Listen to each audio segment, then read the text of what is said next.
burning it down. They ain't noticed till the temperature rose. Bless the energy, then we erupt in a blaze. Mama save us, I swear the babies lately crazy these days. People dancing like they warriors. Use the passion. I got my head in the clouds, intergalactic. I'm on a venomous prowl, ready to snatch it. Are you prepared for it? Then let it happen.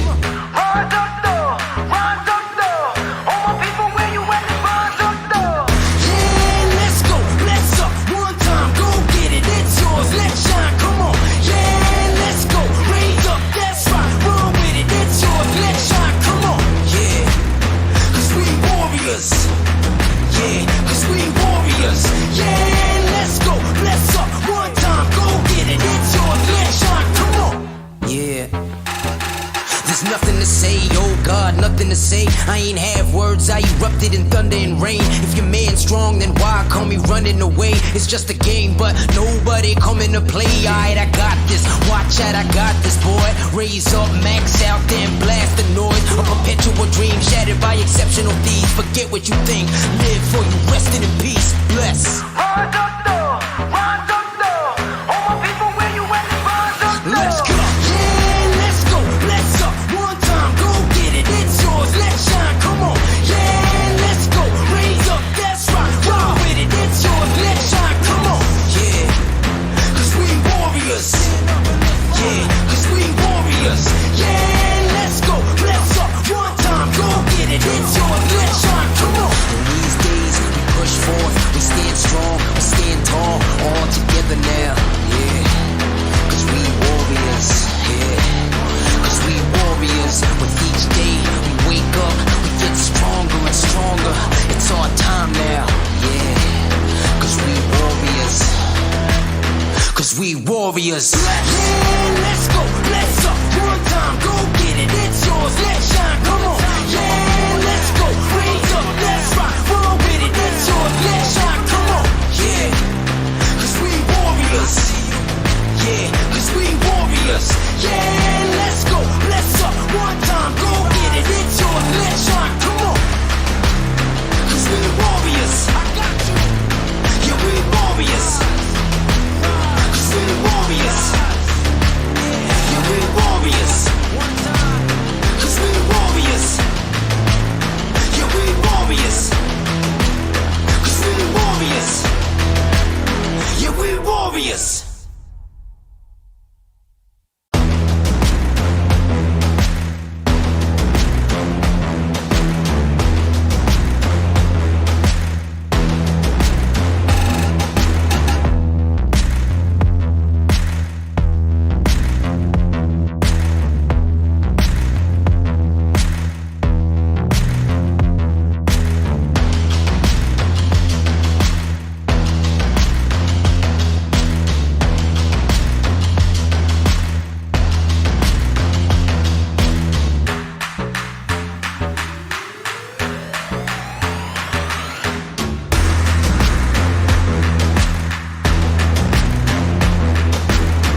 burning it down, they ain't noticed till the temperature rose. Bless the energy, then we erupt in a blaze. Mama save us, I swear the baby's lately crazy these days. People dancing like they warriors, use the passion.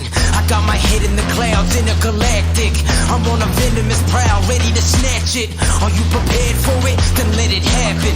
Rise up though, rise up though. All my people, where you at? Rise up though. Yeah, let's go, let's up. One time, go get it, it's yours, let's shine, come on. Yeah, let's go, raise up, that's right. Run with it, it's yours, let's shine, come on. Yeah, cause we warriors. Yeah, cause we warriors. Yeah, let's go, let's up. One time, go get it, it's yours, let's shine, come on. Yeah.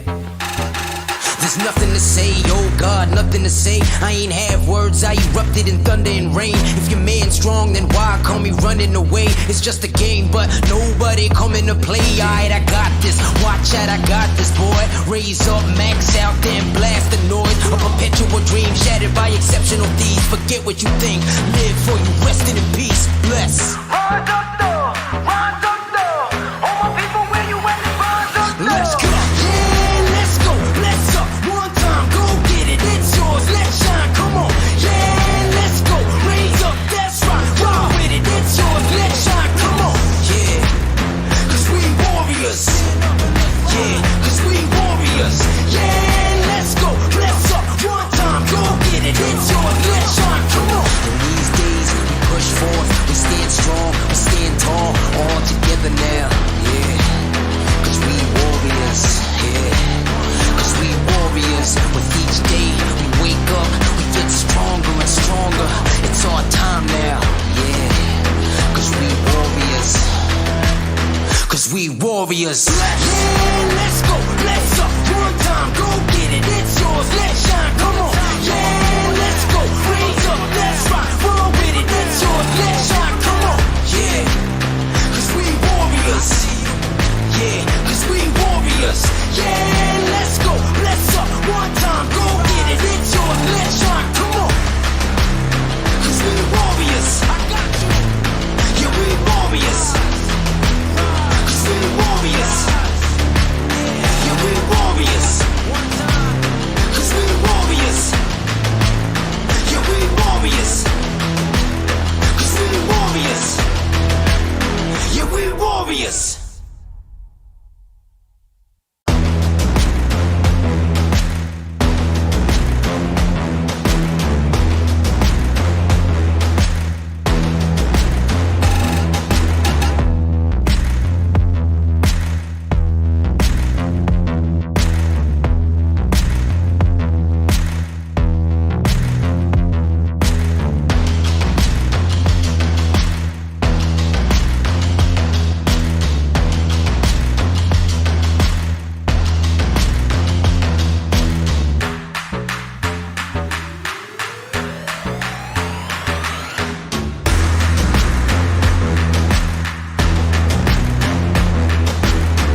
burning it down. They ain't noticed till the temperature rose. Bless the energy, then we erupt in a blaze. Mama save us, I swear the babies lately crazy these days. People dancing like they warriors. Use the passion.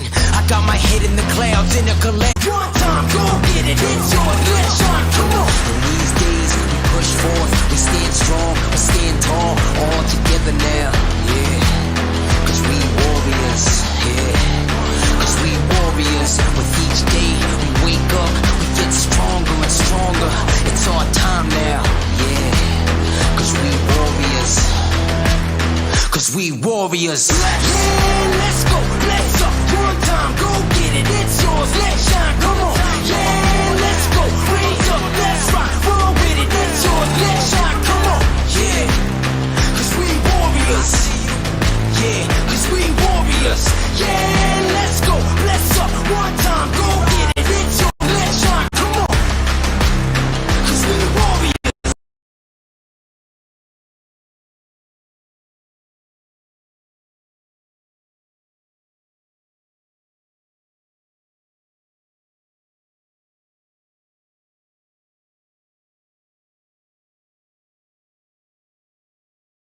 Warriors.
to say, oh God, nothing to say. I ain't have words, I erupted in thunder and rain. If your man's strong, then why call me running away? It's just a game, but nobody coming to play. I bless. Rise up though, rise up though.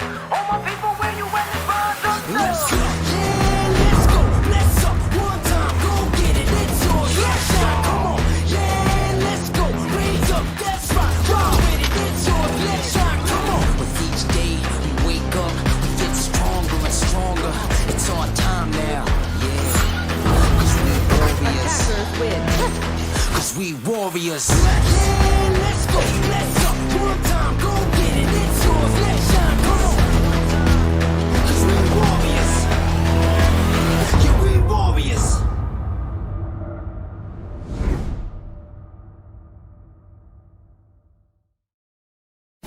Valorant Agents of India. Are you ready?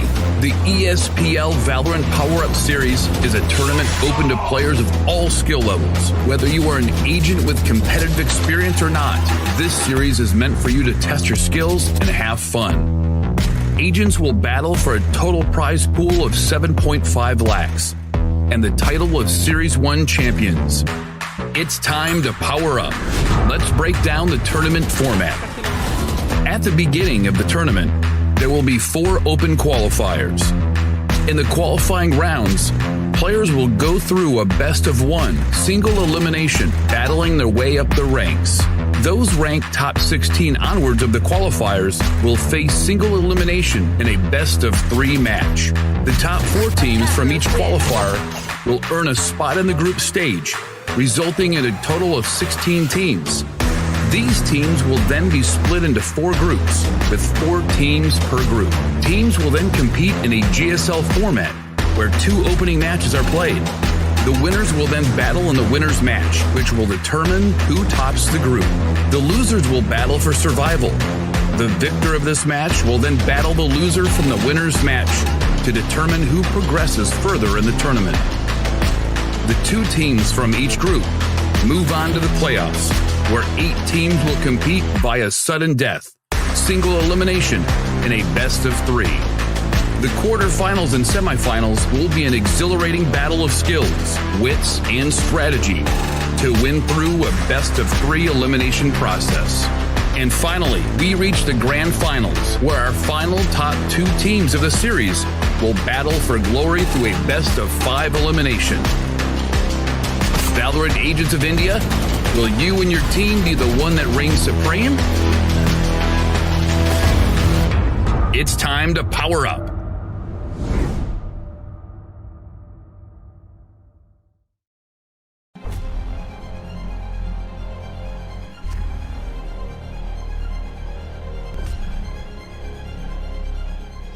Every young gamer wants to become an esports professional. We make it happen. You just keep on winning.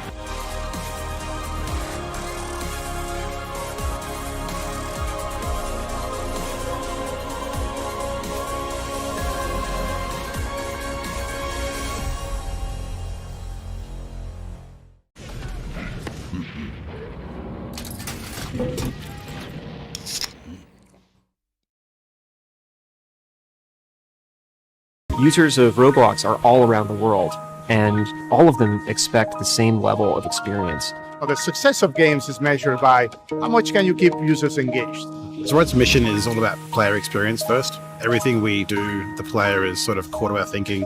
ここ数年で、リッチなユーザーエクスペリエンスを提供するために If you don't want to worry and you don't want to think about things like asset delivery and the ability to have your connectivity between your devices and your servers as fast as you can, just go with Akamai.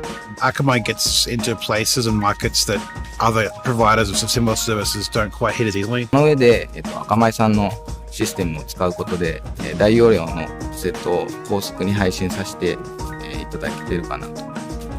The workflow without that, I'd probably have a lot more CDN support because the amount of capacity we'd need from the others wouldn't be there. There's one less problem we have to solve. If Akamai wasn't around, we would probably have to multiply our team by I don't know what kind of factor and understand what we would need to do to replace what Akamai provides to us.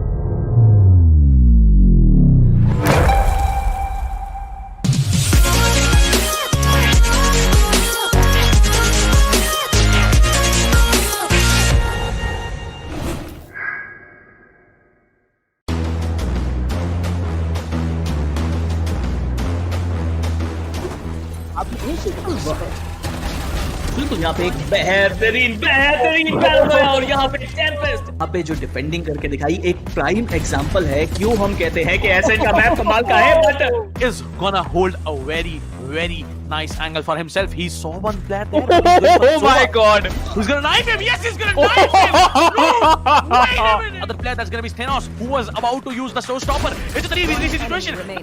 No! Take one down, and it's the last man standing. इनके पास double satchel boost जरूर रहेगा. क्या वो use करना चाहेंगे? वही एक बड़ी बात है. सेज काफी डिस्टेंस से आ रहे हैं, लेकिन कोई गलती नहीं होगी. दो प्लेयर्स को टेक डाउन किया जाएगा. तीसरा प्लेयर भी यहाँ पे आके आता हुआ बहुत ही शानदार तरीके से टेक डाउन किया जाएगा. And that's gonna be I am the hunter. That's gonna be Hunter's durability. Shannon gets taken down. Oh my god! And look at that ultimate! Brad with so much information doing the job out here. Yeah, maybe. Now you can see the Omen. He actually teleports onto the other side, but let me see how's it gonna be. The Brimstone is caught off guard, goes for the reload. Rina needs to come up front. That's a beautiful heading. That's a double heading coming in, but now he comes up strong. 3k already. This might be another round in the hands of the defense, and a 4k for Akku. Oh my god! Akku goes on, and he builds an ace for himself. What a ace play did this guy have?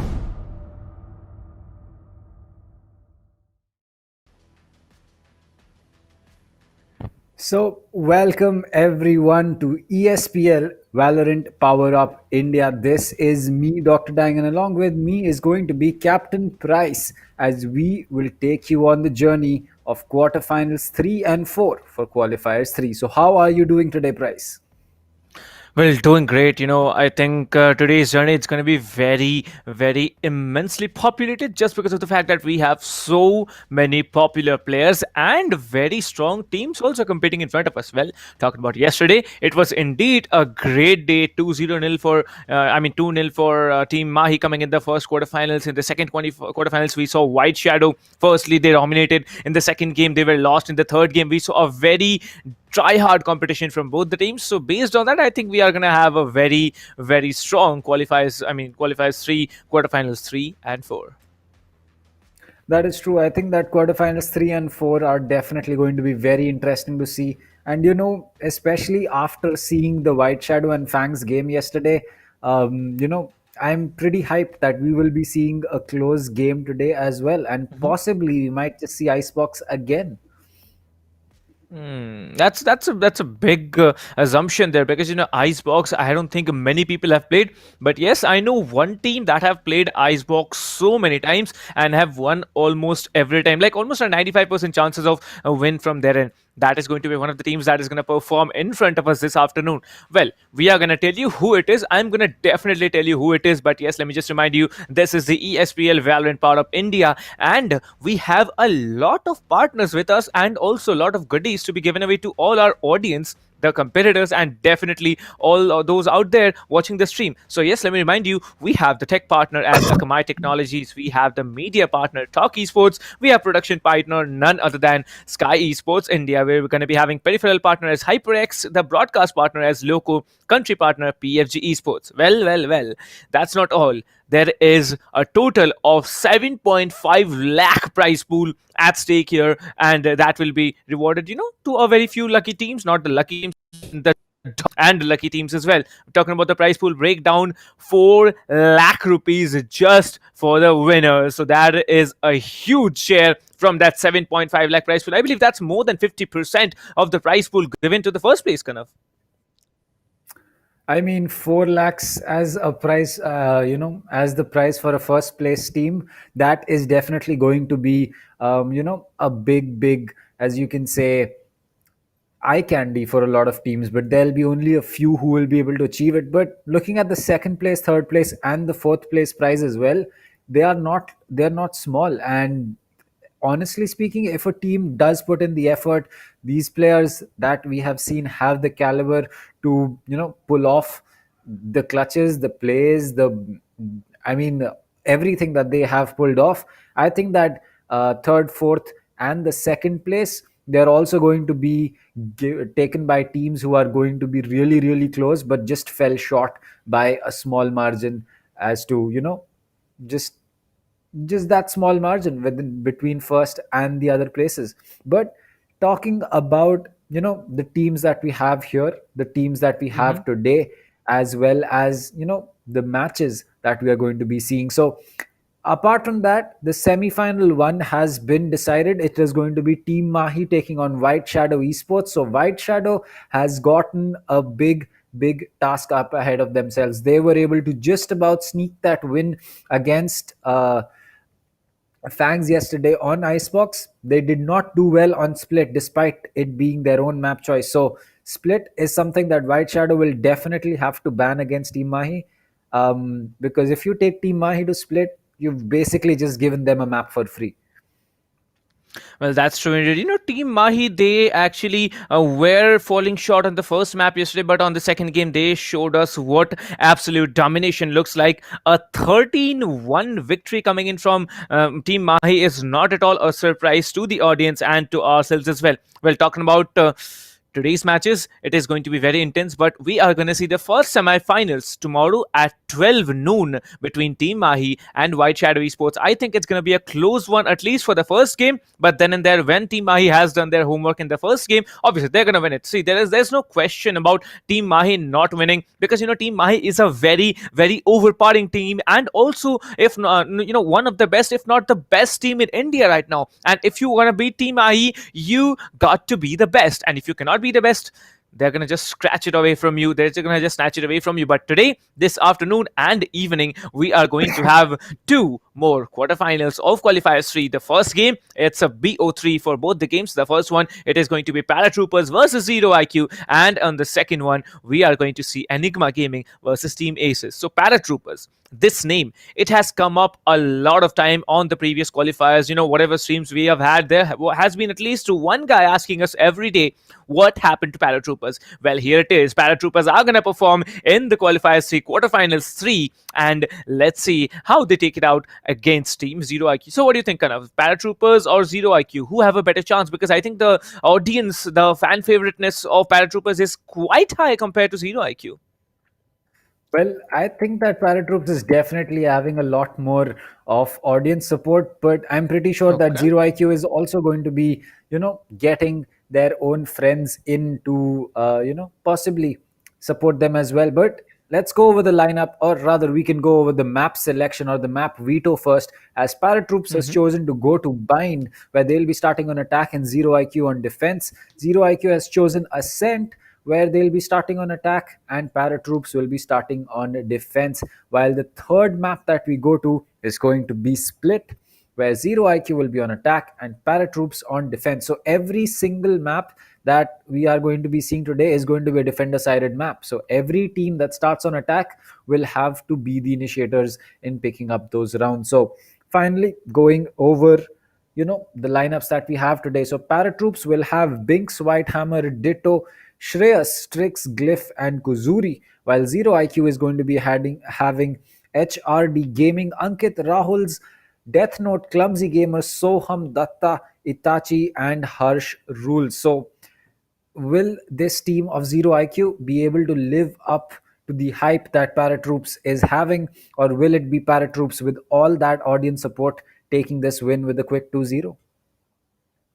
Well, that's a big question, but one more thing I just noticed here in the map selection is that ZeroIQ, they did a very good job banning out Haven, because I have seen ParaTroopers perform on Haven. Like they're also streamers in profession, and they also come from a very reputed organization. We'll talk about that later. But ZeroIQ, this team, they have done a very fine job banning out Haven, but I'm shocked seeing ParaTroopers banning out Icebox. It's their map, but they are not wanting to play it. I think they are very confident about the fact that Icebox is a very disoriented and one of the most non-played maps there. So let's see how they play it out on the remaining 3 maps. Although it's going to be a question about the third map only when you are giving off one map to your opponent. So let's see if we have a third map or not, and that we'll be seeing after a short span of time. But now let's talk about Qualifiers 4. Qualifiers 4 registrations are still on, and if you guys want a chance to play in Qualifiers 4, all you have to do, head over to espl.gg/India. You can register your team absolutely for free, no entry fees, ladies and gentlemen.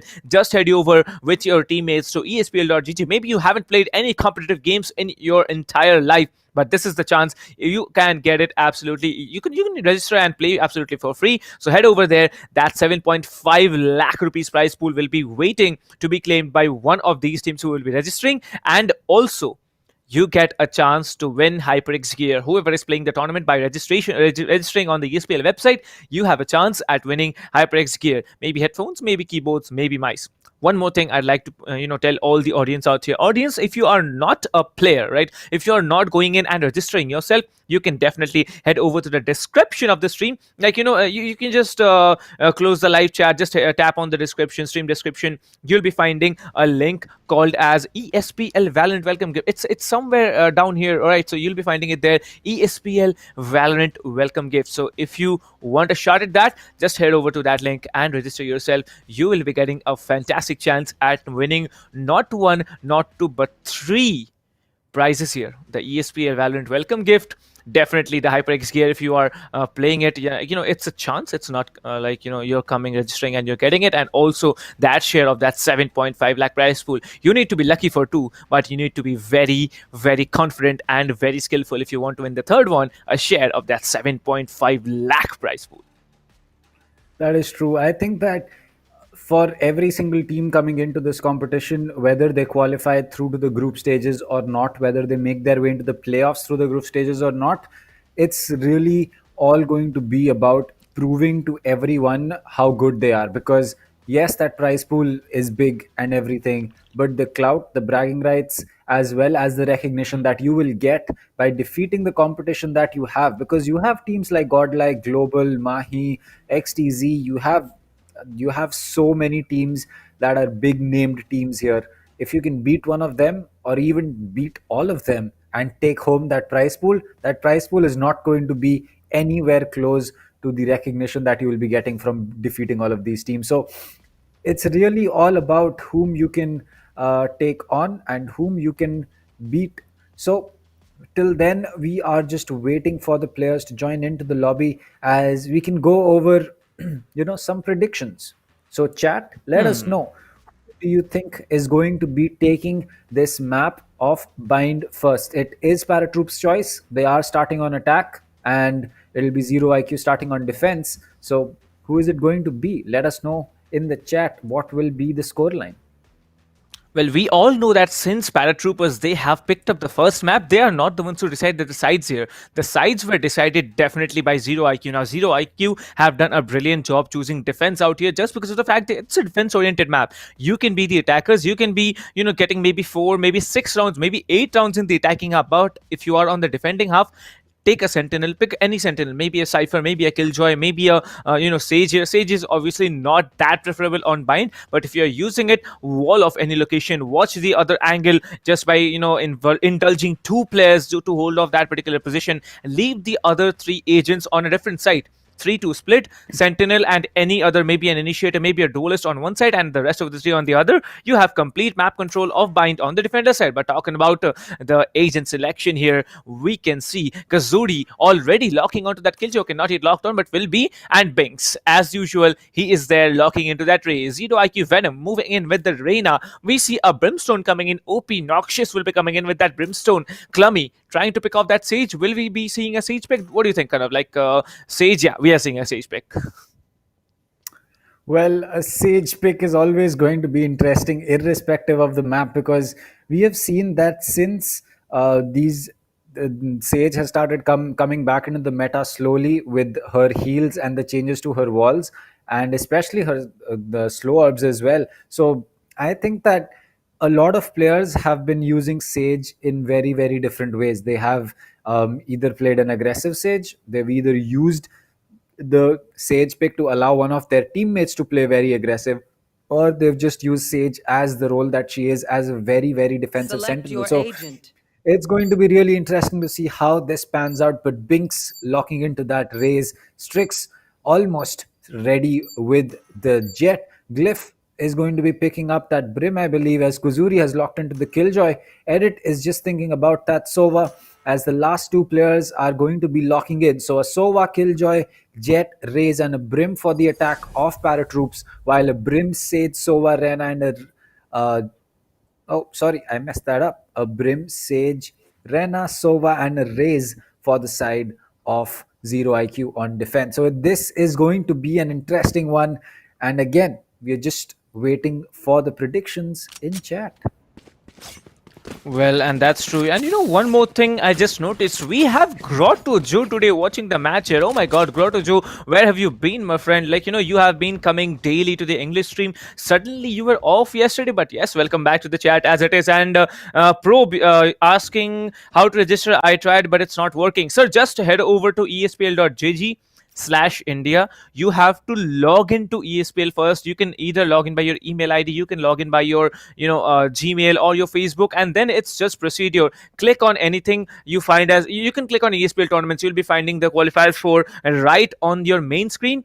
Click on join team. If you have already formed your team, you'll be able to join. Otherwise, just head over to your profile on the right side up corner and you can move in. Well, the first spike already coming in, maybe not actually. The Jet will be denying it. Strix coming in, a very powerful Jet pick coming in from Strix here. Let's see what the Killjoy has to offer. The Killjoy will be sending back the Reyna back into her safe haven. ZeroIQ looking very aggressive, but Team Paratroopers, they are not going to be menacing at all. Glyph will be coming in. A Brimstone pick from Glyph is not uncommon at all, but let's see if Binks is able to open it up for himself, because now he is clearing up Hookah all alone. We can expect some magical performance coming in, but there are still 3 players now. Binks information has been given up here. The Reyna will be down here. The first pick of the day coming in, and that will be the second here.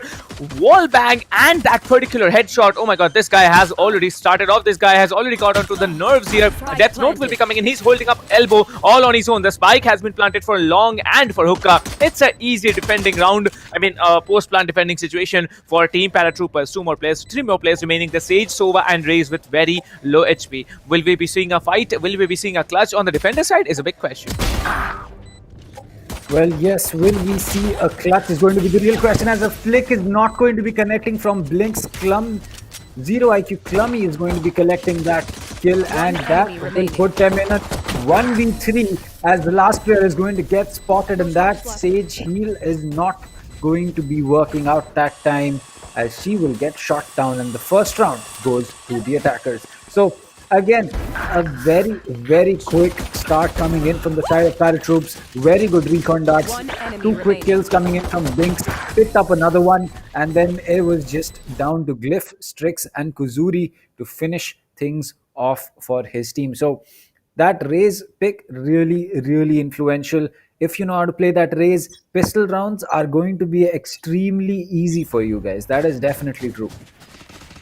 Well, indeed. And Binks, he has an urge to play Raze. Like, he has started off the Raze meta along with a few players in India, definitely. But yes, when Binks is playing the Raze, you need to be scared of him, because you can see how much of an information has been given up. He did not shoot that Brimstone. Like, you saw that. He waited for that paint field to be dropped out there, and there comes the double satchel boost here. He has spotted at least one player. Will he be able to spot the Reyna? I don't know. Okay, yeah, he spots the Reyna, takes him out immediately. The Sage will be waiting, will be taken out. Only one player standing, but no. Swaggerot says hi to Binks, will be shutting him down, but there's only a slither of HP remaining. Strix will be closing it all up. 2 straight rounds moving into the hands of Team Paratroopers. Team Paratroopers starting off really strong here, but will they be able to keep it up is a question. Well, they're looking confident, they're looking coordinated, but continuing this is one of the big challenges that they need to overcome. If we talk about ZeroIQ, they have also tried to overcome the situation twice now on the defending side. If you're not setting up the Killjoy on... okay, they don't have a Sentinel. Okay, they have the Sage actually. So the Sage is not going to be very beneficial on B side. But let's see what they think. Now, I think it's going to be at least a 3-man squad defending B side all on their own. But this time, we might be able to see A execute coming in. The Sage will be coming in on A shot here. A lot of information needs to be given off. It's there. Sage has been spotted slowly, but no, that Slower will be doing a lot of work here. The showstopper, nothing done. But now Binks has an intel there. ZeroIQ Clummy will be falling down very hard now.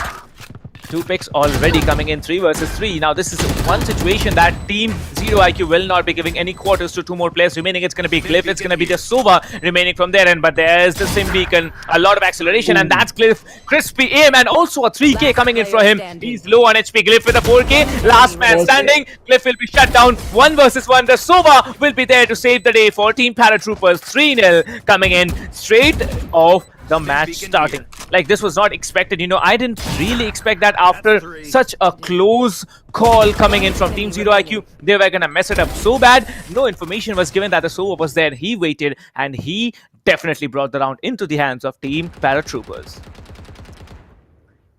I mean, it's amazing to see how Paratroopers is playing on this defender-sided map. It almost seems that every gunfight that they are taking is seeming to be an attacker-sided one, and that is not the case. They are just winning their gunfights so soon and so easily that the Sage getting caught inside Lamps is going to get taken off. No. And Glyph, with that orbital strike, is going to get that kill.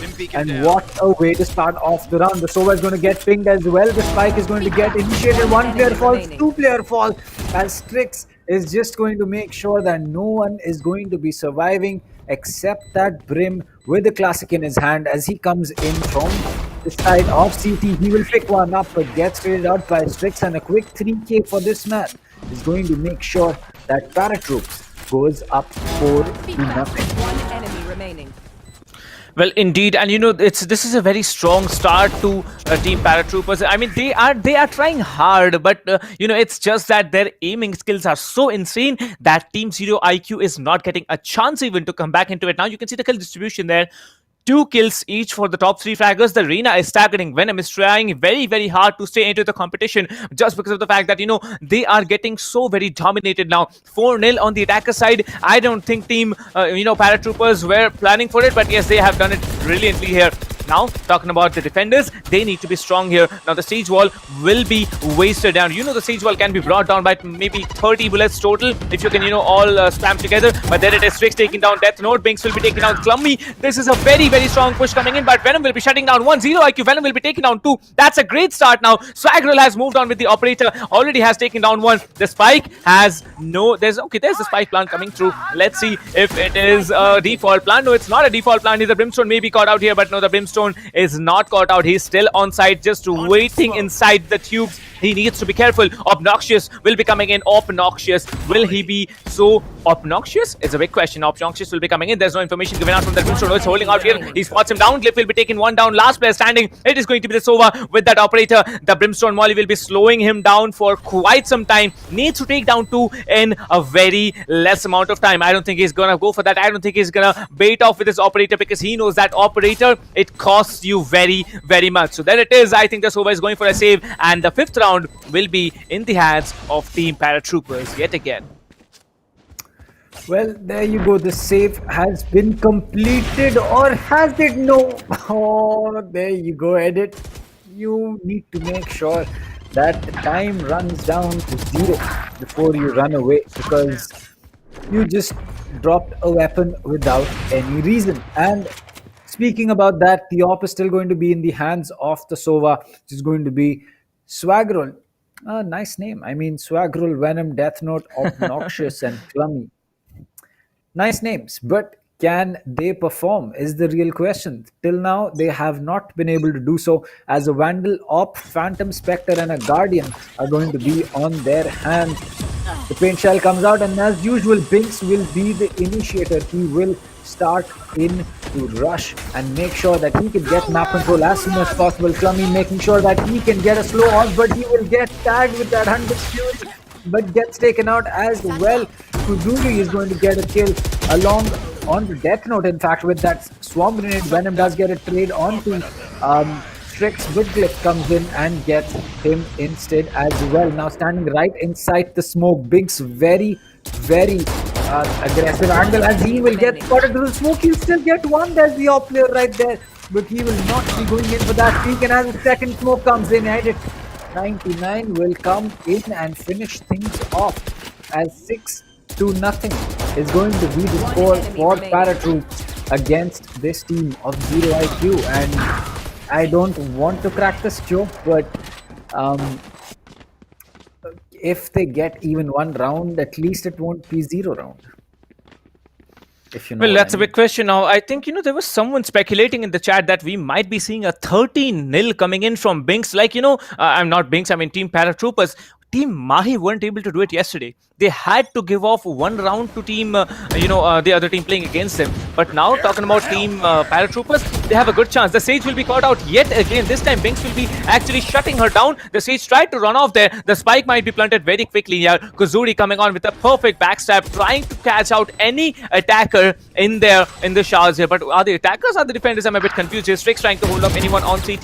He'll be coming in, shutting down. Binks will be shutting down 2, 3. Strix will be shutting down the last remaining player, and it is a perfect round yet again for Team Paratroopers. 7-0 plus 2 flawless rounds if I'm not mistaken, and that's a perfect way to start the first game in your favor. Well, what a flick coming in from the side of Strix to finish that round off, and unfortunately for Clummy, getting caught out twice by an orbital strike, that's not going to be fun at all. But I'm pretty sure that at this point, all that ZeroIQ wants is that they pick up at least one round. They make sure that they can get one round, if not anything else, to at least, have some kind of, hope of doing anything, because till now, that's the first time I think that the opening frag has gone in the hands of ZeroIQ. And since then, look at that, Binks wall banging Venom. The molly comes in, but it will not be doing anything as the showstopper comes in. It's not going to connect. Obnoxious is going to get that kill. A showstopper comes in from Death Note as Kuzuri will get taken out. So 4v2. We finally might see a round going to the hands of ZeroIQ, but Glyph and Edit are going to pick one kill up. Clum is going to get one. The classic comes out. The reload is going to be completed by the Phantom. And now Swaggerl is going to have a classic. What? 13-0, not coming. Definitely not coming. What a way to take the round that you needed for so long with a classic headshot against the Phantom. Nice, man. Nice. Well, that's true indeed. And this factor that that one round has been given off finally to the defenders, it might be a start of a comeback here. Who knows? 7-1 split, 6-point lead remaining after 8 rounds played. That's a good start to team attackers here. Team Paratroopers, they're doing a fantastic job out here. But now is a challenge. Now you need to beat that economy. Now the economy has been given off to the defenders, but you can see Binks along with Strix looking so aggressive. The information has been given off that the Sage is hiding there. The Sage floor will be coming through, will be shut down, maybe not. Strix has been caught down in the slow orb here, trying to catch off that retreating Sage, but no, the Sage has become smarter. It has grown, like she has grown. It's not it's a female agent here. She has grown. Now she'll be staying safe in the showers, but she's not in showers. I thought she was in showers here, but she's just waiting down in lamps to shut down Strix. But we can see Edit 99 will be shutting down Clummy as well. It's gonna be a 3 versus 4 retake coming in for the defenders. The defenders need to be really, really strong. You can see Venom trying to damage anyone holding out in showers. The paint shell will be coming on, and you can see the Soba has been inflicted with a lot of damage here. Obnoxious will be coming in. Binks will be shut down. Finally, this player needed to be shut down as quickly as possible. There comes Glyph here, shutting one player down. Swagger will be having an operator. Now there's one player still out here in Lamps will be shut down. 2 HP remaining on the Sova. The Sova and the Brimstone, both of them need to be playing out strong here. Swagger goes for the defuse, but there is Kuzuri detonating that swarm grenade, and there she is. Tries the very best, but I don't think there is enough time to defuse the spike. Let's see if this is a defuse. I don't think it's going to be a defuse, because if it is, it's going to be a very, very close one. Oh my god! 0.08 seconds. Oh, that's, I think, a new record on the competitive meta. Like, I had seen 0.16 as the lowest one of the Valorant PowerUp. Yep. Like 0.01. Okay, like this tournament, I think 0.08 is the lowest, the closest spike diffusers that we have ever seen. I think it was Ascent, and it was B-side for sure. But it was 0.01. I just don't remember which tournament and which team. But yes, I have seen a 0.01. But a 0.08, still a very, very close one. And I mean, kudos to Brim to make sure that he stuck that, because at that point it didn't really make any sense to not stick it. As the Hunter Fury is going to be coming in, the pings are going to be coming in, the counter Hunter Fury comes out, and it's going to be Swaggerl, in fact, who's going to be falling. It's going to be Edit 99 with that kill, as Obnoxious is going to be making his way into a site. He will get pinged, he will get spotted by Kuzuri. That's going to be an easy kill. Venom picking one up, but Strix is going to make a quick quick trade with two people, as Clummy is also going to be falling. And as the race comes in from the back, she will get finished off by Kuzuri. And 8-2. So 2 rounds dropped on the side of ParaTroops, but after that, it's just all the way back to home. Well, paratroopers, 2 rounds now they have given off to team ZeroIQ. ZeroIQ, they might have the name of ZeroIQ, but their plays are insane. I've seen them play here, and now they have been pushed into an eco round. Eco round is an important round. If you can beat this, you can actually beat the game here. But now it's a big question. If you can beat the eco round and take down team paratroopers, that's going to be another story to tell. But now coming in, Binks, you can see he is being aggressive, very, very aggressive here. The stim beacon will be actually accelerating that drone there. Like, you could see the animation on top of that. Like, I think the drone was getting accelerated because of that stim beacon there. But now coming in, Binks and Strix, both of the players will be shutting down anyone coming in from CT. And there it is, the ultimate will be popped off by that Brimstone. The orbital strike will be taken down. No one this time. It's a 3 versus 3 retake with the Brimstone having very low HP. ZeroIQ Death Note will be coming in, trying to shut down at least one player. You can see he's trying to get on top of that boxes here, but he does not spot anyone. Edit 99 will be sent back a little bit by that Brimstone Molly, trying to catch off anyone off guard. The Killjoy ultimate will be coming in. The Killjoy will be trying to do a lot of work here. It's a 1 versus 3 for the attackers. The attackers will be trying to do a lot of work here. The attacker Killjoy has been destroyed. The lockdown has been destroyed, but the Reina will be not surviving. It's again a 1v1. The Brimstone to save the day. Edit 99 will be waiting out here, trying to take down the Sova. Will be not. No, he goes for the defuse, and there it is. Edit 99 playing out perfect, timely, and there it is. The 9th round in the hands of team paratroopers. Good start to this team. 9-2 on the attacking side of Bind. I think they are gonna have a little bit of a easy situation on defense. Well, on defense, I certainly think that ParaTroops is going to be having a much more easier time, because looking at the patience that Erit had over there, I mean, look at that. He knew the peak was coming in, had the presence of mind to pull out the shock dart, use the perfect amount of pull on that crossbow to get enough leverage to make sure that he does not misplace his oh, there you go, Strix. That's not how you will be playing today. You will not be using your top blade so soon, and Clummy, you will not be using your heal either, as Kuzuri is going to pick up 2. And I agree. I think that with that play, Edit really showed us that he knows what he's doing in this game. He has the presence of mind to use his utility when needed and take the gunfight based on utility. But now Swagrul just holding on inside next to Cubby, as he will have to make sure that his position is not called out, or maybe a molly might not be dropped, because we know that if you are hiding in a Cubby, a molly is really going to be the only thing that's going to pull you out, as a recon dart for CT Hall is being used. This will not give him any intel, as the boombot will give away his position though, and Binks is not someone who misses a shot. He's going to finish things off. The showstopper comes in, and there you go. 10-2. Well, 10-2, 8-point split on the defender-oriented map, where team paratroopers started out on the attack and they are now leading. It's a good start. It's a great start to them, if you ask me personally. We can see 3 light shields coming in from Glyph, Kazuri, and Edit 99, and they're going to play with classics, but there is going to be 2 ghosts coming in from Streaks and Binks. I think they're good aimers, right? Their aim and crosshair placement is absolutely insane. And coming in at the scoreline here, 15 and 13 frags for Binks and Strix respectively. If we talk about the attackers now, Nana and Swagrul, these 2 players are going to be top fragging 8 and 7. The Reena now needs to step up the game, because now it's a time where you can actually flash him off, and there it is. Like I said, needs to step up the game. Strix will be shut down. Venom will be coming in. Now another ghost has been given off to this team. Will they be able to hold it out? Edit 99 already coming in, trying to hold down anyone who's coming down from hookah. Will be trying to get anyone with the shock dart, but I don't think that's done here. Venom will be coming in yet again. He cuts down another player, but ZeroIQ clumsy. This might be a flawless round for them, but where is the Brimstone hiding? Hiding there in the corner, trying to hold it out all on his own there. Now the Brimstone, it's known as the captain of the team here. So will the captain be killed is a big question. Brimstone will be coming in slowly, will be shutting down Clumsy with 1 tap to the head. 1 versus 3. Only 100 HP and 25 more assisted by that shield. Will he be able to get it done? No. Swaggerl is there to stay high to him in elbow, and he gets shut down. 10-3, 1 round going in the hands, and that too the pistol round going into the hands of Team ZeroIQ. Well, we always see whoever wins the pistol round, they are usually the ones to clutch out the next one as well. We can see the picks coming in, like, the weapons coming in from the defending team here. 2 stingers, 2 buckies. If you get one tapped by that bucky, like, in close range, you're basically dead. Will Cliff and Strix be able to do it? Will Kazuri be able to do it? What do you think?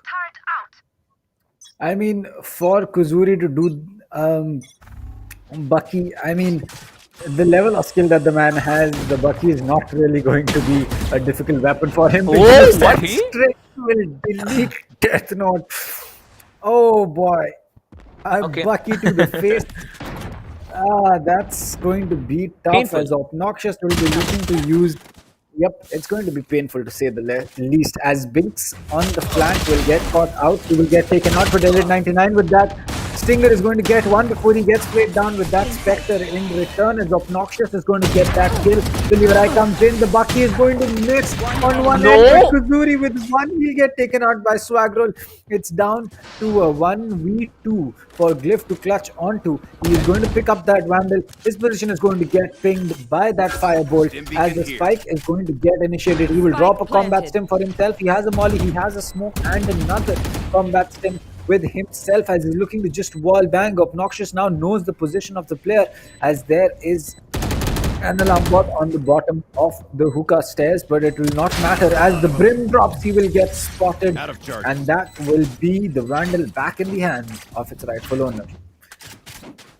Well, they're just showing off their knives here. Like, I guys, we know that you're rich, all right, but you're showing off knives to poor people like me and Kanav. Like, seriously, guys. But yes, that's one way to portray it out. Like, we also have I think all the players have done this. Like, you're shooting one player, immediately taking out the knife to just, accelerate your movements, to maybe move faster than what you can do possibly with your guns. But now coming in from Team ParaTroops, as you can see how vulnerable they are being on the defender side here. Now they have gone in for an eco round. I can see a shorty pick from someone.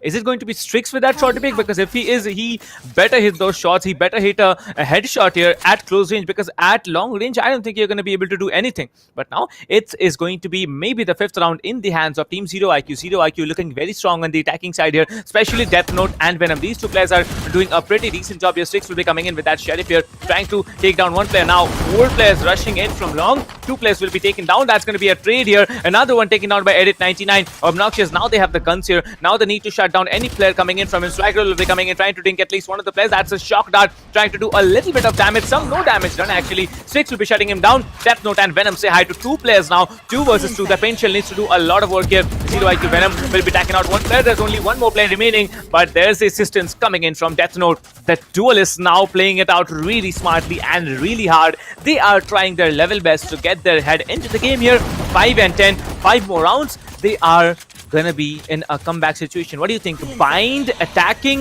if they actually have a comeback against such a strong team?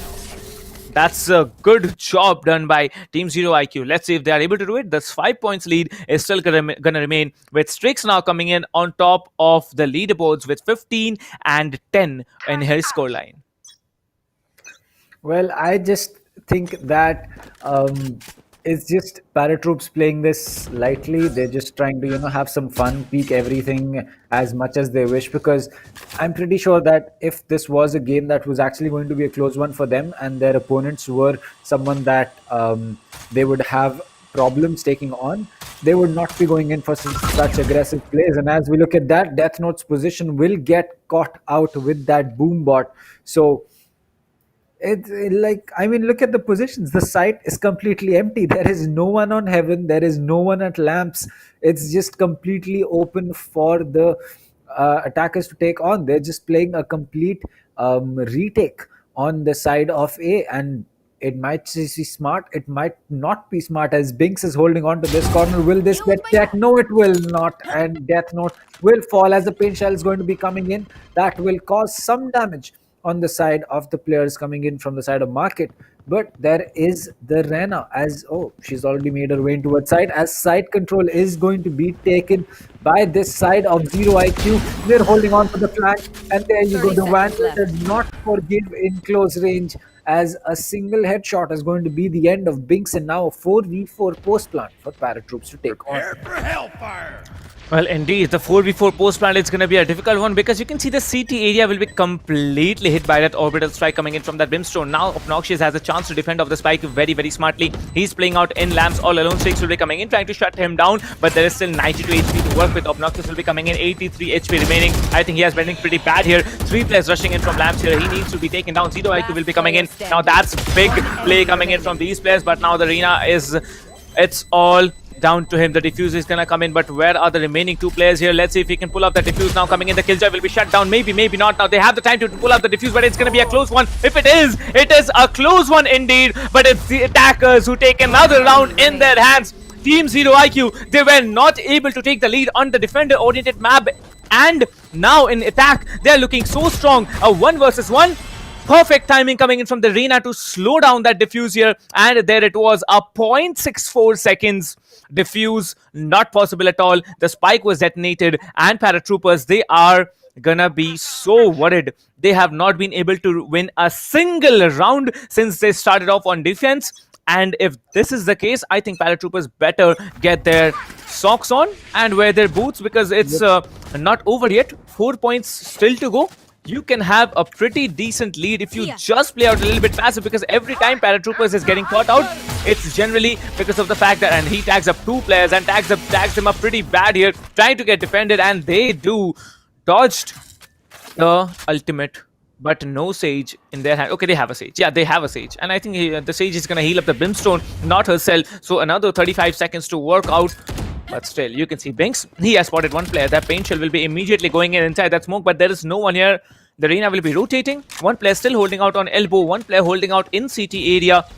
This is going to be a B execute, but will they be smart enough to take down the players and then pull off a plant is the question right now. I mean, I think that what paratroops need to do is just get their mind back in the game. They've been able to get these kills earlier, as they have to get the lockdown initiated for them to take this round. ZeroIQ is going to be picking up Strix. Clummy fell, but Swaggerl got that kill. And as no player is going to get detained, the lockdown will end. And there you go. It's going to be Venom spotting 1 player. Swaggerl picking up Glyph. This is suddenly looking like paratroops is not knowing how to handle things, as Kuzuri is going to get 1 but gets taken out by Death Note, and it's all down to the Rays, who will be inside. Hookah drops down, spots 1. What a connect by Binks, but a Spectre in hand and not oh my too god much to work with, as 7th round rolls on the board for the side of ZeroIQ. I think it's time that paratroops really think about what they want to do. Well, you know, Kanav, this team, paratroopers, now they are in trouble. They are in so big trouble that they might be opting for an eco round. Well, I think they're opting for it because I can see Sheriff, Bucky, Ghost Vice coming in from them. Binks will be worried. Binks will be so worried right now that his team is not being able to play out on a defenders-oriented map in defending side. You can see Swaggerl. He is there every time holding it out, but there's 2 shotgun players. Okay, and Strix with a judge might be able to judge a few. Anyone trying to enter Hookah will be, you know, just shut down by the... Okay, it's 2 shotguns. Now I can see Kazuri and also Strix holding up with a Bucky and a judge. They are trying to breach up Long. Now Long, a very vulnerable position right now because there's no one holding it out for them. 2 players trying to breach up Long. The other 3 players, they're still lurking. They haven't yet pushed any position, and they're going to be lurking just for the fact that, you know, now they might be opting for an eco round. Now you have information that the opponents might be doing an eco, but yes, it's not a full eco, it's a force buy. They bought Buckies, they bought judges, but do they have what it takes to pull off 1 round in the defenders half? We're gonna get the answer to in the next 50 seconds. Well, now they are playing slow, they are playing calm, they are playing confident. Swaggerl has been reduced to a very low amount of HP, only 36 HP remaining. The Killjoy will be also reduced a lot here. The Sage will be doing some immense damage onto that Killjoy, but ZeroIQ Venom will be shutting down Glyph as it is. Now they might be opting to rotate. Yes, they do, because Venom has taken down 2 players. Binks and another have been shut down. A site is completely clear. Now they can pull off that plant very slowly and calmly and patiently as well. Well, you can see Kazuri will be coming in.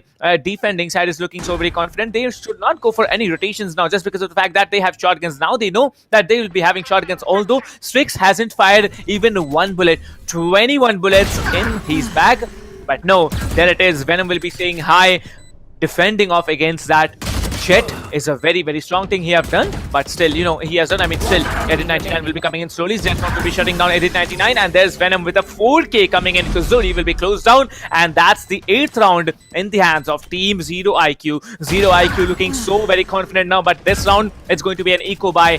The 19th round of the game will be not an eco round. I'm really sorry about that. It's going to be a full buy round coming in from both the teams. Let's see if Team Zero IQ take another round, or will it be Team Paratroopers who are in the wind? Because now I can see an operator buy coming in from Strix.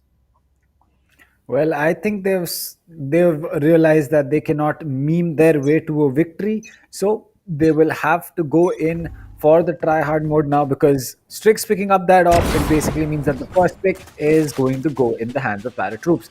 Maybe the second pick might also go. Nope, he's going to be missing that shot, not connecting, but that is not going to matter. The Sage has already fallen, and that was one big advantage that the side of Zero IQ had. They were able to wall off a lot of angles, they were able to flow orb a lot of positions and maybe make it work. But as Rena is going to get hit with the alarm bot, Cliff is going to get that kill onto Death Note after Kuzuri fell to the raise. Strix is going to pick up Obnoxious, and that will make it a 2v4, a very difficult position for these two players to be in there, stuck inside box. And as the pin shell comes out, this will make it a lineup at Eric 99 will get 2 in a row and finish off Venom and Swaggerl. So finally, Paratroops able to put a round on the board after 6 consecutive rounds going in the favor of Zero IQ.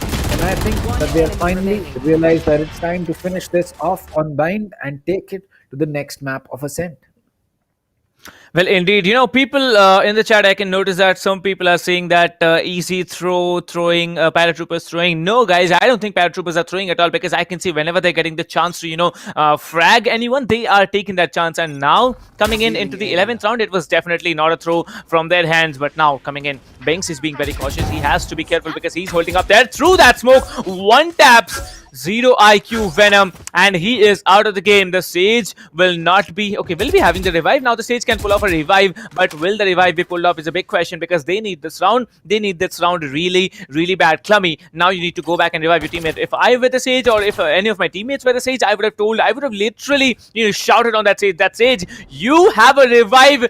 You need to revive that player. You know how important it is to revive a player when it's a 4 versus 5 situation. But Binks will be shutting down 2 now. Swaggerl and Obnoxious both will be shut down by that showstopper. 2 more players standing from the attacker side. Now the revive needs to be pulled through. Binks is waiting inside the exit of that teleporter. Binks can actually pull off a 5k if he wants to, but there it is. Kuzuri saying hi from Hookah will be shutting down 1. Last player standing. Binks will be actually satchel killing Death Note, and there it is, another round, and definitely match point for Team Paratroopers. Well, it certainly looks like Team Paratroop is finally back at the place that they wanted to be, and that is firing on all cylinders. Binks clearly is, Strix is as well, and Erit, Glyph and Kuzuri at 15 kills apiece. That is certainly showing us that Paratroops, they are not looking to take this any longer than what they needed to be. As Zero IQ, they've come really, really close. And unfortunately, what a shot coming in by Strix, as that was a complete delete. Without any other, anything else to say. Kuzuri is going to get 1, Strix is going to get 1. The revive was popped by the Sage, but the Sova is not going to be having a shield, as a 3k for Strix is going to be on the board. Will he be able to get that ace? He needs 2 more kills. 1 enemy remaining. Looks like Glyph is going to be getting a headshot, as Strix is going to pick 1 up as well again, and Binks will not finish that kill. It'll be Glyph instead, as that will be a flawless round to finish off that map.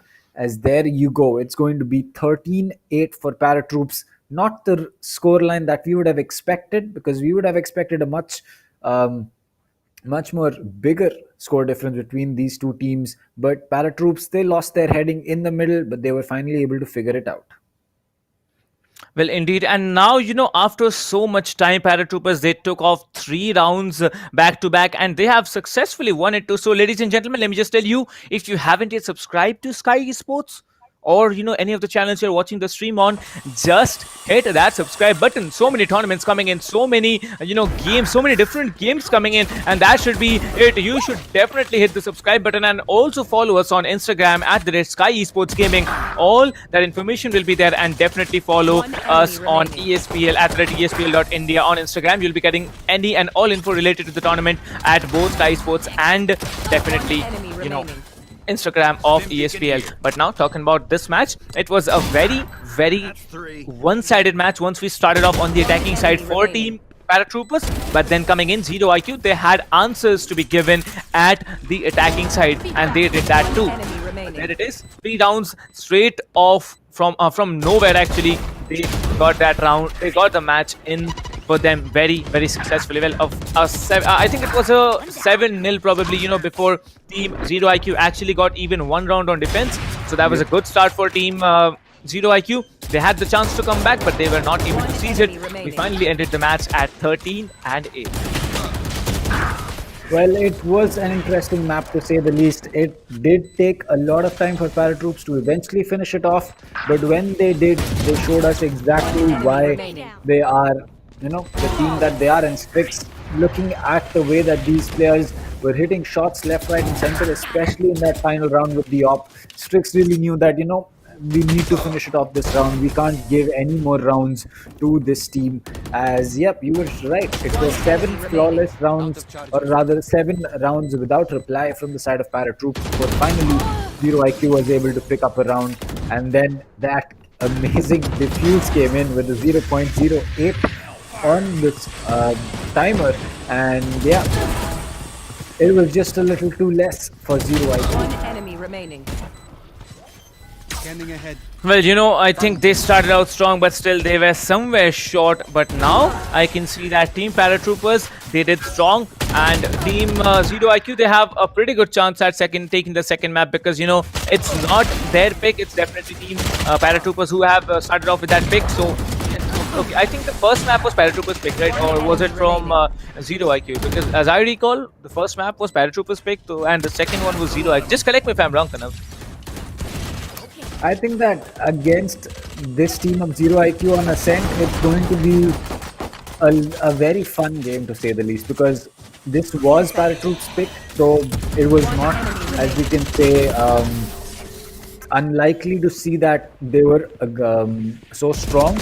But at the same time, on Ascent, I think that it will really come down to how ZeroIQ is going to start the map, because it is one thing that you are able to, One enemy remaining. as you can say, pick up a lot of rounds. But on the other side, Ascent is going to be a map that will not allow a lot of teams to have a lot of wiggle room. If you take mid control, you can control a lot of rotates, and as we saw, that ParaTroops is able to take map control very, very fast, simply based on the fact that Binks and Strix on that Jet and Raze are going to be very quick at it.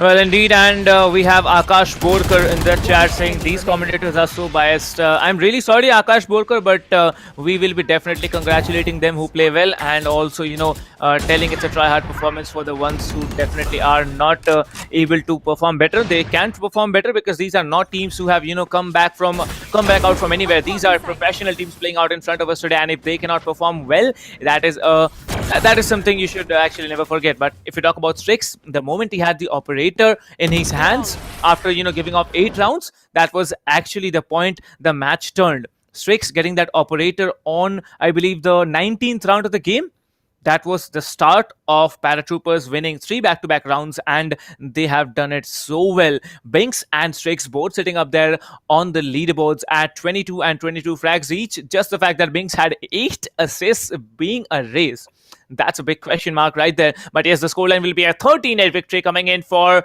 the victory of ParaTroopers on the first game this evening. ZeroIQ, you can get the next match definitely, but yes, it's not going to be an easy one, because there will be Binks, Strix, Kazuri, Glyph, and Edit99 to shut you down if possible. But yes, Venom, I think coming on the attacker side, Venom, Swaggerl, these 2 players really played out nicely. Well, I'm disappointed to see that Clummy, in spite of being so very confident picking up that Sage, the revives were not coming through. There were chances where the revives would have come through. There were chances where, a 4v5 situation would have been converted yet again just by that revive onto Venom into a 5v5. But that mistake there, that actually costed a lot. But now, talking about the scoreboard, Venom with 17 frags, Kazuri with 16, Glyph will be having 16 as well, Zero IQ, Swaggerl having 15 frags along with Edit 99. So both the Sovas, they had 15 frags each. Congratulations, Sovas, you are brothers, but just playing on the different teams. So that's a different story to tell. Zero IQ, Death Note will be having 13 frags. Obnoxious also very well played, man. 11 frags for him, and Clummy with just 6 frags. Clummy is really choked out here. 20 deaths, 6 frags just coming out.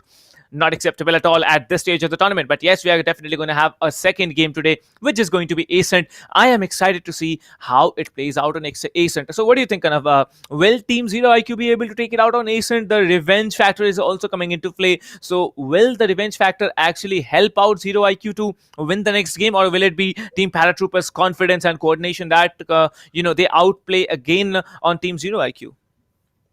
I mean, it could go either way. It could either be that Paratroops realizes that, Zero IQ is not a team that we can play, quote unquote, chill against, and they'll just try hard the way that they did on Bind and get rounds left, right, and center.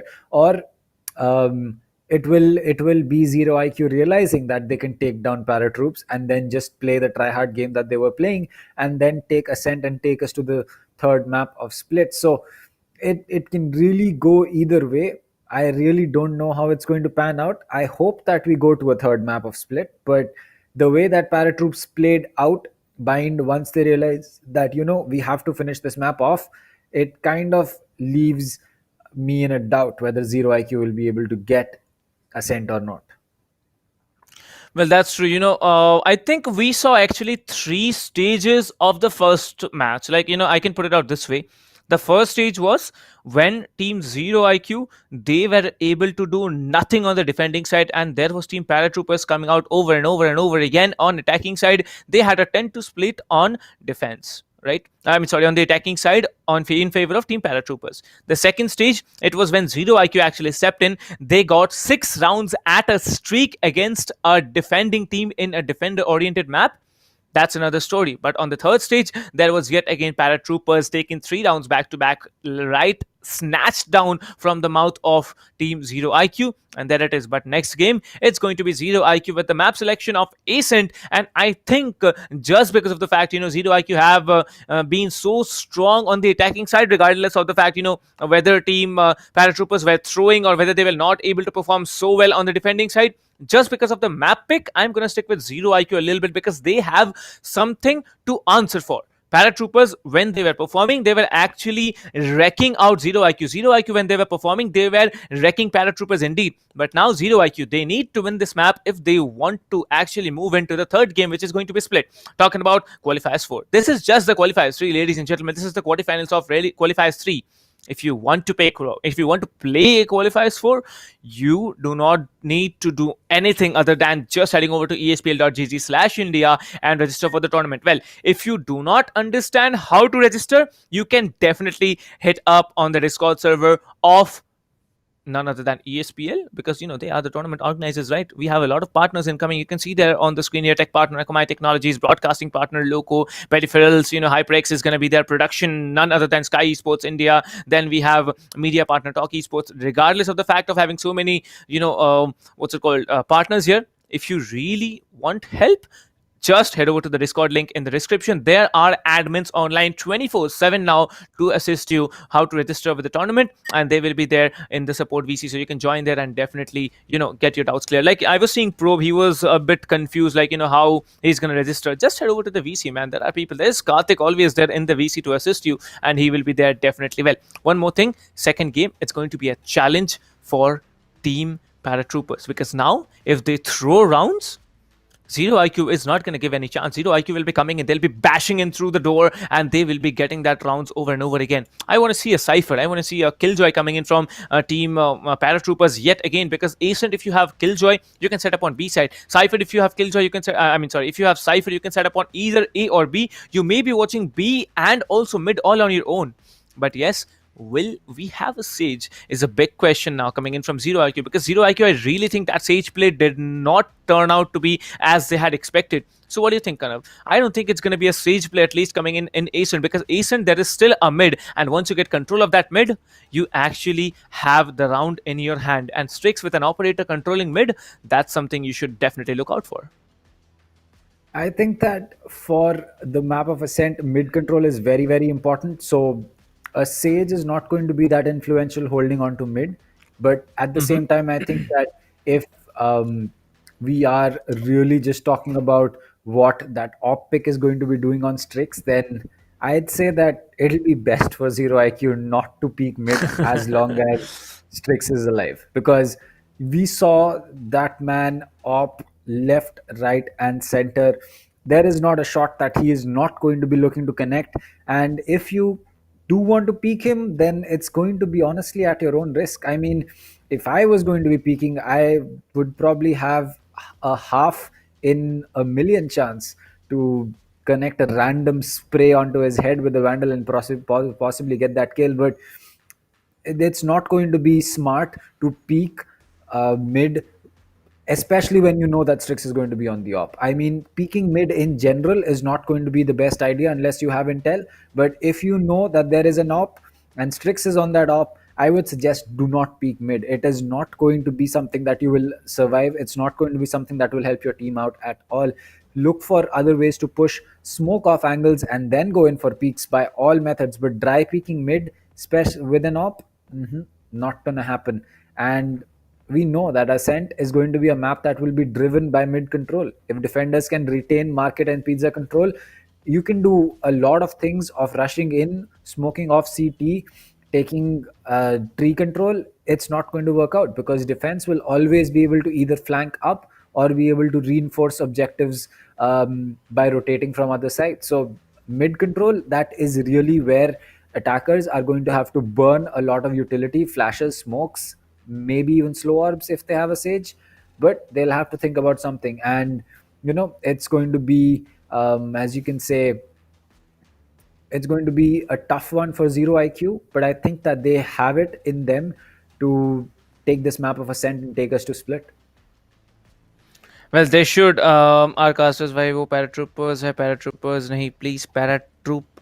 Okay, it's ParaTroops. Okay. I'm sorry, but is it ParaTroops? Let me just check. Yeah, it's ParaTroops. Yep. It's not paratroopers. Yep. I think I was mispronunciating that name over and over again. Thank you so much for informing, Bharat sir, thank you so much for informing. But yes, we're definitely going to see both of these teams perform at their best abilities because of the fact that this map, it is a decider whether we are going to have the third map or not. And that is going to be another decider. So it's two different stories to tell. If Team ParaTroops, they win this game, they are moving into the finals tomorrow to face off against any of the teams who are going to compete in the next quarterfinals right after this BO3. But yes, if Team ZeroIQ win it, they are going to have to play another game and also win that. Now Split, I know it's a difficult map to play, and Binks playing the Raze on Split, he is going to be a madman. If Strix is playing the Jet and Binks is playing the Raze on Split, if you even bring it out onto Split here, that is going to be one thing you also need to watch out for. Talking about Team ParaTroops, they need to be very, very consistent with their performance. Now, one round, they actually, they might be having some fun with the opponents, but still, even if one round they throw, I don't think the audience is going to be happy because we want to see a 13-0, don't we, audience? Like, I don't want to see a 13-0. I want to see maybe a 13-11, maybe a 14-12, maybe a 16-14.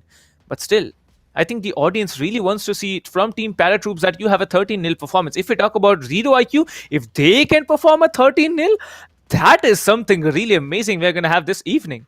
Well, it's just 4:58. It's almost 5 p.m. I think people are already, getting those cups of tea, getting ready for the second game. Those of you who are watching the stream here. So yes, I think we should definitely get ready for the second game because it is going to be a really intense one. That is true. I think that for ParaTroops, it's really a game where they can either finish it off, call it a day, and then just go back home and have a good night.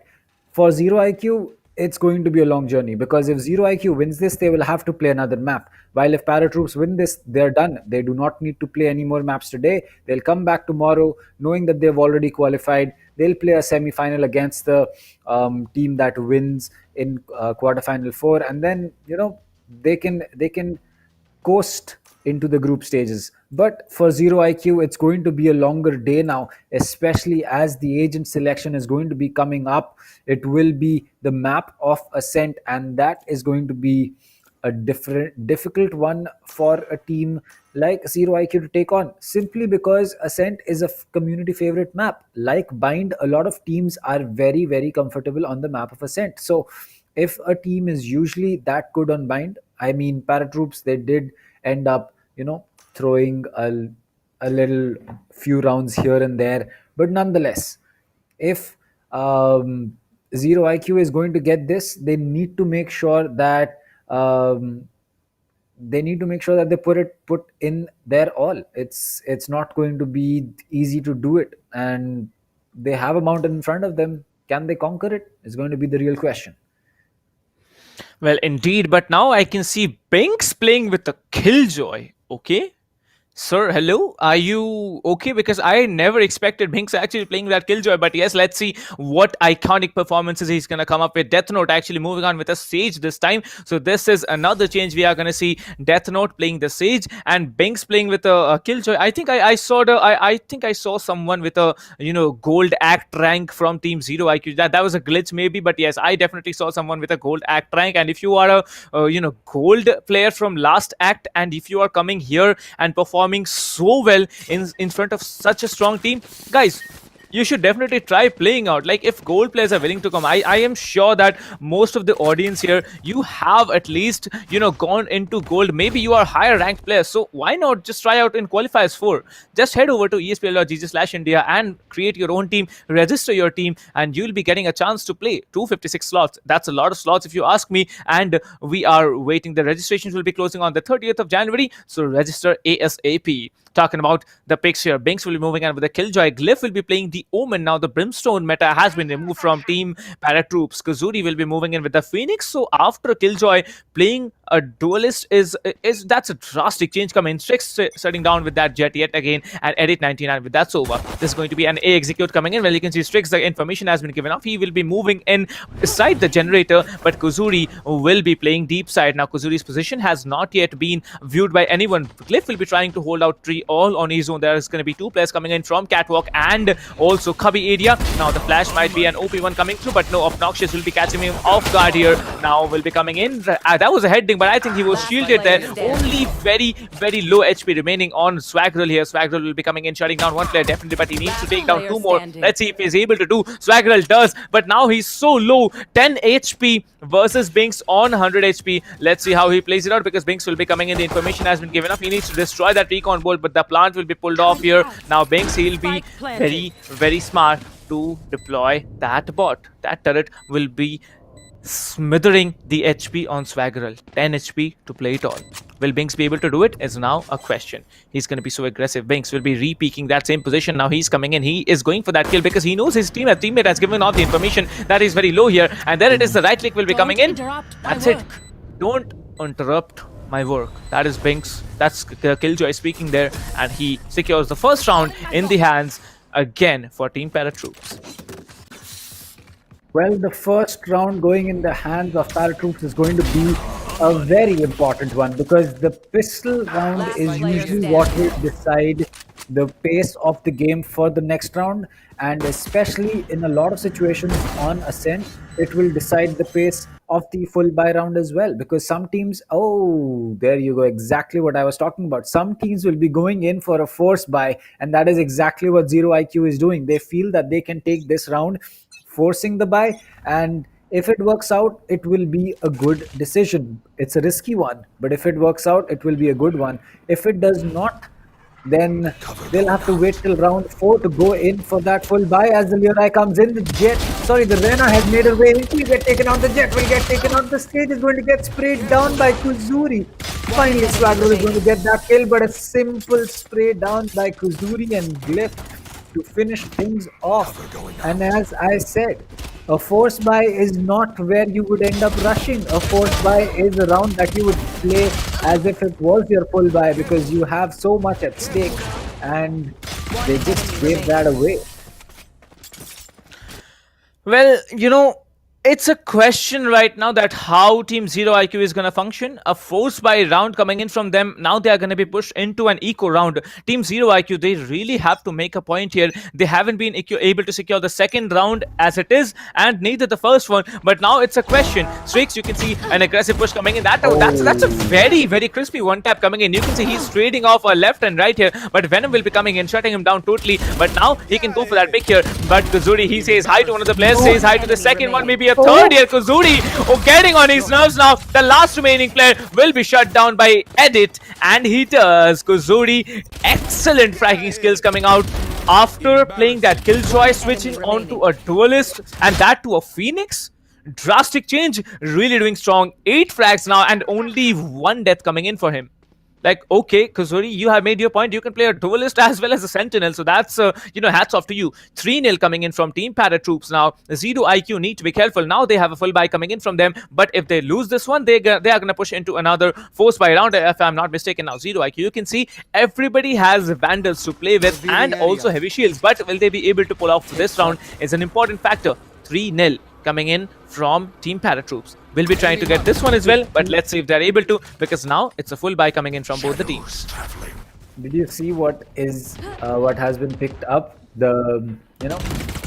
A cannon has been picked up by Strix, as he will be having the op this round to play around with, and Swaggerl will put an end to his counterpart, which is going to be Edit 99 getting taken out with that Hunter's Fury. The recon dart towards deep sight is going to be used for a wall bang. Kuzuri making sure that he does not walk into its line of sight, does not take any damage. A shock dart being used, 2 people inside, 3. The Lerai should be coming out. That will prevent this glyph from peeking as they will make their way in, but Strix is going to connect. He will not connect the second shot, as now he knows exactly where this player of Venom is going to be inside. But Swaggerl picking up that kill, going in for that spike plant. It's going to be a run it back. The Sage with the wall in her hand is going to get taken out. Kuzuri gets reset to his spawn, as it will be Obnoxious coming in from mid. He will molly off CT, and now this seems to be a 3v3, or make that a 3v2, as suddenly ZeroIQ has complete side control, as Kuzuri will pick one up. Venom coming in from the back. Obnoxious just holding on. Do they have the time to go in for this defuse? It looks like no. Venom is going to get that kill.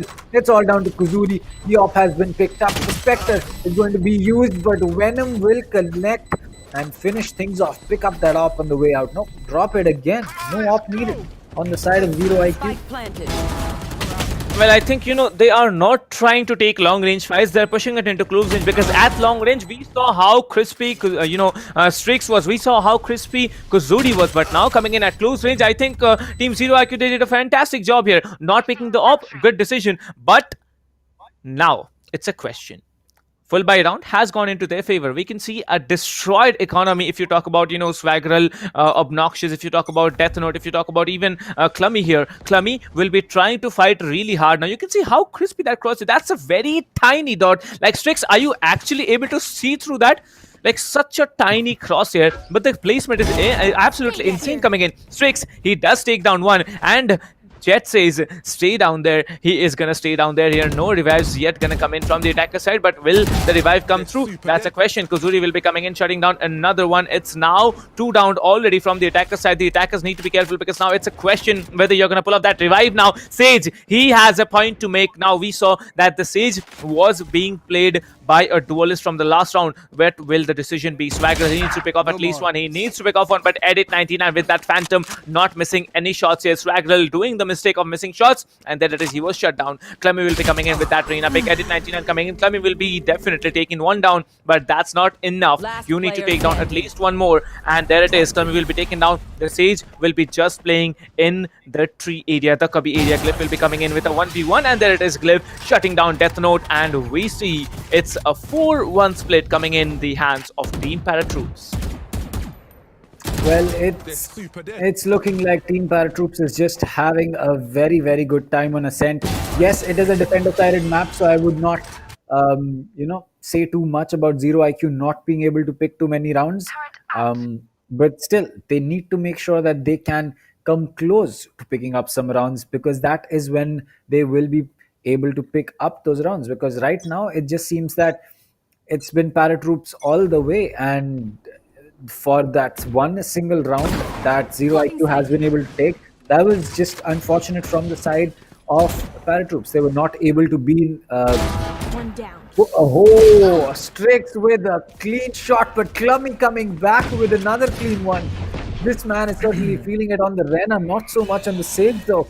But as the Rena is going to be using that clear eye, it's going to be a Paranoia coming in. Kuzuri and Glyph getting one kill each. It's down to the Sage as she will get taken out, and Glyph will get rid of Death Note, while it will be Kuzuri getting rid of the Jet. And that is another round for ParaTroops. And yeah, there you go. It's just looking like, as someone said, it's looking like an easy game for ParaTroops. One enemy. Well, indeed, and we have around 350 people. Well, guys, if you haven't yet liked the stream, if you are a big Binks fan, if you are maybe a big ZeroIQ, maybe a very big ParaTroops fan, why don't you leave a like for them? Because these teams, they are playing very confident and very well as well. You can see Strix will be coming in with that operator pick yet again. He will be shutting down at least to one player with that operator, because now you need to leave a mark here. Now he knows where absolutely exactly he needs to shoot, but no, he is denied this time. Clummy will be moving in with an excellent pick, but Edit 99 will be trading off for that. So that's a good start to the team. Now low HP on Venom as well. Venom will be shut down, maybe another one, but Clummy will be shutting down another player. Obnoxious with only 50 HP, still surviving. The Brimstone ultimate from the attacker side will be shutting down one, but Death Note, now you have a chance to revive one of the players. Why are you not reviving is a big question. You can also heal up Obnoxious, but not doing the same either. Now Clemmy will be shutting out another one. There's the revive coming through. Swagger will be resurrected, and he is into the game. A 4 versus 3 game has been turned again into a 3 versus 3, as Clemmy will be taking down one player indeed. But Binks, he is holding off B all on his own. There will be one player at least trying to hold out, but no. Now it is going to be a close quarters combat, as Glyph will be taking down Death Note. Death Note slowly coming in. He will be shut down now. The Killjoy is playing deep side. We know that the Killjoy is playing deep side, but where is he? He is going to be playing in the boathouse. Last player standing. Kazuri coming in, trying to take down one, but Binks will be denying that. He takes down 2 flags in this round, and they are now at a 5-point lead. Well, a 5-point lead is certainly going to be interesting. I'd say that ZeroIQ need to take at least a total of 4 rounds on attack, so that they can have some chance of coming back. Or it could just be that maybe they are not good on attack at all, because on Ascent at least, it just seemed that on Bind, on defense, they were not able to do anything, and when attack rolled in, they were able to pick up rounds left, right, and center. So maybe if this team of Zero, oh, what a connect by Glyph. Oh, that is going to hurt a lot, as the Vandal connects with the head. And maybe ZeroIQ is a team that just loves to play after the split, but they need to make sure that the scoreline needs to be competitive, because it did not seem to be a good one, as this is just going to be a frag fest, as every single player of ZeroIQ will look to rush in, but get shot in the back or in the chest as they make their way into a site from Arc. And that was it. A flawless round coming in for the side of ParaTroops. Well, they tried to make a chain, going into the B side here, because everyone you saw was taken down in that simple space, just the entrance of B main and on B main there. But now it's a challenge. It's a 6-point lead yet again in favor of Team ParaTroops. ParaTroops, they're looking so confident, and Kuzuri, 13 frags coming in for him, just 2 deaths, and Binks, 4 frags, but just 1 death. Killjoy, at this rate, oh my god. Strix coming in with a very swift connection. A second one. That's a very good headshot coming in. Now he has to be shut down, and Clummy will be shutting him down, but Cliff will be trading them off very well. Swaggerl will be remaining, but Kazuri will be one-tapping and deleting Swaggerl from this round. 8-1, a 7-point lead coming in. Well, I just noticed that we have Lord Bathura in the stream. So, Lord Bathura, hey, welcome to the stream. And I hope you'll be playing again in Qualifiers 4. So, yes, guys, if you want to, compete against this man here, Lord Bathura, you can definitely head over to ESPL.gg/India and, register your team. This is a player from team Tamilas. So yeah, they'll be playing, I guess. Lord Bathura, you can just tell us if you're playing or not in the chat. But yes, let's move on to the game now. 7-round split coming in from Team Binks versus Team. Team. It's Team Binks. ParaTroops just because of the fact that Binks is there always. And now Strix will be coming in with that operator, trying to be very aggressive. He has been smoked up, but he's smart here. Well, let me just tell you guys, you have a chance to win a Fury 5 mousepad. You also have a chance to win a Pulsefire raid, and you also have Alloy Origin Score RGB giveaways coming in, and also Cloud Core 7.1. So yeah, just head over to our description. You will be finding that sweep widget link coming in. Well, talking about the match, that's a very crispy frag coming in from the defender side here. Strix will be coming in, trying to take down one player, but no, Swagger will be taking down Kuzuri. Kuzuri was a big hit. Now the Sage will be shut down. Edit 99. How crispy is that aim coming in for him? Clummy will be taking down Binks. Binks will be coming in, will be shut down. One player will be shut down. That's a lot of bullets missed there by Swaggerl, and but still, he takes him down. It is going to be now a 3 versus 3. You can see Edit 99, so much information given onto him. He shuts down another player. The Reina Clummy has ulted now. It's Strix versus the Reina. Now he misses the shots here, but no damage done.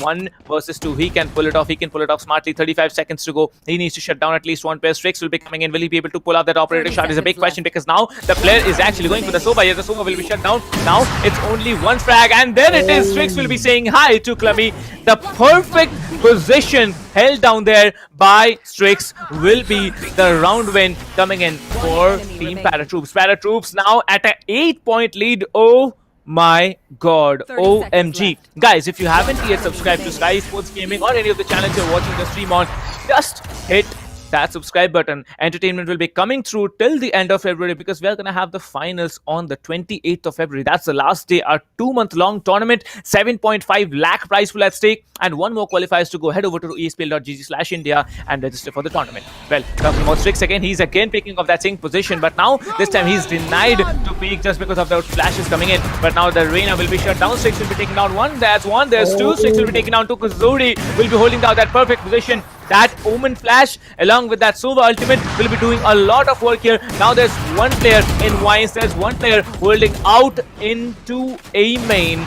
It's a 1 versus 2. Now Binks has been damaged, but Binks will be taken down. Okay, Binks does not get taken down. How is he alive? He takes down 2 instead, and that's another round. A 9-point lead coming in. If it's a 10-2 again, I'm going to be very mad, because it can't be an 11-1 either. But will it be a 10-2 is a big question, because now ParaTroops, they need to get this round, because last time they had a 10-2, almost it was like ZeroIQ had come in. They almost came into the game. And you see ZeroIQ's economy is destroyed. They're buying guns and not picking up shields.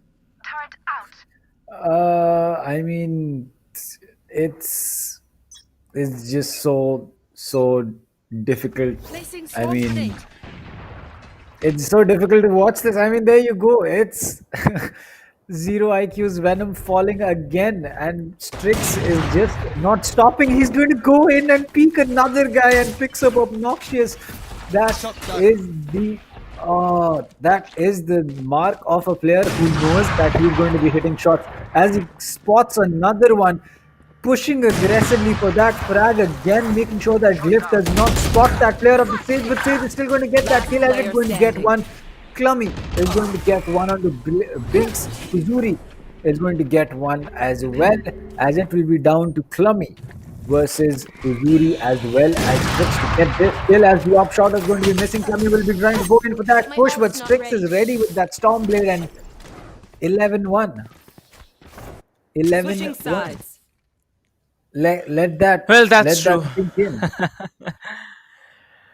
Guys, just informing you, those of you who haven't yet noticed, we are having a 350 plus watching. So yes, if you haven't yet liked the stream, do hit that like button. And if you haven't yet subscribed to SkyEsports or any other channel you've been watching the stream on, just hit that subscribe button. Well, talking about SkyEsports, we have already reached at 96.2k followers, subscribers. So why not get it to 100k? Why not complete that huge milestone? Let's get it to 100k. Moving in, talking about this match is going to be a very quick one if Team ParaTroops get 2 more rounds. Now ParaTroops are on the attacker side. Now they had been dominant on the attacker side back in Bind, but on Ascent it's a different story. A very quick push coming in. The Sage Wall will be actually walling him in now, but no, the Sage will be denying that factor. The Arena will be coming in. Some damage done onto Strix here, and Kuzuri gets shut down. So that's one disadvantage coming in from the attacker side here. Where are they gonna go? Are they gonna rotate? I think they are gonna rotate because there's already 3 players I can see rotating from spawn. One of the players is gonna be the lurkers here. The Killjoy will be still staying up in B main.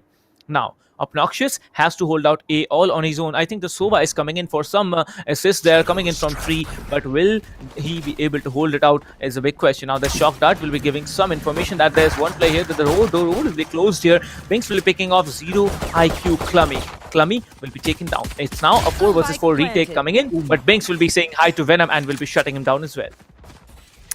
Well, that was the quick shot coming in from that Ghost. As the spike has been initiated, Pizza and market control is being held on the side of ParaTroops. And the Sage is going to get caught as the 3K is going to be coming up for the man Binks as he's coming in towards Heaven. He might just be able to get that ace as Heaven ramps is going to be the place he'll be entering from. Eret 99 gets one kill, Swaggerl gets one, but he knows the knife comes out. Will he connect? No, he will not. Binks, no, just trying to meme, not getting the meme and getting memed on instead.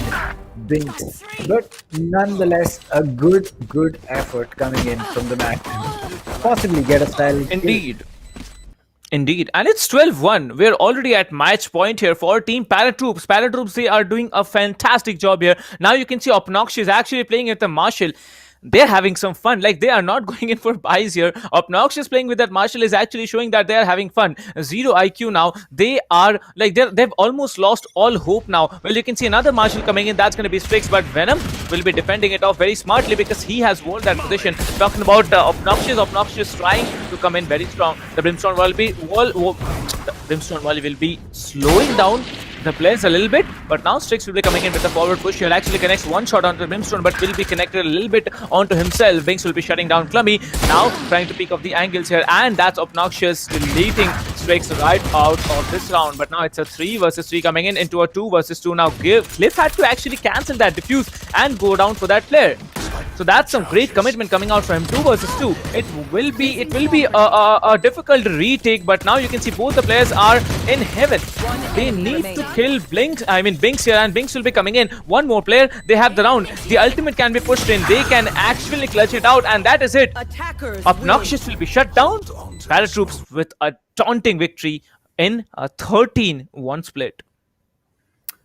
Well, 13-1, I did not expect that. I expected maybe a 13-6 or 13-5, something like that. But 13-1, I did not expect this. I just did not feel like ZeroIQ knew what they wanted to do against ParaTroops. And again, Ascent, a community favorite map. A lot of teams play this. It's not really the best choice to take a team like ParaTroops to a map like Ascent, especially when they have Strix, Binks, Kuzuri, and I mean Kuzuri especially. What got into that man? I don't know. He was just fragging left, right, and center, and hats off to that man. I mean, from going from a Killjoy to a Phoenix and then doing that well, it certainly speaks a lot about that man. Well, you saw how confident he was on the defending side, like deleting players, anyone coming into aim-in getting deleted over and over again. Once Strix is there to assist him, there was Kuzuri. That was a beautiful crossfire coming in. Now, you know, this round was definitely one round that team, ZeroIQ had the chance of winning it on a good note. But now, I think it's all done and dusted because now we are seeing a 13-1 victory come in yet again. Yesterday, we saw Team Mahi against their opponents pull off a 13-1, and now it's on Ascent again, a 13-1 coming in from Team ParaTroops. ParaTroops well started indeed, but Strix with that crispy aim, he is definitely doing a lot of work here. But will they be able to keep up the performance is a big question, because the next match, it is going to be another intense match to watch. Well, talking about this game, it has been intense. It has been intense at moments, but I believe it was a very, very one-sided and dominating performance coming in from Team ParaTroops. I think, yes, it was a very dominating performance coming in from ParaTroops. You can't really question whether it was going to be a ParaTroops map or not. It just felt like that from the start, especially when they started off strong in that pistol round.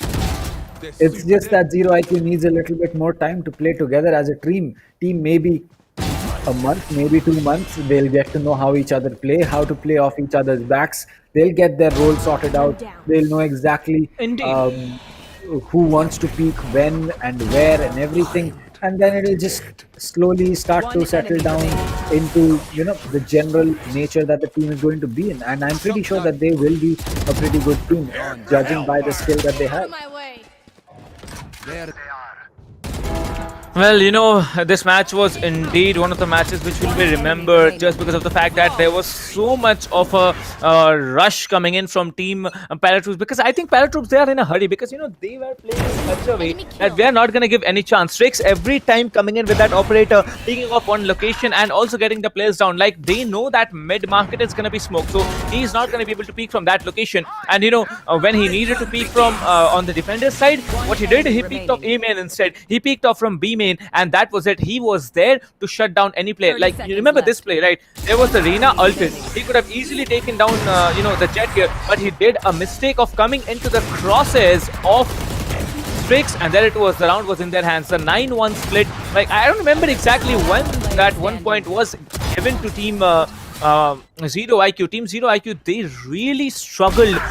Over the time, they're going to improve. That's for a start. But, you have to wait for that to be happening, because now, this team, they can definitely play out in the qualifiers. And if you are in the qualifiers, you can definitely play out, because qualifier 4 registrations are open, and it will be continuing for any team who hasn't yet qualified for the group stage as well. Team ParaTroops, they are into the semi-finals that are going to happen tomorrow from 12 noon. But also, they are into the group stage. Just talking about the scoreline, 13-1, ParaTroopers versus ZeroIQ. Great game by ParaTroopers. Well-tried team ZeroIQ. Strix sitting at 16 frags. Kazuri with also 16 frags and just 5 deaths. Okay. Cliff will be sitting with 14. Yeah. That's completely immense here. 5 deaths from Kazuri and 4 from Binks. I think that there was only, 2 or 3 moments that actually Kazuri missed any shots there, kind of. I don't know about Kuzuri missing shots, but I know for a fact that if there is Strix with an op, you do not question whether he's going to hit that shot or not. I mean, 16 kills, 10 deaths, it may seem like his KD is not that great, but just looking at the way that he was connecting those shots, you really need to commend that man. And not just that, but as for ZeroIQ, it was a tough game for them. It was not going to be an easy game for them, and still they were able to show up the best that they could. And I honestly feel that a month or maybe 1.5 months, if this team of ZeroIQ keeps playing together, they should be a team that we will be seeing in a lot more tournaments. And that is simply based on the fact that they are skilled players. They just got outplayed thanks to strategies that are obviously one of the important part of a game like Valorant. You cannot just simply play on your aim. You cannot always run and gun. It's not going to be a game like Counter-Strike. You will have to make sure that your smokes, your flashes, your mollies, your pushes, everything is going to be connected with each other and your team as well. And unless you do that, you will not be, you will not be able to do it, and you will not be winning games. So for ZeroIQ, I think a little bit more practice and they should be coming back as a much stronger team. Well, indeed. And ZeroIQ, you do not need to be disappointed, my friends. You can definitely play it out. You have played against one of the strong teams in the tournament right now. I think one of the top 100 teams in India, and you have definitely played out really strong. But talking about, qualifiers for, you guys can definitely head over and check it out. The people watching the stream, and also team those who haven't yet qualified for the group stages, you can head over there and register for qualifiers. For registrations are closing down on the 30th of January 2021. This is the ESPL Valorant PowerUp India. And we have the tech partner Akamai Technologies. We have the broadcasting partner LOCO, Peripheral partner as HyperX, production partner none other than SkyEsports India. We have the media partner as TalkEsports, and we have the country partner as PFG Esports. Head over to espl.gg/India to register for the tournament. Only 3 days left for the registrations to close down, and this may be the last chance that you're getting to actually play into this tournament. So if you are just friends playing, if you are just college students who want to play out on an esports level, this is it. You should definitely check out this website, espl.gg/India. The registrations are still on. It'll be going on till the 30th, so head over there. Plus, you also get a chance to win HyperX gear just by registering and playing the tournament, and also viewers, those who are watching the stream, you get a chance to win the ESPL welcome gift. The giveaway is going on. Link is in the description there. The widget link is there in the description of the stream. Just head over there. 3 to 4 lines below. You'll be finding that link. Head over there and you can register for not just 1, 2 giveaways that we are going to be happening in this tournament. But now talking about qualifiers 3, ParaTroops move on to the group stage here. ZeroIQ, GG's, well tried, but yes, you're going to have to come back again into qualifiers 4 as a much stronger team. Talking about ParaTroops moving into group stages and also the semi-finals of qualifiers 3. Next game, it is going to be Enigma Gaming versus Team ASES. I think it's going to be a 2-1 split, Kanav, because I haven't seen too much of a domination coming out from both the teams here. And if they play top-notch, like between 2 teams in the second half, I think we are going to see another 2-1 game coming out of both of these teams. Well, as for Team ASES, I think that we have seen them in qualifier 1 or 2. I'm not really certain. I think it was qualifier 1, but was it Kerala ASES? Is it the same team?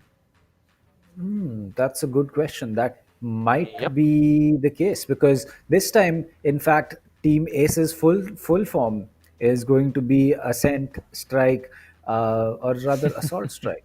Wait, Assault Strike. There was something like that. Yeah. There was something like Assault. that. Yeah, it's Strike Esports. So I think something like that was the name, and it's exciting to watch that. If Kerala ASES have actually changed the name to ASES, it's going to be far more interesting, because from Kerala ASES right on to ASES, Assault Strikers Esports. So that's something like you're trying to show that power out from your name. That's something impressive to watch. Well, that will be something that we will be seeing after this short break coming up. So get your snacks, get your tea, coffee, or whatever you want to drink right now, because we will be back in a short while with quarterfinal 4, which will be the last and the final game for today between Enigma and Team ASES.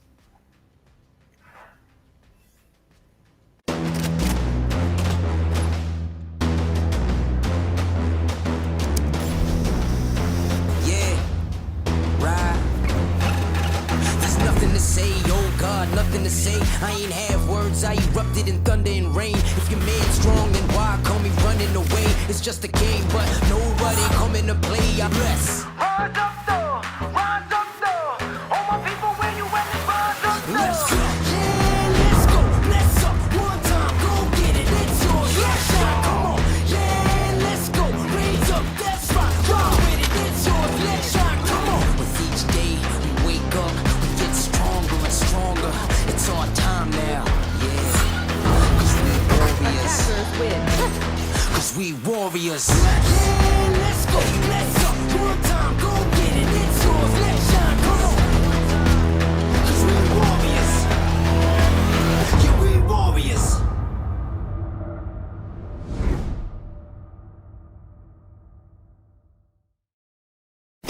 Valorant Agents of India. Are you ready? The ESPL Valorant PowerUp Series is a tournament open to players of all skill levels. Whether you are an agent with competitive experience or not, this series is meant for you to test your skills and have fun. Agents will battle for a total prize pool of 7.5 lakhs and the title of Series 1 champions. It's time to power up. Let's break down the tournament format. At the beginning of the tournament, there will be 4 open qualifiers. In the qualifying rounds, players will go through a best-of-1 single elimination, battling their way up the ranks. Those ranked top 16 onwards of the qualifiers will face single elimination in a best-of-3 match. The top 4 teams from each qualifier will earn a spot in the group stage, resulting in a total of 16 teams. These teams will then be split into 4 groups, with 4 teams per group. Teams will then compete in a GSL format, where 2 opening matches are played. The winners will then battle in the winner's match, which will determine who tops the group. The losers will battle for survival. The victor of this match will then battle the loser from the winner's match to determine who progresses further in the tournament.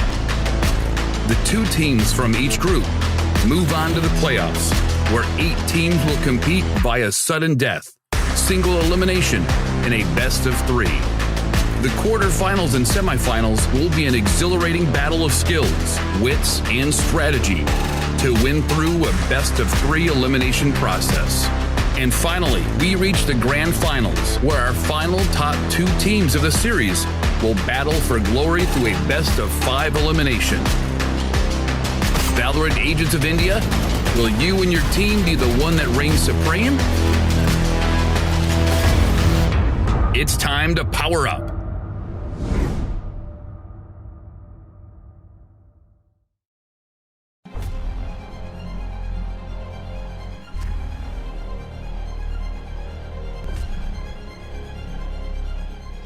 Every young gamer wants to become an esports professional.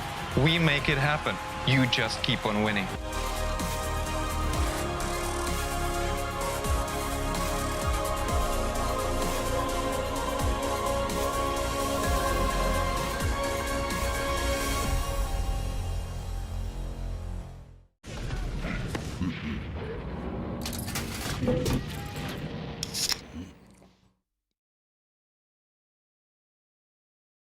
Users of Roblox are all around the world, and all of them expect the same level of experience. Well, the success of games is measured by how much can you keep users engaged. ZeroIQ's mission is all about player experience first. Everything we do, the player is sort of core to our thinking. ここ数年で、リッチなユーザーエクスペリエンスを提供するために If you don't want to worry and you don't want to think about things like asset delivery and the ability to have your connectivity between your devices and your servers as fast as you can, just go with Akamai. Akamai gets into places and markets that other providers of similar services don't quite hit as easily. その上で、アカマイさんのシステムを使うことで、大容量のセットを高速に配信させて、いただけているかなと思います。The workflow without that, I'd probably have a lot more CDN support because the amount of capacity we'd need from the others wouldn't be there. There's one less problem we have to solve. If Akamai wasn't around, we would probably have to multiply our team by I don't know what kind of factor and understand what we would need to do to replace what Akamai provides to us.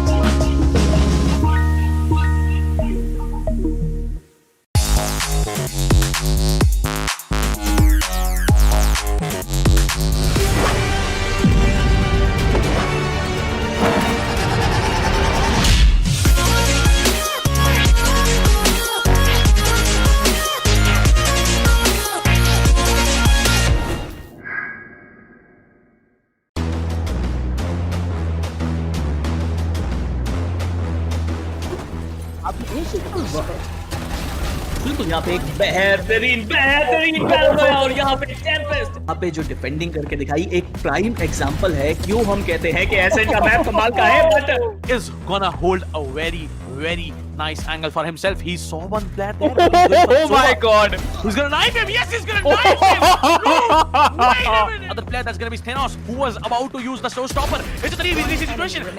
No!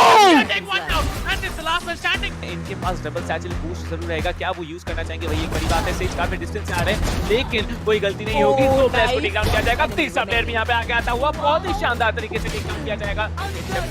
And that's gonna be I am the hunter. That's gonna be Hunter's durability. Sharon gets taken down. Oh my god! And look at that ultimate!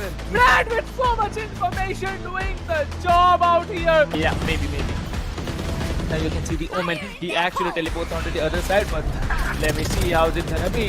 The Brimstone is caught off guard, goes for the reload. Rina needs to come up front. That's a beautiful heading. That's a double heading coming in, but now he comes up strong. 3k already.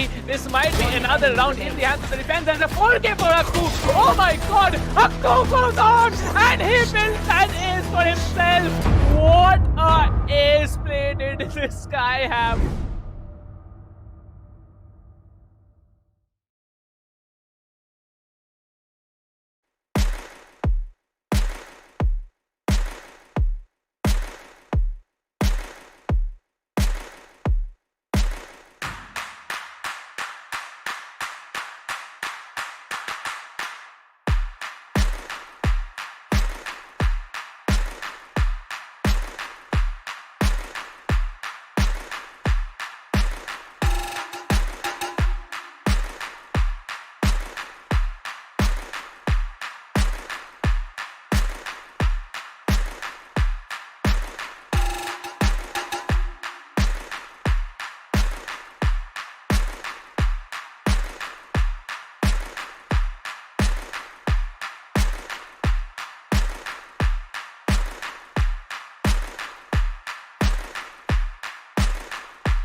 odds are all against me, I'm ready to go. Burning it down, they ain't noticed till the temperature rose. Bless the energy, then we erupt in a blaze. Mama save us, I swear the babies lately crazy these days. People dancing like they warriors, use the passion.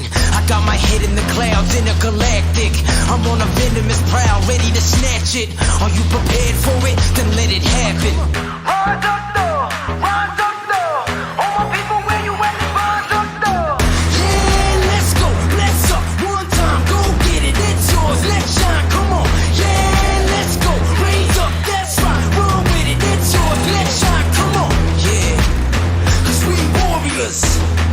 Yeah, cause we warriors. Yeah, let's go, let's up. One time, go get it, it's yours, let's shine, come on. Yeah.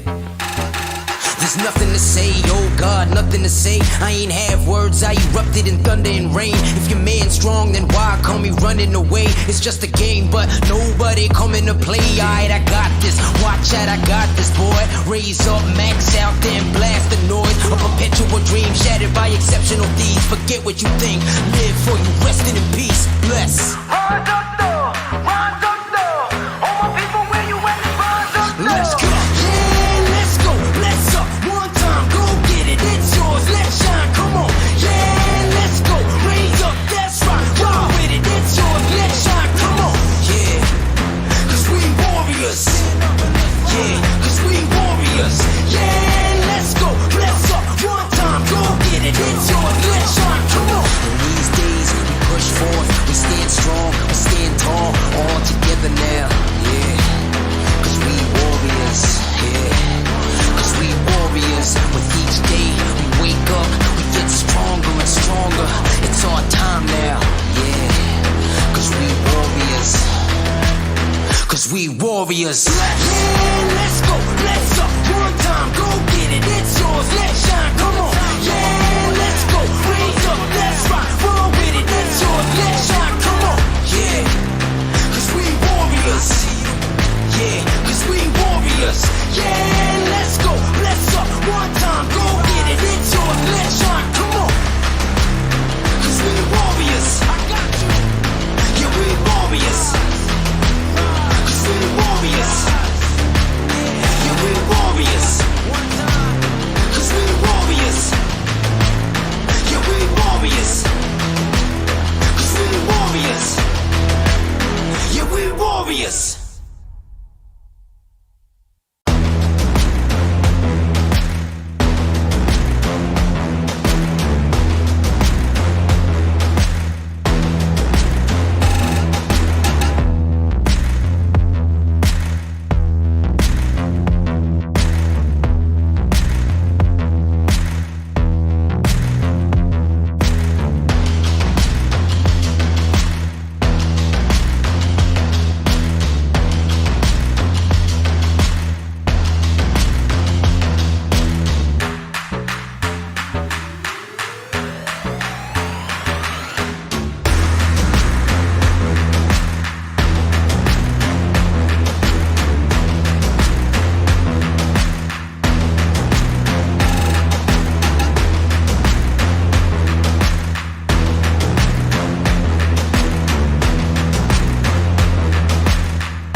say, oh God. God, nothing to say. I ain't have words, I erupted in thunder and rain. If your man's strong, then why call me running away? It's just a game, but nobody coming to play. I bless. Rise up, though. Rise up, though. All my people, where you at? Rise up, though. Let's go. Yeah, let's go. Let's up. One time, go get it. It's yours. Let's shine. Come on. Yeah, let's go. Raise up. That's right. Ride with it. It's yours. Let's shine. Come on. With each day we wake up, we get stronger and stronger. It's our time now. Yeah. Cause we warriors. Cause we warriors. Yeah, let's go. Let's up. One time, go get it. It's yours. Let's shine. Come on. Cause we warriors. Yeah, we warriors.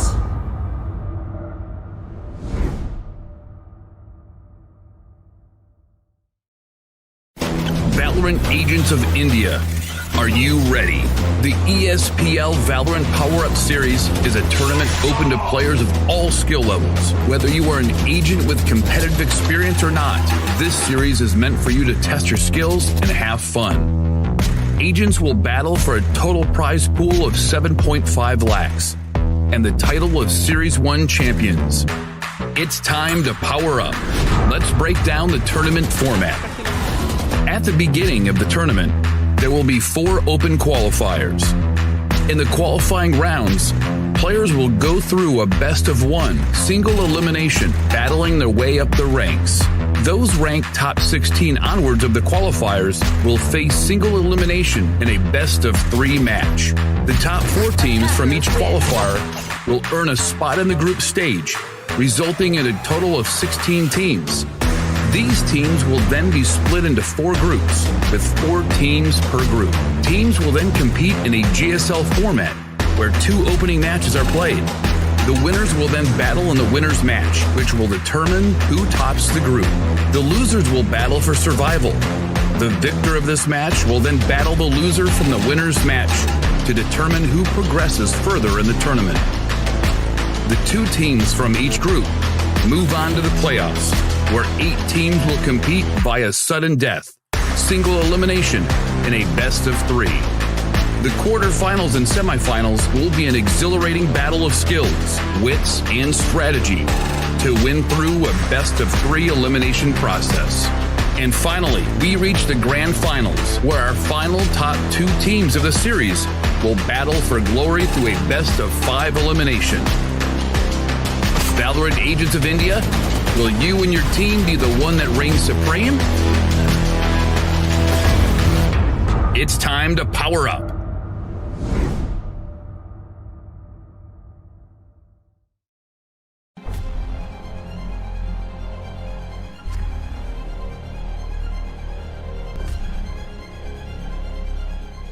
Every young gamer wants to become an esports professional. We make it happen. You just keep on winning.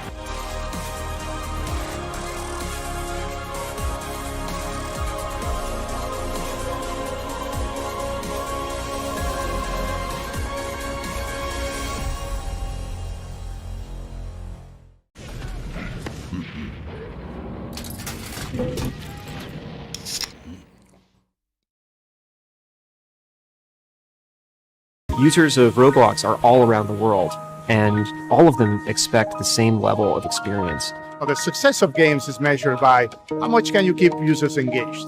ZeroIQ's mission is all about player experience first. Everything we do, the player is sort of core to our thinking. ここ数年で、リッチなユーザーエクスペリエンスを提供するために If you don't want to worry and you don't want to think about things like asset delivery and the ability to have your connectivity between your devices and your servers as fast as you can, just go with Akamai.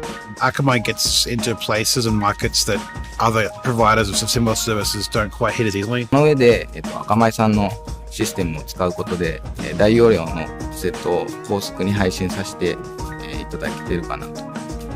The workflow without that, I'd probably have a lot more CDN support because the amount of capacity we'd need from the others wouldn't be there. There's one less problem we have to solve. If Akamai wasn't around, we would probably have to multiply our team by I don't know what kind of factor and understand what we would need to do to replace what Akamai provides to us.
बिल्कुल यहाँ पे एक बेहतरीन battle है और यहाँ पे Tempest यहाँ पे जो डिफेंडिंग करके दिखाई एक प्राइम एग्जांपल है क्यों हम कहते हैं कि एसेट का मैप कमाल का है but Is gonna hold a very nice angle for himself. He saw one player there.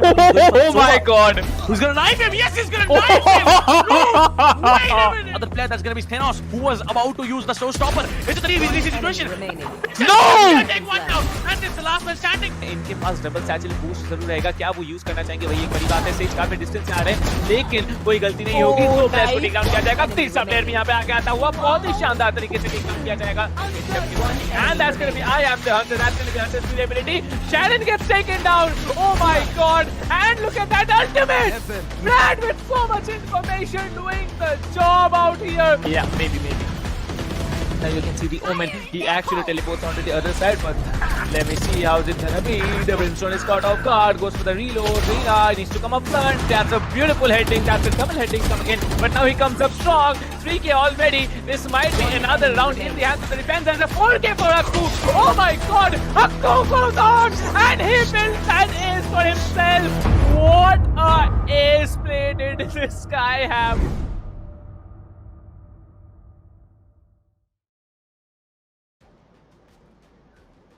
Well, ladies and gentlemen, you can see who is here. It is none other than Dinkar Dinbot. And well, it's going to be a great best of three that is going to be coming up. This will be Enigma taking on Alpha Strike Esports. And it's been a long time since Dinkar has been here casting Valorant. So, how are you doing, my friend? Not able to hear you, Dan, but that should be fine because you must have given me a very warm welcome. I kind of no actually no, but yeah, that's fine. Still, that's fine with me. It's good to be back though. We will be casting the Qualifiers 3 right now, and I actually didn't want to hear you, but still. I will have to hear you just because the fact that we have to cast together. So I'm still in the process of fixing that. Let's see how that goes on. Well, it looks like you will have to fix whether your headphones are working or not, but it's going to be down to Enigma or Alpha Strike to see who will have to come back for qualifiers 4 and fight their way up to quarterfinals again, or will there be someone who will be taking their spot instead? So there will be one team that will be getting that spot, that is for certain, and they'll be facing ParaTroops in the semifinals tomorrow. But right now, Enigma Enigma or Alpha Strike Esports, that is the real question in everyone's mind. We have the lineups, in fact, from both these teams. So from the side of Enigma, we have Hiccup, Badman, SMX, Ghost, and Buster. And from the side of Alpha Strike Esports, we have Rude, Sway, Mind, Fuse, Duff, Juzo, and Jiren. And that is going to be the roster that ASES or Alpha Strike Esports has. Honestly speaking, I am expecting a lot from both these teams, especially just reading the names that we have on the side of Enigma. It's going to be a star-filled lineup, and it will definitely be something that we will have to look out for. Well, it looks like Dinkar can't still hear us, as that is fine. It can happen sometimes. But speaking about the semifinals tomorrow, we have already gotten 2 teams in, which is going to be Team Mahi and White Shadow Esports, who will be playing off at 12 p.m. tomorrow. That is going to be the first semifinal. The second semifinal will be ParaTroops versus the winner of Enigma or ASES, which is going to be coming up right now. So, again, looking at these teams who have made their way in through qualifiers 3, if you are looking forward to playing against these teams or playing with these teams or even beating them, you can go ahead and register yourself for the qualifiers 4. So it's going to be espl.gg/India, and you can head over to the website. You will find all the information that is there for yourself to get registered. It does not matter whether you're a silver, a bronze, an iron, a gold, a plat, or a radiant. You can make yourself a team and you can play for that. So it's going to be important, to say the least, that if you guys do manage to qualify, it's going to be a big thing for you guys. So As for the two games that we have right now, you know, it's really going to be down to Enigma races to figure out who will get that spot against ParaTroops for semifinals too. But again, it seems that Enigma is the team that has a much more recognizable lineup. We have Binks, we have SMX, we have we have a lot of players whose names we know, especially Hika as well. So it's going to be really important to see and interesting to see how ASES is going to be performing. But at the same time, I really want to see the maps that we are going to, as you will be seeing that right now. Enigma chose Ascent. They'll be starting on attack. ASES on defense. Haven has been picked by ASES as they'll be starting on attack, and Enigma on defense, while Bind will be the third map that we go to. ASES starting on attack and Enigma on defense. So again, it's really going to be down to it's really going to be coming down to who is going to have a stronger start. So just about to we're just about to head our way into the match. We will be getting the agent selection screen coming up on our displays any second now, and we will be knowing whether it's going to be a triple duelist lineup coming in from the side of any one of these teams, or will we be seeing a double sentinel? Maybe we'll be seeing two controllers, a sentinel and two duelists. We do not know. But Ascent, again, it's going to be a map that as I stated in the last best of three, it's going to be a map that a lot of teams like to play together, and it's really going to be interesting how ASES is a team whose players we have not really, at least personally for me, I have not heard or casted before. So it's going to be interesting to see how they play. While for Enigma, there are players who have casted before. We have seen their gameplay. We have seen how they, how they line up with other stronger teams as well. So Ascent is definitely going to show us how Team ASES is going to be performing, though Haven is really where we'll know for a fact whether it's going to be Enigma finishing it off in a quick 2-0, or will it be going to a third map on Bind. And it just feels that it's going to go to the third map. I feel that it's going to go to a third map. It's just that, will Team ASES have the fuel in them? Will they have the skill, the prepared? Are they prepared to take on this team of Enigma? And it will really come down to that fact, whether can they do it, or will it be a quick 2-0 for Team Enigma?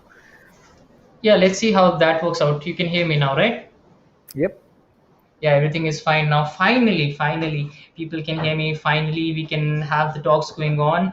And yeah, let's see if Enigma can pull it out today. And it's going to be an amazing game. But the last game, it was just out of the box. We did expect ParaTroops to do well, but finishing it off in the first two rounds itself, it was amazing coming in from them. Let's see how they do in the semifinals. But right now, it's going to be Enigma Gaming coming up, and it's going to be an amazing day today with an amazing caster. Well, that is definitely true, as the total prize pool for the tournament is going to be 7.5 lakhs. You can go ahead and register yourself for that over on espl.gg/India, and the qualifier for registrations are open till the 30th of January. Yeah, and it seems it was an open tournament. A lot of new registrations came up, and I did expect the new teams to make a name for themselves. And Dan, I have been seeing, even if I was not casting, I was seeing a lot of games, and I did see a lot of teams performing so well. So it's about finding the gems in India, specifically in Valorant. And I do think that all of the new teams that were forming up, they needed a good platform to show their skills, and it is one of those platforms where they can go up against the top teams, where they can challenge the top dogs in their own grounds. Let's see how that works out. I'm really excited to see if they will be seeing a new champion, if we crowning a new winner today. That is true, and me and Captain Price were actually talking about that as well. It's really been a long time since we have seen Team Mahi be the top team, and I really hope that there is another competitor coming soon, because yes, Global, Godlike, they are all teams who have come really, really close to beating them, but they haven't actually defeated them just yet. We saw Global win I believe a map or two here and there, but an outright tournament win for any other team except Team Mahi is something that I would really love to see. Yeah, and if you talk about the games right now, Team Mahi, if they go up against any team, even if you don't want to be biased, you would still think that yes, there is a 70 to 80% probability of them winning, even if it's Global Esports on the other side or XTZ on the other side, or you talk about any team who are going up against them. So I really do feel that the competition it will be balanced when we are giving 50% to the each teams, or when we are kind of thinking that yeah, the other team can actually win from here. So these kinds of tournament, they are going to give the platforms to those teams, and if you can make the best, because sometimes to actually know where you stand, you need to go against top dogs, and in this tournament that's happening. So right now the spotlight is on Enigma Gaming and Team ASES, who will be going up against each other. Let's see how that pans out. SMX also coming up. These guys, they don't need any introduction as well. Ghost, Buster, Hika, Badman coming in from Enigma. On the other side we have Team ASES, Rude, Juzo, Sway, Jiren, and Fuse coming in from that side. It's going to be Ascent. Let's see how these teams go up against each other. But Dan, we have discussed this in the past as well. The first map, it actually acts as a platform for you to stand on. If you win this, you have a better chance of going away with the game as well in best of threes. Exactly. I mean, for best of threes, the first map is going to be very, very important, because that will put the team that did not win the the first map, on a do or die situation, because you lose the second map and you are going home. There is no two ways about it. So the first map is going to be extremely important, and it will be very, very important, that at least for Team ASES, they get a good start. Yeah, let's see how that works out. But I'm really surprised by the Killjoy on both the sides, because yeah, we have seen Killjoy meta coming up. We have seen a lot of things going in for the Killjoys, but now on both the sides, let's see how that works out today. Exactly. It's for the Killjoy on Ascent, it's actually a pretty smart pick, because we've seen a lot of teams use Killjoy in very smart ways, by using the lockdown in the middle of a plant sequence, using the lockdown right after a plant sequence, as you can say, mid round, trying to just get map control is where sometimes teams have used the lockdown. Not to mention that the alarm bot, the swarm grenades have been pre-placed in such intuitive positions that the player does not realize that they are in the radius of that, and once the swarm grenade goes off, that will suck your HP really, really quick. Yeah, and not only the damage it does, but it actually stops the other team from moving in as well. It actually stops the complete penetration that is coming up. So those utilities can come up handy when you want to stop the other team from moving in. And right now I can already see a split coming in from the attacker's side. Let's see how that works out for them. But I would really like to see who gets the edge in the first 5 rounds. Let's see, because the game is just about to start. The last 10 seconds will be coming up. Yes, you're seeing a little bit of pause, but Dan, we have seen this in the past as well. Teams who do well in the pistol round, they and if they go on to win the third round as well, that actually elevates their economy to a very good level, and after that they are able to dominate the game completely. Even if the other side is so strong, the comeback becomes very hard when it comes to the economy. That is true. The first pistol round, and as I have stated this countless number of times, pistol rounds are usually defensive sided, irrespective of the bias of the map. So even if though Ascent is a defender sided map, it will also be a defender sided round going in. And if this team of ASES is able to pick up this round, it will go a long way, because next it will be an eco round coming in from the side of Enigma, and they'll have to make sure that either they get a thrifty round, or they simply give up that round and wait for the third round to roll in and go in for a full buy. So again, just making sure that every single room inside the building is empty, so that there are no collateral damages. But again, great visuals coming in from the side of the production, and honestly, Ascent is a very, very beautifully built map. Yeah, and even if we talked about Killjoy on both the sides, I do feel that SOA will be really important as well, because specifically on the defender side, because one recon dart and you can completely clear out the B side. We can tell the complete information that yes, it's open, and then the complete rotation comes in towards the A side. Yes, sometimes it does backfire on you, so that's something that I would really like to see. But Sage coming up in ASEAN. That's a little bit of surprise for me. Yes, we have seen a lot of that on the Haven map, but let's see how that works out, because right now the conversation is on here and the conversation is on in the chat as well. We are waiting for the start to happen.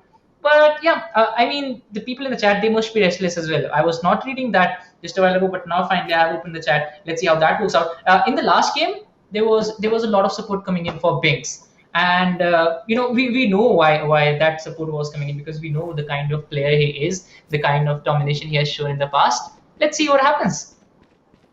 Well, as for what is going to be happening, I can't have predictions because I know that Enigma's players have a much longer history playing competitive simply because I can recognize their names. But I don't want to count out the effort that ASES has made coming here, because it's not easy to reach a position like this uh, only to be undermined by someone who does not know who you are. So I'm going to hold off on my opinion about ASES till I see them play properly, which is going to be at least one map. So as far as Ascent goes, I am not going to be having any opinion about ASES. But as far as Enigma goes, I do expect a lot from them. So if something is going to be happening on the side of, say, Enigma not being able to play well, coordinate well, then I'd assume that it would hold up very, very well for Team ASES.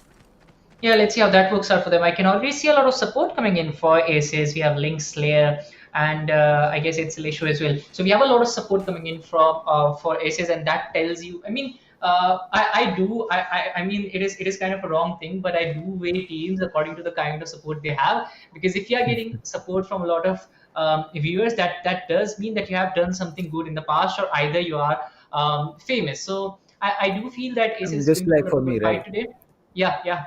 What Yeah, like again? I get a lot of support because Yeah, you I'm don't better get than you get you. you don't get any support. I get a Because lot I'm more better than support you. than you. Yeah, come on, come on, Dan.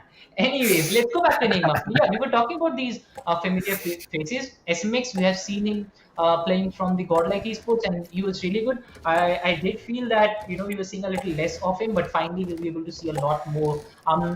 I'm waiting for the game right now, and it will start in a little while. No worries about that. But one thing that I'm really surprised about is only one duelist coming in from ASIS. That's only Jet, which is coming in. I do feel that Sage pick might be a pick which can matter a lot here. I would have definitely gone with a duelist composition here. But let's see. They must be having something in mind. That's why they have come up with only one, a totally different strategy coming up here. Well, I think that a strategy that these teams will be using will really depend heavily on how the other team is going to be setting up, because one duelist from the side of ASES may seem like, a weird thing for a lot of teams. It may feel like on Ascent, how do you want to deal with just a Jet? But if you look at their lineup, they're playing two Sentinels. That means that they are planning to pick up as many rounds as they can on defense, which kind of makes sense. If you pick up, say, 9 rounds on defense, you suddenly just need to eke out 4 more rounds. And taking 4 rounds with one duelist is not that hard if you think about it. So it will really depend on how these two teams are going to be going up against each other and how their strategy is going to pan out. As for Team ASES, I really hope that they are able to figure out the one duelist and the two sentinel role that they're going in for. But as for Enigma, I really hope that they can break down those two sentinels, because if they do not pick up enough rounds on attack, which is going to be about 4 or 5, say a 7-5 or an 8-4 split, it'll be difficult for them to come back as well.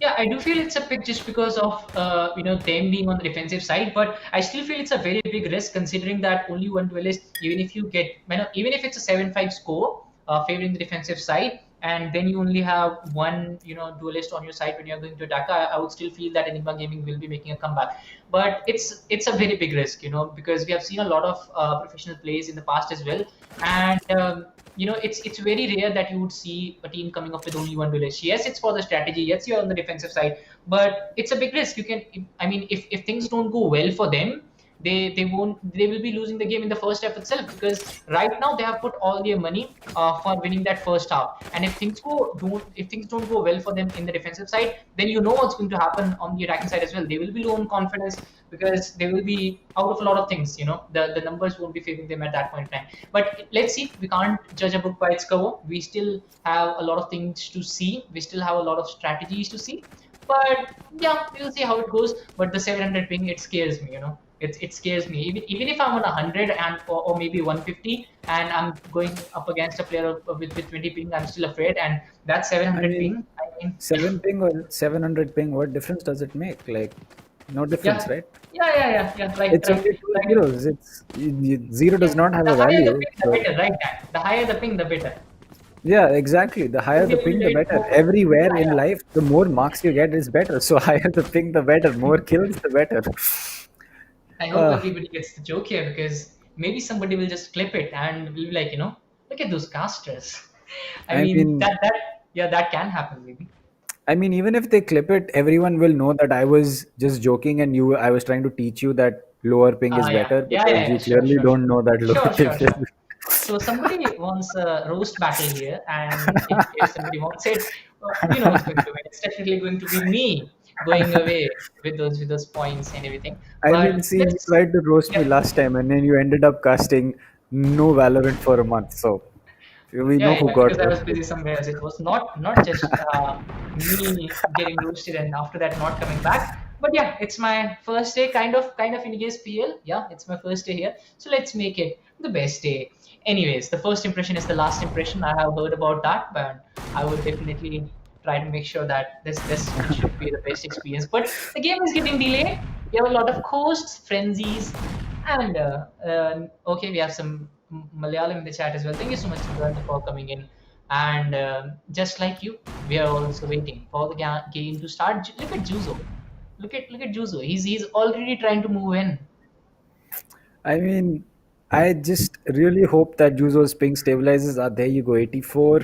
Please stay Yeah, there. 108, please. 112. It's Please, playable. please. It's playable. Yeah, Avi to it's come hai. this. Yeah, Yeah, it's 56. coming up in There the you go. chat as well from Good SMX. boy, Juzo. Let's go, my man. More power to you and your internet connection so that your ping stays in the double digits and we Yeah. can have the match going in. Well, it Even the looks opponents like, are favoring him. Even the opponents are like, come on, Juzo. Come on. You yeah, can do that. everyone Yeah, is it's cheering stable Juzo now. on. Right now, out of the Yeah. 10 people, everyone is cheering for Juzo. Yeah, even the Enigma supporters, even before the game has started, they're already on Juzo's side. Let's see how Yeah. that works out for them. Yeah. Again, we can see a lot of chattering happening there actually, and I guess the game is about to start. We have Juzo on 56, Root on 48, so that should be fine, right? But I Yep, really like the thing on the Enigma side as well. Look at that, how stable they are. Oh, Juzo, no, come on, no. Juzo, you need to be a little more stable. Ah, come on. I guess we are going for a restart here. Yeah, we will probably have to go in for a restart as either Storky will be coming in for Yeah. Juzo or maybe his ping will finally fix itself and not create any more issues. But, speaking about a player change coming in even before the Yeah. first round has been played, that's going to be tough for Aces to come back from because they would have expected a certain play style from whichever agent Juzo must be picking up, which was, I believe, the Omen. And Storky coming in will mean that either Storky has to go in for that Omen or Storky has to pick up another another agent, and someone else will have to pick up that Omen instead of him. Well, I believe that it's going to be Storky having to pick up the Omen because it's not going to be someone else picking that up. So let's see how that plans out. I mean, yeah, we have seen that how much of a difference one player can make. Especially, we had that example in the last tournament as well. When Shivi was not playing well, Godel was completely out of the game. So that's something that did happen. And whenever you're going to whenever you're going in any tournament, you always want your first picks to be there for you, and you always want to go in with that. But now, since the changes will be coming up just because of the the circumstances, sometimes you cannot change them, so you'll have to go with the other player. Some viewers in the chat were like, let's go for a 4v fight, and I still feel that Stokey would be a much better pick, and he's a very good player, and he'll be showing that in a little while. And all the 4v5s, they'll be shut down for a little bit. But again, I really feel bad for the other team, Aces, because you talk about them, because we have seen a lot of faces from Enigma. Yes, that kind of tells us that yes, we have seen that from them, so they have a lot of experience. Yes, we have not seen a lot more from Aces, and this time it's their chance to shine. And when what's the best thing about underdogs, they have a moment that they can steal, and they can actually completely shut down the other teams and make a name for themselves from that point on. So I really feel Aces, this is their chance to make a name for themselves, and I can see a lot of supporters coming up as well for them. Let's see how that works out. I agree. I think that as far as this team of Aces is going to be going, it will have to make sure that they can prove something. Even if they do not clear themselves out and win this qualifier, well, there you go. The change has come in, and it's going to be Storky picking up that Omen as I predicted. As this time, I think we will not have to wait for the timer. So, chat, quickly let us know what you think is going to be the scoreline, what's going to be the prediction. And Dinkar, I want to know your prediction. I don't want to go for any predictions right now. I've never seen the team of Aces play, and I have never seen Enigma play as well. How can you expect me to? Come on, Dan. Come on. You have to go in for that. All right, I'll go for a 7-5. I'll go for a 7-5. I didn't ask for the split, man. I asked for the complete I gave 50% now. You completely all right. No worries. Early into the game, but the frenzy will trying to come in control. A lot of shots coming in from Jiren. Unfortunately, not able to connect any, as he will block the sides for the other team. But I still feel the mid control. We talked about this. It's very important. Badman gets first onto Fuse, so that's going to ease the tension on the attacker side. But I really feel a quick plant will be much better, as I am expecting an A plant here. If Omen goes out, I feel that it's going to be all out for the attacker side, as the shot went from Rude as well. But Buster, he'll take a trade to even out the numbers, but it's still a 4v3. Well, yes, it's there you go. It would be a 4v2 this time and make that a 4v1, as Badman is just going to finish everyone off with, man, that's pretty good aim. And I have no clue how Sage won this against Ghost, but there was an instant trade coming in from Buster. And again, these players of Enigma playing really close to each other, playing right next to each other, and hoping to get those trades, as a half buy is coming in for everyone except Ghost. He will be sticking with a Ghost and a full shield, possibly picking up a weapon next round or going in for that op buy as soon as possible. So it's going to be interesting how this team of Enigma plays out. But as for Aces, they need to make sure that they make the most of this round.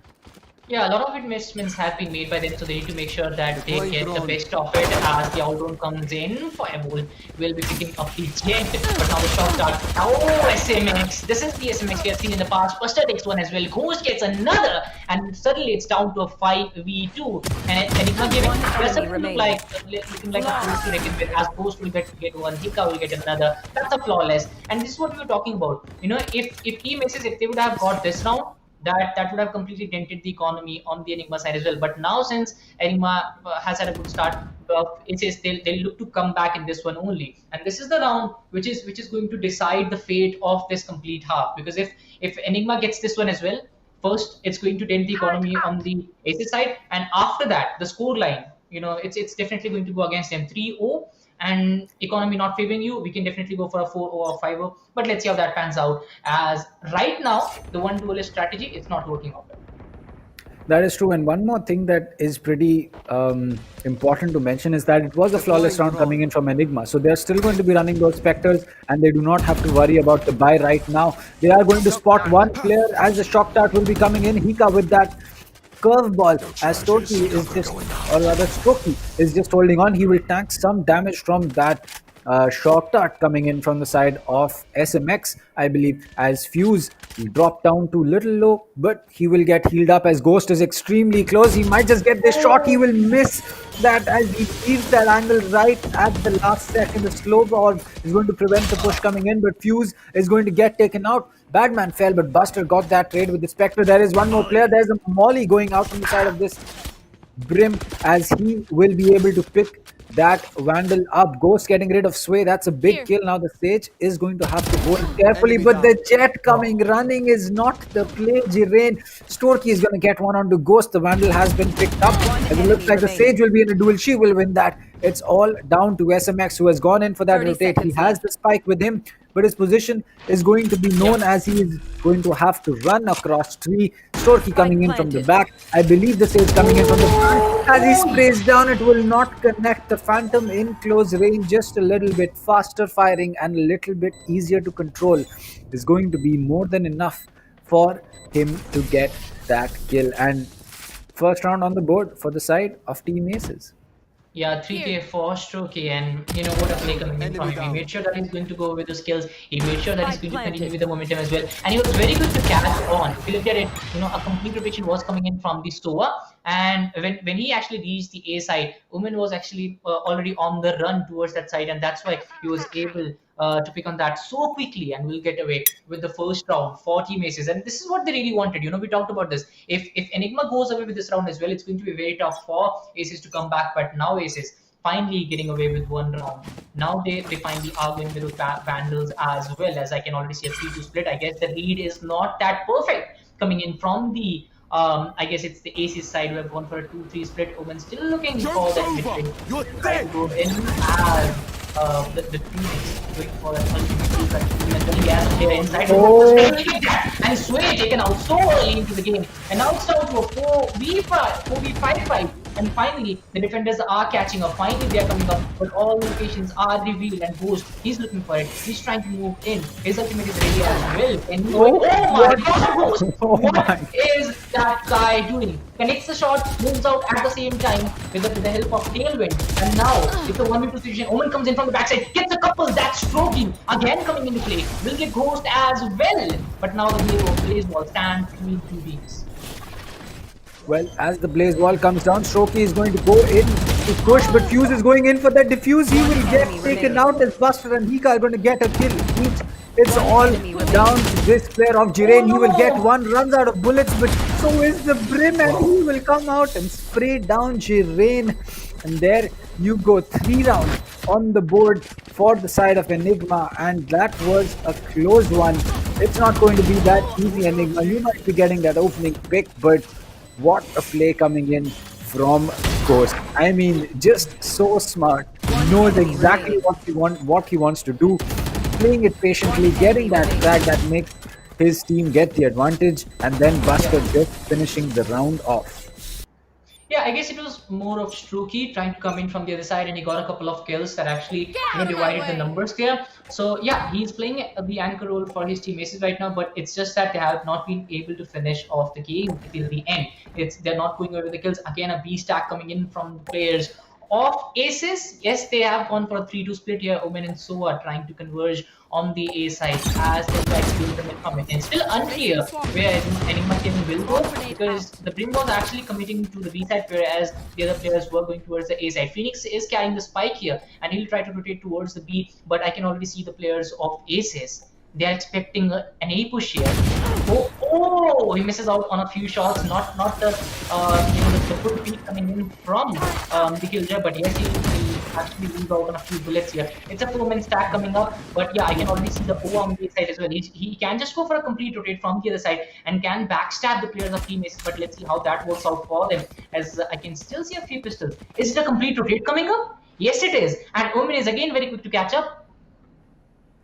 Well, the Yeoman is certainly quick to catch up. They know that SMX is going to be in heaven, but as he comes up, SMX is still going to win that.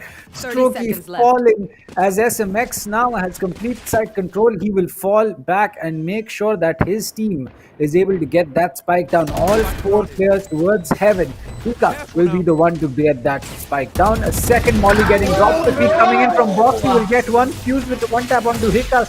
SMX with that Hunter Fury is going to make a lot of players scatter. Rude is going to get 2 before SMX is going to get Fuse. And there you go. It's down to a 2v2. Buster and Vine Cubby and his teammate. Rude is going to get that revive, as it looks like Ghost is going to spot one, but Jirain will get that shot. The orbital strike coming in. Jirain will have to make a push. Will he set wine Cubby? Looks like no, Buster is going to get that kill on the Strokey. And now it will be very, very low time for this team to get that. They know exactly where the player is going to be. Rude will get that kill, but it doesn't matter. The time is not there. As another round going in the favor of Enigma. I mean, that was very quick coming in from the boys of ASES, I would say. Just because if you look at it, the four players from the ASES side, I guess it was the Enigma side who were on the B side, and then the four on the A side. Even if his team was on B, he held down to A just because they had a probability of a complete rotation coming up. And even when the complete rotation came up, he was the first to get that kill, so that his team can move on. It was a 5v4 situation, but I really appreciate how the team ASES played from there on. They came back with the shots. It was definitely Rude making that comeback. It was definitely Rude, who took that platform away from Team Enigma and made it for his own team. He got a couple, but after that it was just too much. Buster, I mean, this guy, he's looking very strong right now. If you look at the last few rounds as well, when it's down to 1v1 or 1v2 situation, Buster is still standing till the end, and he's making sure every time his team is in those kinds of fight, it's them getting the edge over the other team. So I guess the 4-1 scoreline, it's Strokey and Buster going up against each other, and that is what is making the difference till the end. That is true. I think that for Team ASES, they need to just figure out how to play a little bit closer. They have the right stats, they have the right ideas that they want. Well. Yeah, the players are good as well, but it's just that, look at that, 3 players are in heaven. Why? And Jirain is going to get that first pick onto SMX, as Rika will get that kill on the stroke. He will get hit with the alarm bot, but the Under Fury comes in. Ghost will get taken out by Jirain. The hot hands has been dropped, as that will have to be a little bit of a slower push this time coming in from Enigma. Badman will have to come in. The fake plant. Oh no, it's going to be Buster with that plant. Combat Stream dropped right next to the gate. Badman holding his back. This is going to be a very good post-plant setup. The Sova fuse is coming in towards trees. Will he recon this? He will. The recon dot will get taken out, and Buster with a quick headshot. It's down to Hika inside sight. He will get taken out by Rude. This another sim beacon has been dropped. Killjoy comes in. One will get taken out by Rude, but Buster will get that trade. Now he needs to do with 2 players, and he will not be able to do it this time, as Rude with a 3k will get the spike defused, and Team ASES take their second round. Yeah, again it was Buster staying till the end, standing tall till the end, but Rude standing even taller as he'll get back and will take that round away from the players of Enigma. A good battle coming up, but we talked about this. If you talk about the players of ASES, they need to just play a little closer to each other. The Sova, it was a very good setup coming in from the players of Enigma Gaming. They had all the corners covered up, and Sova, he moved right into that trap and he went down very early. But still, the backup coming in from Rude, it was just too good of getting a couple, and after that, the third on Buster as well to get his team a victory. A very important victory, I would say. After 6 rounds, we are seeing a 4-2, but the operator in the hand of Chirin, he can be very lethal. He's going for that. Oh, misses the opportunity, and that was the spike carrier. If he would have been taken out, that would have actually eliminated the position of cases, as they'll get one. You will get one as well. Rude again continuing from the last round, but it's Coach will get back to Stroke. It's down to a 2v3, and Team ASES still has the advantage, and still there's a 3-plant situation. Jet is struggling with those health points, but Sova is just leading in, goes for the spike initiation. The spike will be planted. Jet is all ready. The Cloudburst comes up to block the sights from the players of Enigma, but Jet, he's on very low health points. Keep on shots here and there. But Jirain, looking at the wrong angle, will get served by SMX, and now the Sage, it's all down to him. Can he make the play? The time is running out. The health points, on Jet. Oh, Ghost, amazing coming in from him. He'll get Rude, and that's the end for Team ASES as well, as we are down to a 5-4 line after the first 7 rounds. Well, that was a round and a half coming in from the side of Enigma. I mean, down to a 2v4 clutch coming in from the side of these players. And then Jirain just not paying attention to the sneaky play coming in from the side of that Sova SMX. And honestly, that clearly shows us why Enigma is the team that they are, why they are at the top in terms of kills and everything right now in this matchup. And there you go again, an aggressive peek. The Killjoy turret getting destroyed, but it's going to be a bait as the Stage is going to get spotted by Ghost. Unfortunate, my man. as that will be the end of the stage. No more healing, no more sway, and that will be complete B-side control in the hands of Enigma, not losing a single player. Spike already planted, 3v5 retake. This is going to be very, very difficult as the player is holding the backstab. That will give away his position. The Killjoy turret will get destroyed, and as he peeks, Hika is going to finish him off along with Buster. Now both these players stuck inside. Kabiomi is going to get dinked once and a straight down by Hika to finish things off. And what a play. Yep. It's going from bad to worse for the players of ASES, and this is what we talked about in the pre-game scenario as well. They only have one duelist, and if things don't go well for them in the defensive half, they are remaining on the receiving end in the second half as well. It's going well for Team Enigma as of now. Their fans must be very happy with the kind of gameplay their team has shown. After the 8 rounds, if you have seen, it's just the first set that we're seeing right now, and it's down to a 6-2 score line. And I really like how Enigma is playing. Whenever the stack comes up from them, it's a 4-man stack where one player is actually holding the other angle, but this time they're going in for a complete 5-man rotation. And since last time it was a B stack coming in from them, I guess Team just thought that this might just be an A push as the Killjoy comes in from Enigma, and it's kind of a scenario where we might just see this round also going away to Enigma. But since this round is actually taking away a lot of from them, a lot of investments, I feel that let's see if Team can come back. Well, it will be interesting to see as a 4v5 this time. The spike is still going to get planted. No one can stop by that lockdown. Shoki is going to fall after getting rid of Buster. Another Killjoy is going to get activated, and this time it seems that there is no one to get rid of that. SMX tries to make his way out, but Jiren is going to get 2. It's all down to the Killjoy. He will not get detained. He knows the positions of both the players. He will spot one very, very close. The Killjoy turret gets dropped. The Jet will fall. But Fuse is going to get that kill. And a Diffuse is going to be coming in as well. What a close round coming in from the side of Team ASES.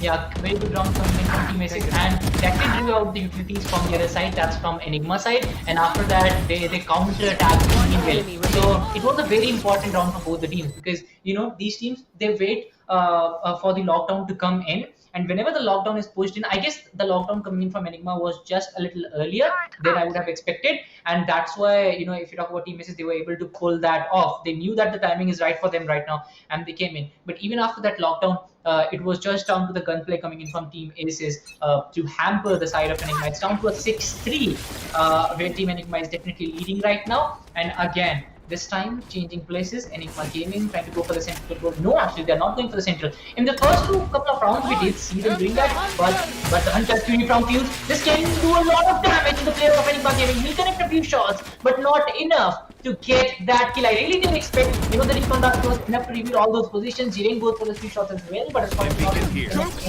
as of now. But Buster, he's ready. Run back comes in from Hika, but Hunter's Fury coming in from the other side as well. This can be very fatal for Team ASES. They need this round, but it's not working out for them. But finally, Stoky and Root, they'll get one. Root will go for that revival onto Jiren. So Team ASES, they are again up to 5 people here. It's a 5v4, but a complete rotation is on the cards for the players of Enigma Gaming.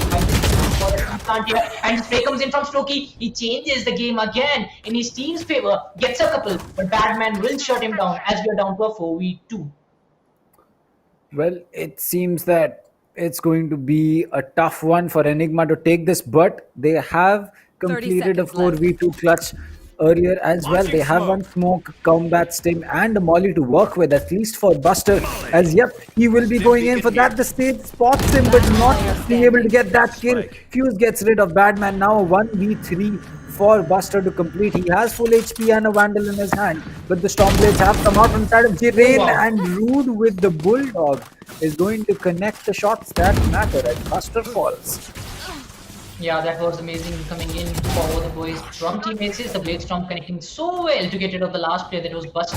It had always been the last player, but this spray transfer from Stoky, it was enough to get rid of a couple of players, but not enough to get the third one. A very beautiful angle being held by the Sova right at that corner, but again, he was picked up by the second player. I guess there was much more pinning needed from the players of Team Aces if they wanted to survive this one, but it was unfortunate that they had to go down as we are going down to the 11th round right now. And a very good comeback coming in from Team Aces, I would say, because at one point they were looking completely out of the game, but the kind of comeback they have come up with and the kind of strategies they have shown, it's panning out beautifully for them. But I still feel when they are on the attacker side, they'll lag a little just because of only one duelist. But let's see if they can turn the tables at that point as well. Root trying to win as well. The drone will be spotted, will be taken down, and Root will be has to for him going to that range from that he can pick up anything. But yeah, the jet will move away. The spray comes in, not able to connect any as of now. Goes with the operator. Let's see if he can pick one. Well, it certainly looks like the site is being defended from the outside as the players coming in from 3 will just get smoked completely down to a 1v1 Hika versus Sway, and that bullet is going to give away the position of the player. But he has two curveballs and a blaze wall to work with as he looks to make this work out. The flash will come in. He knows that the Sway isn't going to be inside heaven. He knows that the drop has to come in, but the Killjoy just checking the wrong angle. Hika missing his shots as well as the alarm bot will get placed. He knows the drop has happened, and as the fire comes in, Sway is going to connect with the Vandal, and that will be 6-5 for Team Aces. Yeah, that was down to 1v1 again as the Killjoy this time will take it away for his team. This is the closest it can hit right now. Down to 6-5. If you talk about Team Aces, they didn't have the best of the starts, but I really appreciate the kind of comeback they are weaving right now. And that 1v1 alarm bot coming up at the right time. Then the crowd shot by Sway, getting rid of the Phoenix on the other side. And Phoenix, he had a lot of utilities. They were planted at the right time, but it was just that the shots didn't connect at the right moment. Killjoy checking the wrong angle actually was one of those places where I thought it might just go away to the other side. But again, the Phoenix was not able to get the job done as they were moving towards the 12th round. And the scoreline still stands at 6-5 as the Cloudburst comes in early this time. And Viren is ready with his operator again, trying to block that entry point for the Enigma gaming. Yes, he'll connect it. Sika, who has been taken down, the recon bolt comes in and will reveal his position, but it doesn't matter right now as if you talk about the defender side, they still have 5 players standing, and the Enigma gaming, they're still looking for that central position. They're looking for a few frags here, and then they'll start to move in, but the recon bolt, it actually reveals the position of the Jet, and oh my god, Jet! With that Wendell will take down one, but Fuse and Strokey, they will even out the numbers. But Buster, this guy is a demon. This guy is a monster. He comes in, gets one, but he will be taken down by Sway. Well, it seems that a 6-6 split is going to be on our hands, and honestly, I'd say that this will help Enigma a lot more than it helps out Aces. And yeah, I agree that if it is going to stay like this, which it is going to be on the split, but if the game goes as close as it has right now, this will be a 3-map play. I'm pretty sure about it. Yeah, and we love 3 maps play. Everybody loves it. If you talk about the the viewers, the chat as well, they want their teams to actually fight for a longer time. There are a few people who want to get the victory in their favor. But if you talk about the equal supporters, the neutral supporters, they always want a 3-round game. Players will be moving down to the other half right now. The game is still hanging in balance after the first half as Batman. His location has been revealed. Sova coming in with that recon bolt, ready with his ghost. Oh man, what a shot coming in on him. Touching down, the frenzy comes up, but will he be able to get those shots connected as Batman is still holding the B side and entry points being choked completely for Aces. And the Sage coming up handy right now as Strokey will get one as well. The plant will be very easy coming in from Team Aces. It's a 3-2 situation. Oh, Heka makes it a 2v2 as he gets one. And both the players from Team Aces, they are on the B side. The run is coming from Heka. He's got one. He gets one. Will get another on the Killjoy. It's a 2v1. He holds the angle. So he gets one. Lord Killjoy, he's turning on health points, and Buster will get the job done. He'll go for the defuse. That's a 7-6 in favor of Enigma game. Well, there you go. Enigma getting that round that is needed again. So both pistol rounds going in the favor of Enigma. And that, I mean, this connect from Badman. I mean, oh boy, that was clean. Strokey getting that kill on Ghost, but eventually it was Buster to get that round win for his team. And it really didn't matter at that point. They knew exactly where the players were. They had to play off each other, and that is exactly what they did. And again, it's going to be, um, you know, it's going to be a 7-6 and a Eco round coming in. The Jet is going to play that way too aggressive. Buster getting two through the one and then one through the wall. Badman getting one as well. So is going to get spotted. Fuse will fall. The Frenzy is going to get picked up and the Killjoy will get cleaned up by Buster. And when this team gets going, it's basically going to be impossible. Yeah, I see feel that the turning point for this game was Buster coming in from one angle, and they didn't expect the other team to be so aggressive. Yes, we have seen. If you talk about defender side, they try to stick to the side. They try to wait for the attackers to make a mistake and then come in. But it was the other way around this time. The Bremy was just too aggressive coming in from one side, and it was a complete push coming in from Buster. He got a couple, and that was the point where I thought, yes, Ace is out of this game right now in this round specifically. It's down to a 8-6, and I guess this time they'll be a lot more cautious when they are moving in. Yes, they are moving in slowly this time, but this time you can see the other side as well. They are not that aggressive. They are waiting on the back sides. They're not coming in on the entry points as Sova coming in from one side. Batman also waiting for his opportunity. As the bolts will be coming in from Sova, not doing enough damage as of now. Finally, will do that tickle damage, but the location has been revealed on the other side as well. Batman takes a little, goes for that spray. Unfortunately, not able to connect any, but a full rotate, a backstab is on the cards for the Phoenix as he's coming in from the backside. This can be very fatal for the team of Aces. As all of them, they are still waiting on the entry points, and their sides have been blocked. Coming in from the Brimstone, the Phoenix from the other side. I mean, he can be the difference maker, but he's not going for the rotate. But the rotate is actually coming in from Team Aces. What is happening here? Well, it looks like Aces is going in for that rotate, not knowing certainly whether they want to do it or not, whether it was a fake rotate or not. It certainly seems that the Sova has left 3 as Strokey is going to be the first one to breach into sight, and that is exactly what was happening. The Jet, the only duelist, will have to play second entry this time. The Jet is going to have to make this work out, but Batman with the spray down, he'll get one. That's going to be the save. Fuse will tag Batman enough to get rid of him, but 10 seconds on the board. As Ghost comes in from the back, he will get one, but Sway with the spray down is going to get 2. It's all down to Buster in a 1v2. The spike would get initiated just about time as lockdown has been established, and now suddenly Buster will have to make this a very, very slow execute for himself, bleeding those 15 seconds from the time that he has to clutch. Of those 40 seconds is going to mean a lot. Now he will have to play this a lot more aggressively. Breaks down the door, goes to heaven. He needs to make this play. Fast combat beacon dropped, and now he knows exactly where the Jet is. He's going to get that kill. He knows the kill can be under heaven, but no, it's going to be Sway with a 3k getting that round. And Enigma so close to getting that win, but unfortunate for them, they will not be able to do so. 10 seconds left. It was a very smart play coming from the players of Team Aces. Even if at one point they thought that maybe they are going for a rotate, at one point we were like they are going for a rotate, but it was a fake rotate coming in from them. They bought a lot of time, and as they saw that the Enigma came inside, now they are rotating towards the other side. And at one point, all the players who were Enigma were just completely in splits. They were completely confused where the players were. A couple of players on A, a couple of players in mid, a player in mid, and that made the job hard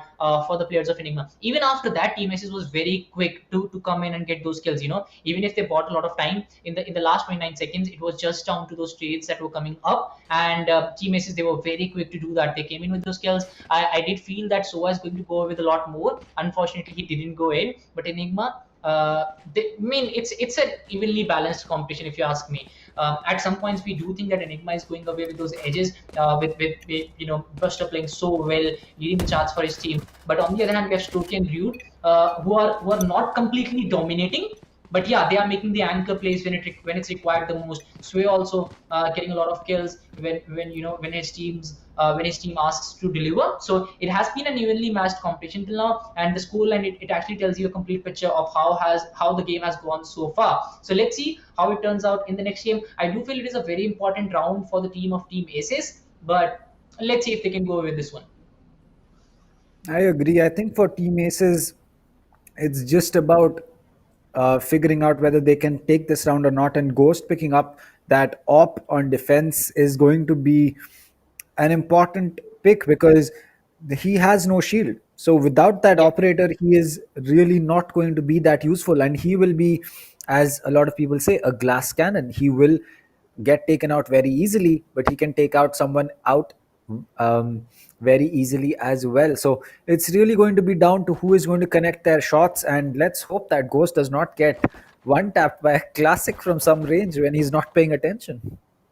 Yeah, I do feel that that will be a B spot coming in from him, where he'll be trying to block that entry point for the team of Team Aces. But I do feel if he gets the opening kill, then that angle is completely gone from the hands of Team Aces. If he's the first to come in and block the B main side, it will be very hard for Team Aces to come back. But that still remains a story for a little later, because right now, if you look at the positioning, it's a 4-man stack which is coming in from the players of Team Aces, and women, I guess, yes, he is finally coming up as well. So that will be a full man stack. And whenever it's a full man stack, I do feel that timing is most important, because when you are on the attacker side, the only advantage you have, yes, it's a 5-man advantage, and you can stack on one position, while on the defender side they don't have the luxury of doing so. They'll have to go for a split, because if they don't do that, they'll have to give up on one side, and that will be completely open. But right now, I can see a rotation coming in from the players of Team Aces. They're looking for mid control, they're looking for a few frags, open frags that can open up the game completely here. And it's going to be Sway who's trying to move in. He has been very influential in the second half of the first half. In the first half, he was not looking that good, but in the other half, he's a completely changed player. I guess he's finally up and running, as the sides will be blocked by the Omen as he'll try to move in. The Sova might just be spotted at any point, as the recon bolt will actually reveal his information, but no damage done so far from either of the teams. Well, it's looking like Ghost will have to wait some time before we'll get to know his op pick is going to make sense or not. But he needs to pay attention to B main as well, because if he's peeking this angle towards Pizza and someone pushes Arch, he is as good as a free pick for himself. But the Omen and the Jet sneaking their way in from market could be something that he'll have to think about. But SMX very, very close to these two players. The shot, I believe that was a recon dart. Yep, it's going to be a recon dart coming in. They know there is one player in B main. They know there is one player in market as well. Both so close to each other.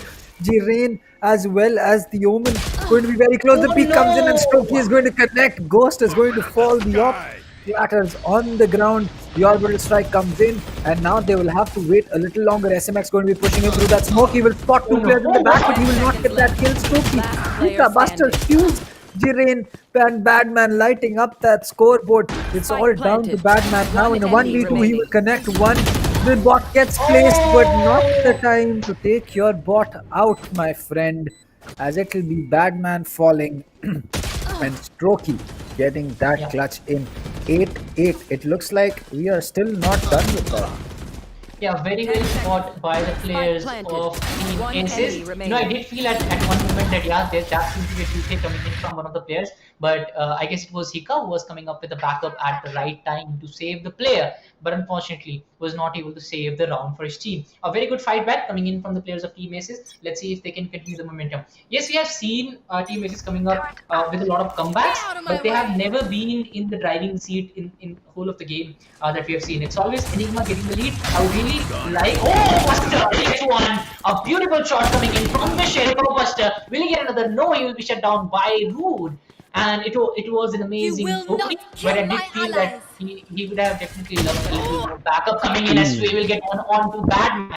The revival will come from the players of Team ASES as they are leading right now. SMX will get a couple. He gets a 3K. Root off the boards as well. Oh It's a boy. complete turn of events here. At one point, we thought maybe Team ASES is going to go away. Then we thought, Enigma is having the lead. But that 3K, it has changed the complete complexion of the game as we are down to a 3v2.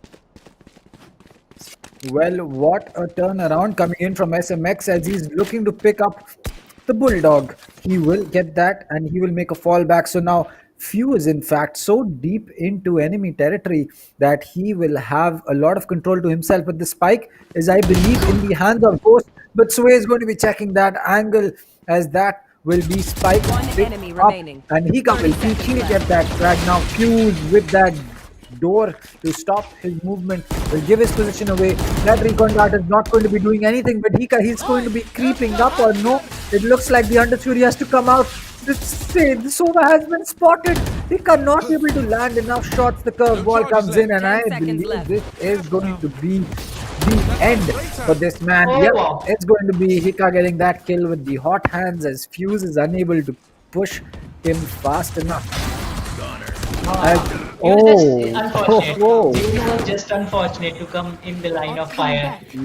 And those were just random shots coming in.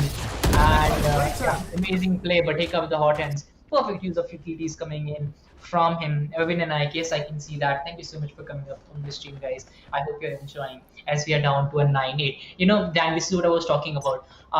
It has always been ASES making a comeback, and Enigma being on the driver's seat to go over those leads. Let's see if they can change the game this time, as Enigma game still has 9 points. The outgoing comes up from SMX to get that. I guess he'll get a lot of information here just because of the fact that there are a lot of players in the mid side. SMX, yes, he's spots one, but can he make the best out of it? Yes, the Underspeed comes in at the right moment. SMX will get one, Buster will get one as well. And finally, Enigma, they are leading right now.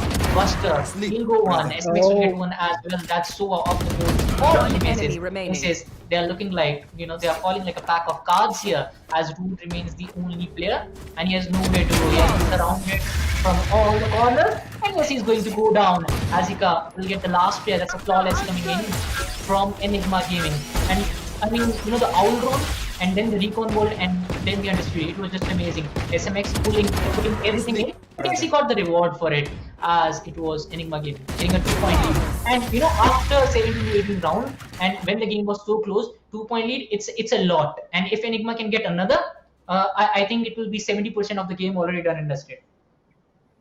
That is true. I think that if Enigma is going to get that op off the hands of Jiren, then it would basically mean that a long line of rounds are possibly going to be headed in the way of Enigma. It looks like the ultimate from the Omen has been popped all the way to heaven. They know exactly where he is. They will see the gun barrel, and SMX will finish him off. Strokey trying to play it smart but gets outplayed instead. The alarm bot will get called out. It will get shot as well, I believe. Not sure about that just yet, but the rotate is coming in from the side of Team ASES. They know they cannot push B. They will have to look at something that they will have to, find on B. B. Yeah, but is it a fake one? No, it's not a fake one this time. They are rotating for Ed, as it's going to be Team ASES looking for the B side right now. But number coming in from Enigma Gaming. And this is what you can do when you have 5 players standing. They still have 2 players on A, then they have a player in mid, and actually a complete trio in the mid, and they can easily rotate towards the B side if the spike initiation starts 30 on seconds the left. B side, as they're still waiting for the spike to be planted. But look at Team ASES, how cautious they are. The killjoy comes in from them. That's a lot of utilities being used here, a lot of investment being done. And Team ASES, they need this round. We talked about this. If Enigma Gaming goes out with one, it's going to be tough for this team 10 seconds left. of ASES to come back, as the plant will be coming up. This is going to be a rather easy plant, but now he's check the angle. Fuse also gets one, gets a couple actually. Jiren will get one with his operator. The last player might just be spotted. It's the Brim and the Jet coming in from one side. Coach, will he take the angle? Yes, he will. Buster gets one. Down to a 3v2. Buster and Jet, they are looking to make a very difficult play here. Buster knows where the last player is. Ghost will get one, but Rude is going to be, will shut down Ghost. Direct ready, but he won't be able to get back. Buster gets a 3 kill here. It's down to a 1v1. Can Buster make the play? Can he do the impossible here, I would say? Sway, moving in. Oh, swamp grenades. They can be very lethal, but Buster is waiting for the right opportunity. Goes for the fake defuse. He gets one. Okay, but unfortunately, the time, it's not in his hands, as he's going to fall down to the explosion. But it was an amazing play coming in from this guy. Silence. That is true. A few more seconds. Had that swarm grenade not been there, One enemy remaining. it would have been a clutch and a clip for the ages. Maybe Buster should have. Yep, I think he did the right thing. He knew that there was no way the player was surviving. Might as well get that kill and get himself traded as well from the spike, because it didn't make any sense to leave the Killjoy alive in that situation. And ASES taking that round by the skin of their teeth, so close, but it still feels that Enigma, they need to pick up their socks. They need to make sure that they do not give away free rounds. They need to make sure that they finish this off on defense as soon as possible.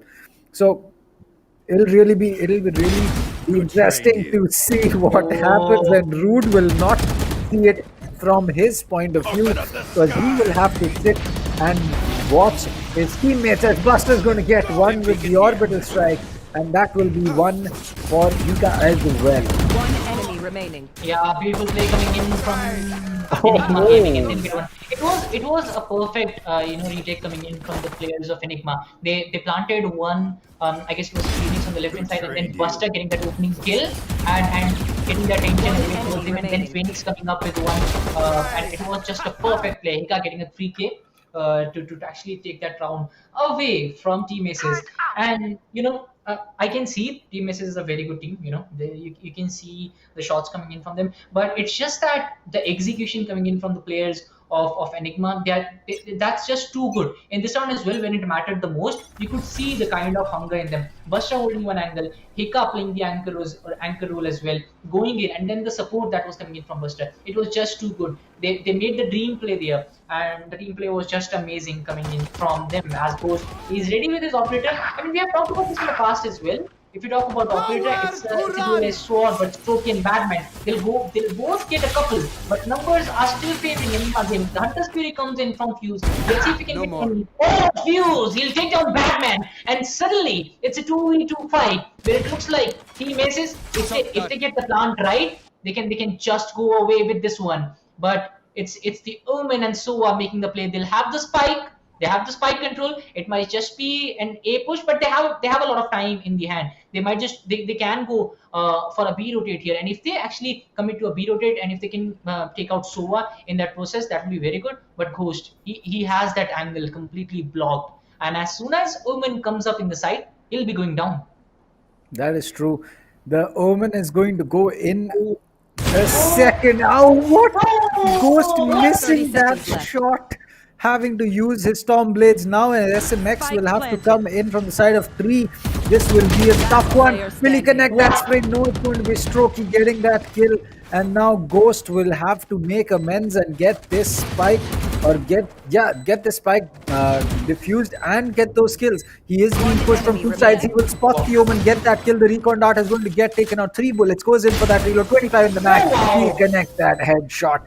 And there will be more than enough time for this man to get the, get the op back and get the diffuse back on.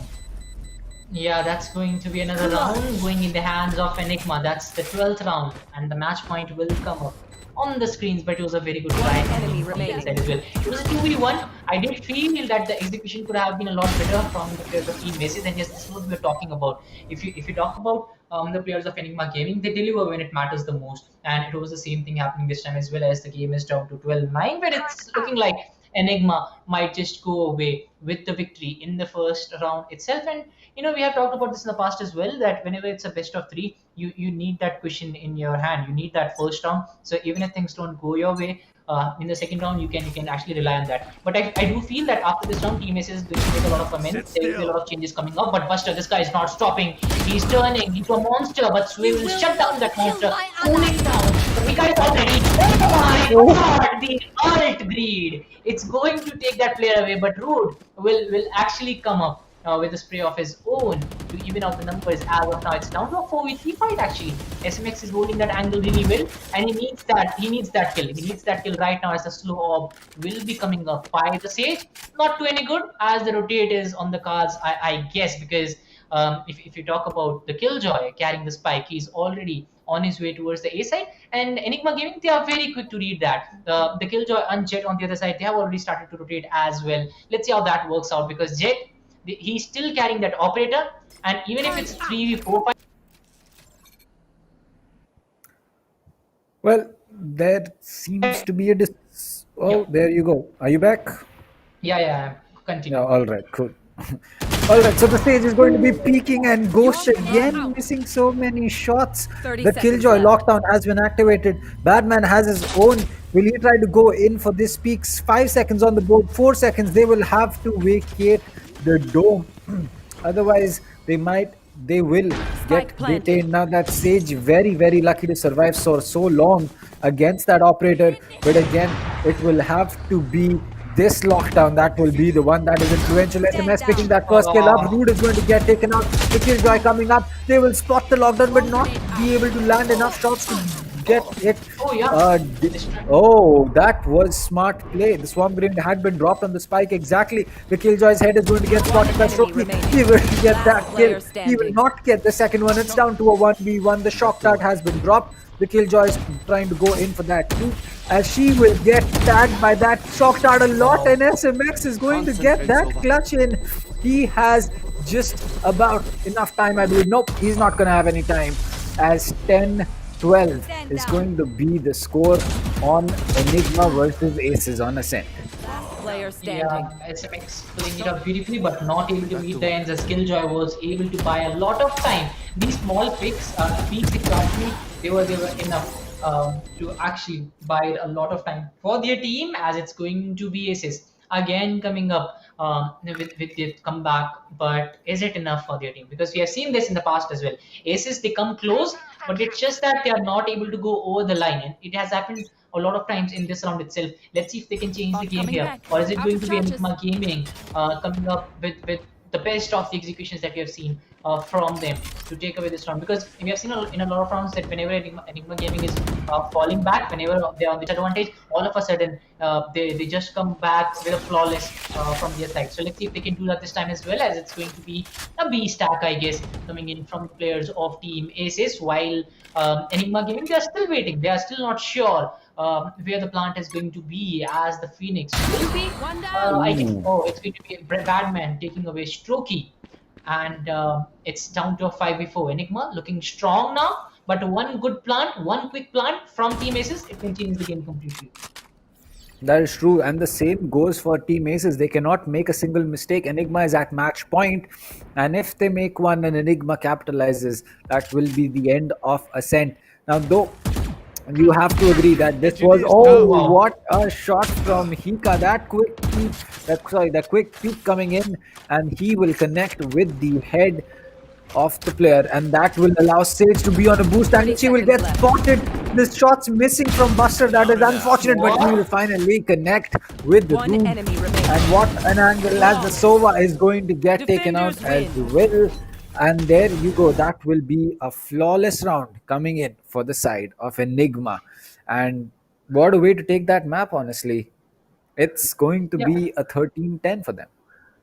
We predicted this. It's like, Enigma Gaming, they always lead, and then it's about Team Aces trying to make a comeback, and all of a sudden it's a flawless coming in from the players of Team Enigma to dent the confidence of Team Aces, and a very good victory coming in from Enigma. But it's still the first round only, if you talk about the game which is happening right now. It's a best of 3. We'll be having the second game as well, and then probably a third one if Team Aces is able to come up with a fight back here. But I do feel that that single duelist play, it actually cost Team Aces a victory, because at some points we did feel that yes, a a double duelist composition would have been better for their attacking side, but the execution from Enigma, you cannot take away any credits from when whenever they were falling back, a sudden comeback, and it's done and dusted. I agree. I think that that single jet played could have been a reason, but I also feel that had they just used their utility on attack a little bit better, or maybe picked up some certain rounds that were very important a little quicker, they might have been able to, just get that small difference in and maybe taken it to overtime or gotten the win. And as for them right now, I feel that the next map coming up, which is going to be Haven, is going to really show us whether ASES is going to prevail or will it be Enigma taking this home. Yeah, and at few moments I did think that its teammates is being a little bit impatient, because at a lot of times we saw them making a lot of mistakes that they were just rushing in without thinking twice, and it cost them a couple of games. And I guess at the end of the day, both teams were really good, and it was just that a couple of casual rounds coming from teammates that cost them this game. Because if you talk about their execution, it was also very good. Their plays, I mean, they were looking good. Strokey as well, he was one of the top players from his team. And it was just that, a couple of casual rounds, we were down and out of this game. And when you're in these kinds of competition, when the competition is so high and when the teams are so evenly matched, you just cannot give it away. You just cannot, lose the pace. And it was all about continuing the momentum, continuing the game that they had in the first half, and then going over to it. Let's see if it will be a replica of the first round, the second one, or will it be Team ASES dominating the second one? Because we have seen a lot of times that they win. It's a one-man show. It's a one-man show. We have seen that happening. That either it's a completely one-sided game, or it's an overtime. Nothing in between. We have seen that in the past as well. Let's see how that pans out for both of these teams. I agree. I think that as for both these teams, we'll have to wait till the next map, which is going to be Haven, I believe. And until we see how that pans out, we can't really predict whether a third map is going to be in play or not. Because for Team Enigma, it's going to be the chance to finish things off immediately. And as for Team ASES, it's going to have to be a do or die. And if they do not pick that round up, then it'll basically GG's for them. They will have to come back in qualifier 4 and fight for a spot. But Haven, it's going to be their pick, so I think we can expect a pretty good show up from them. Yeah, and the kind of Enigma scheme that have been played by the enemy remaining. They have been really good with the plays they have made, and on top of that, the execution when it comes to them having low numbers just like this, talk about the player, they don't want me to fight, but still he was able to go with it. And this time as well, Buster getting in and then Batman coming in from the other side. It has just been a total team play coming in from Enigma. Yes, we have seen a lot of moments of brilliance coming in from Team ASES as well, but it has just not been enough to guarantee the win. It all comes down. It all comes down to the kind of that. And in this one as well, there was a player on the other side, but it was just that the Sova wall was so. The siege wall was so well put that it actually denied the entry for the other player. It was still pinned. And if the ball was not there, they would have lost even worse, I would say. But yeah, it was very well put by the players of Team ASES. And I do think that they'll be making a lot of changes to their lineup right now. Not with the players, but with the agents. And I'm really excited to see how that comes up.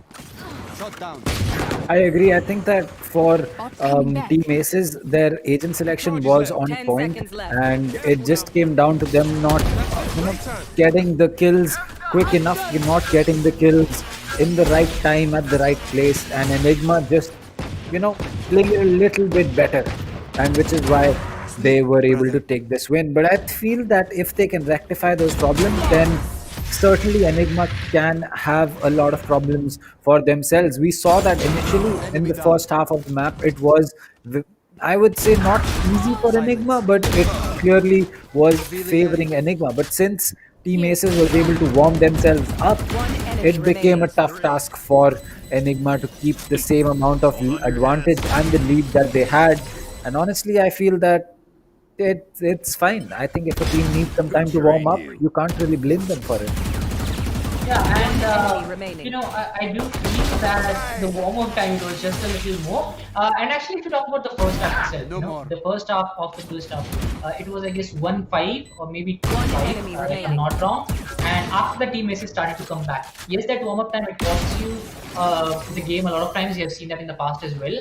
But the kind of comeback that Enigma came up with, because at the end of 19 rounds, I guess we still had the scoreline of 10-9. So that tells you that at one Player point the Enigma standing. gaming was also on the receiving end, because it was team aces going away with a lot of rounds, but the comeback was just too good for Enigma. And these kinds of plays, when they know everything, that yes, it's going to go like this, yes, we can just move in.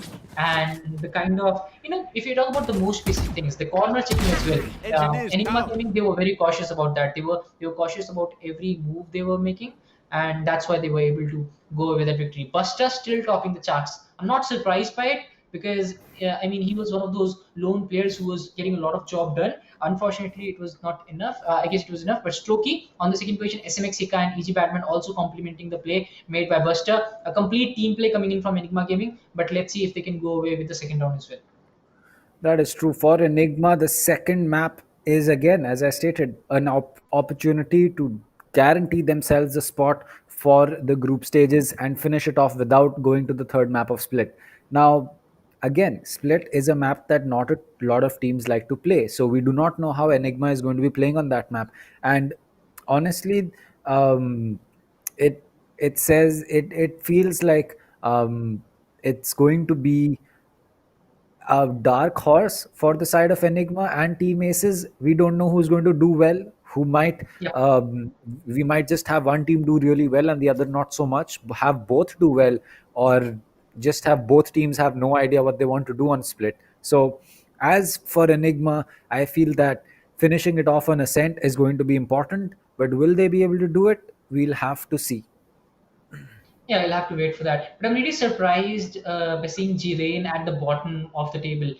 Even if you're a duelist, and actually both of the duelists, if you look at Ghost and Jirain, they are both at the bottom. But I'm more surprised to see Jirain down there, because he was looking very influential in the starting. It was just that I guess the operator it binded him, and after that it was all going downhill for Sheen. He was one of the players that I was looking forward to this time. Strokey, obviously, he was one of the stars for his team, even if they were on the losing end. But Jirain, as soon as he got the operator, he was just trying to hold those angles. And at one point, his numbers were going down. It was down to a 1v2. He was looking for those vandals or phantoms lying around, and he was ripped apart at that point of time. So let's see if he can change the game this time, because we have always talked about this. Operator, it can be very good, but at the same time, it can go against you as well. It is a double-edged sword. But let's see how the next game pans out for both of these teams, as we'll be moving to Haven. And this map, it has a lot of surprises for us. It has always surprised us. If you talk about comebacks, if you talk about the team plays, if you talk about solo players as well, individual players, they have a lot in hand in this map as well. That is true. I think for team aces, especially starting on attack, they will have the option to pick up a lot of rounds and then, um, take the win for them. But for Enigma, they'll need to make sure that they pick up at least some rounds on defense, because Haven, we know it's an attacker-sided map, and Enigma starting on defense, going on to attack can be a double-edged sword. If they're not able to pick up enough rounds, it will be difficult for them. But if they can pick up more than the basic amount of rounds needed, which is usually about 4 or 5 on defense, we can see some teams work a 9-3 split in their favor as well. But an 8-4 or a 7-5 split is usually the kind of split that teams would want on Haven. So if they can do that, then it'll be very great. Otherwise, they will have to play a map 3. And as for everyone in chat, if you have 5 friends and you can make a team of 5 players and work it out and play the qualifier 4, you might just have the opportunity to be playing an on-stream game against teams like this. And the qualifiers registration is in fact going to be closing in 3 days from now, which is on 30th of January.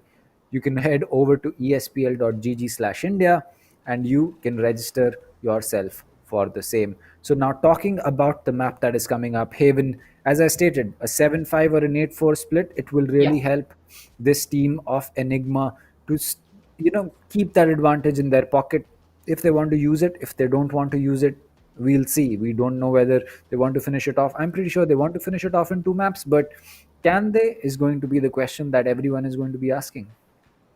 Yeah, and I do feel there will be a lot of changes coming up from the other side as well. If you talk about Team ASES, I guess they'll be changing um, with the duelist. Maybe it'll be Phoenix on their side, or maybe a Reyna can get the job done because we have seen a lot of Reyna specifically on Haven. The tank ability that comes up, and it's specifically important in pistol rounds. But on top of that, when you are going downhill and it's certainly it's a 1v2 situation, I do expect Reyna plays to do a lot more than compared to other agents. So that will be something that I'll be really looking forward to. And with ASES changing their play, I do feel that it will affect the Enigma players as well, because the composition change. If you talk about the ASES, just because they had only one duelist, I could see Team Enigma, even if they were on the defender side, they were a lot more attacking. They were a lot more aggressive and oppressive on the side of ASES. So let's see if that comes into play. But I'm really excited about the picks. What it is going to be as the Jet, the Raze, and the Reyna. Is it actually happening yet? I think that Haven is a map where you can safely run 3 duelists. So, it's going to be Storky on the Reyna, Fuse on the Raze, and Jiren on the Jet, Sway on the Omen, and Juzo is just thinking about that Sova. So, Juzo is going to be back, and he will be replacing. Who is he replacing? Who is Juzo replacing? We'll have to. Yeah, we'll have to he's check. replacing someone. Anyways, on the other side, I think we can verify who he'll be replacing. Well, he looks like he is going to be replacing Rude, in fact, who was playing this Sage last map. Yeah, Rudo's actually good, Select but your this agent. time it's going to be Juzo who will be coming up. Juzo actually had ping issues in the last game, right? And that's why he was not able to play. But if you talk about the Enigma gaming side right now, they are going with a duelist composition, but the Brim coming up can actually spice up a lot of things. But if you talk about the Haven map, we have seen 3 duelist play coming up in this map itself. Actually, if you talk about Team Mahi as well, finally they have come up with a through 3 duelist play on Haven, because in the past games we were not seeing that from them, and now they have executed that as well. So I'm not really surprised by seeing 3 duelists specifically on a map like Haven, but the surprising factor for me is from 1 duelist to 3 duelists. That's a complete change of pace. Yep. It's going to be a complete change, but at the same time, I feel for a map like Haven, having a minimum of 2 duelists is really going to be the bare minimum, because an attacker-sided map, you can't really do too much with a lot of sentinels. Yes, you can make it work out if you really want to make it, but then your strats are going to have to be that good as well. You will really have to sweat it out, as a lot of people like to call it, in your defending rounds. But it's going to be the pistol round rolling up on the map of Haven. Enigma on defense and ASES on attack. Hika ready with that paint shell. He will spot one, but no damage except a little bit on the silence. Oh, Raze SMX is going to get rid of Fuse. The shock dart coming in. He will tag some players, but he will get taken out by Juzo, as the Sova is going to pick up the first kill of his VO2. Jiren is going to pick one. Jiren is going to pick 2. And that will suddenly put a lot of pressure on the players of Enigma Gaming. Yeah, as the spike initiation has started from Sova, he'll get the spike initiated. They have the numbers to want it. The players coming in. He'll tag the Cypher a little bit. We'll get the kill as well, as we are down to 2v1. Juzo finally coming back and making the best of his entry, as we are down to 2v1. Jiren will shut him down, and this is the Jiren we are waiting to see. This is not the Jiren who was sitting at the bottom of the kill leaders board last time. And I'm really waiting for him to pick up the operator again, and when his team is on the defender side, him blocking either the A side or the C side, it will be a sight to watch. Because last time he was not able to put that operator to good use, but this time I'm really waiting for that. When this game started, I was expecting a lot from Jaren. I mean, we talked about this just before this game started, and a 3K coming in from him, it's going to give a lot of confidence to him as he'll try to move in. Yeah, he'll go for the full shield and the Spectre as well. So yeah, he'll pick up the operator, I guess, in the defensive round. But anything can happen here, as we saw in the last game. But it was all chaotic this time on the A side, as a 5-man stack was pushed in from the players as they went away with the round. But let's see if they can get another, as the half buys are coming in. But Heka, Buster and company, they're still struggling to move in. I think, and yeah, actually, congratulations to Team Aces for taking their first pistol round in this best of 3. I mean, the last 2 pistol rounds went in the favor of Enigma, so it's actually a pretty big thing. And a Guardian being picked up already by Juzo. I don't know. It can be a big risk. It cannot be a big risk. I don't know. But if this pays off, then it'll be a big thing, because no player from the side of Enigma has gone in for any kind of a buy except 2 frenzies and a sheriff. Yeah, actually, they will be trying to save this and maybe come up with a better one in the third round to completely take out the other side. But it's still, if you ask me, the game will hang in the balance for like 5 to 6 rounds, and then we'll see one team dominating. I still don't know who is it going to be, because it will depend a lot on teams getting those most of the rounds out of those 5 rounds. But we are seeing a little pause in the game as these 2 teams will get ready to fight it out in the second game. It's still a 1-0 here, with the one of the sides taking the round, while Jiren played the anchor role for his team, getting a 3K at the A side to guarantee that his squad is going to go away with this one. But if you talk about the first few rounds in Haven, we have never seen teams committing a full stack at B. Just because of the fact that when you want to go to those numbers advantage, as few will go with that more coming up early as well. He will be spotted. That's going to be Batman opening it up. Jiren will get one as well, but Ghost will shut down Jiren at the same time to get his team numbers advantage. Ghost, he's ready, but on the other side, they are going with those frenzies. That's not going to work. Strokey will get one. Juzo will get one as well. And if you talk about the investment that came in from Team Aces, that's protecting them as of now, because it's still a 3v2 fight. Ghost has a Spectre. Buster actually is carrying Spectre as well. Strokey connecting a marvelous shot. Will get rid of Buster. Down to a 3v1, and Team Aces, they are finally looking good. Well, it's going to be a 1v3 for this Jet. EG Ghost to clutch up. He knows there's one player at Heaven, but the tap coming in again. And Strokey just playing it out perfectly with that Rena, using the overheal to make sure that he does not get dinked with the pistol. And it's all working out for them. And Sway is going to be investing in an operator and a full shield. Oh, there you go. He's sold that, in fact, as a sheriff and a full shield is going to be on the cards for himself. Not yet certain where the remaining credits he had went, but possibly they could have gone in for a drop for Fuse, as he's going to be picking up the Vandal as well. So this seems that a full buy is still not on the cards for Enigma. They have 2 players at half shields, and that might just be something that can influence the rest of the round. And yeah, and if we talk about Aces, them going away with these 2 rounds, and if they go away with this one as well, this can help them a lot going into the next few rounds, because they have already lost one of the rounds. If you talk about the first round that we had, so they really need this one. It's a do or die situation for them. But finally, the buy is coming in from all the players, all the Phantoms and Vandals coming up. But it's down to the full shields on Juzo, Strokey, Sway, and Fuse, but the half on Jiren. Jiren, he started off really well. But let's see if he can continue well, because if he continues with this kind of gameplay till the end, he'll definitely make sure that his team is going to go over the line. Because in the last round, I never saw Team Aces going away with the lead. Yes, they had a very good fighting spirit. Yes, they were coming back very strongly. But when it mattered the most at the end, it was Team Enigma showing off, as Ghost will get that tailwind to move away from the side of the other side, as Hika will try to move in towards the B side to get a full control over the mid region.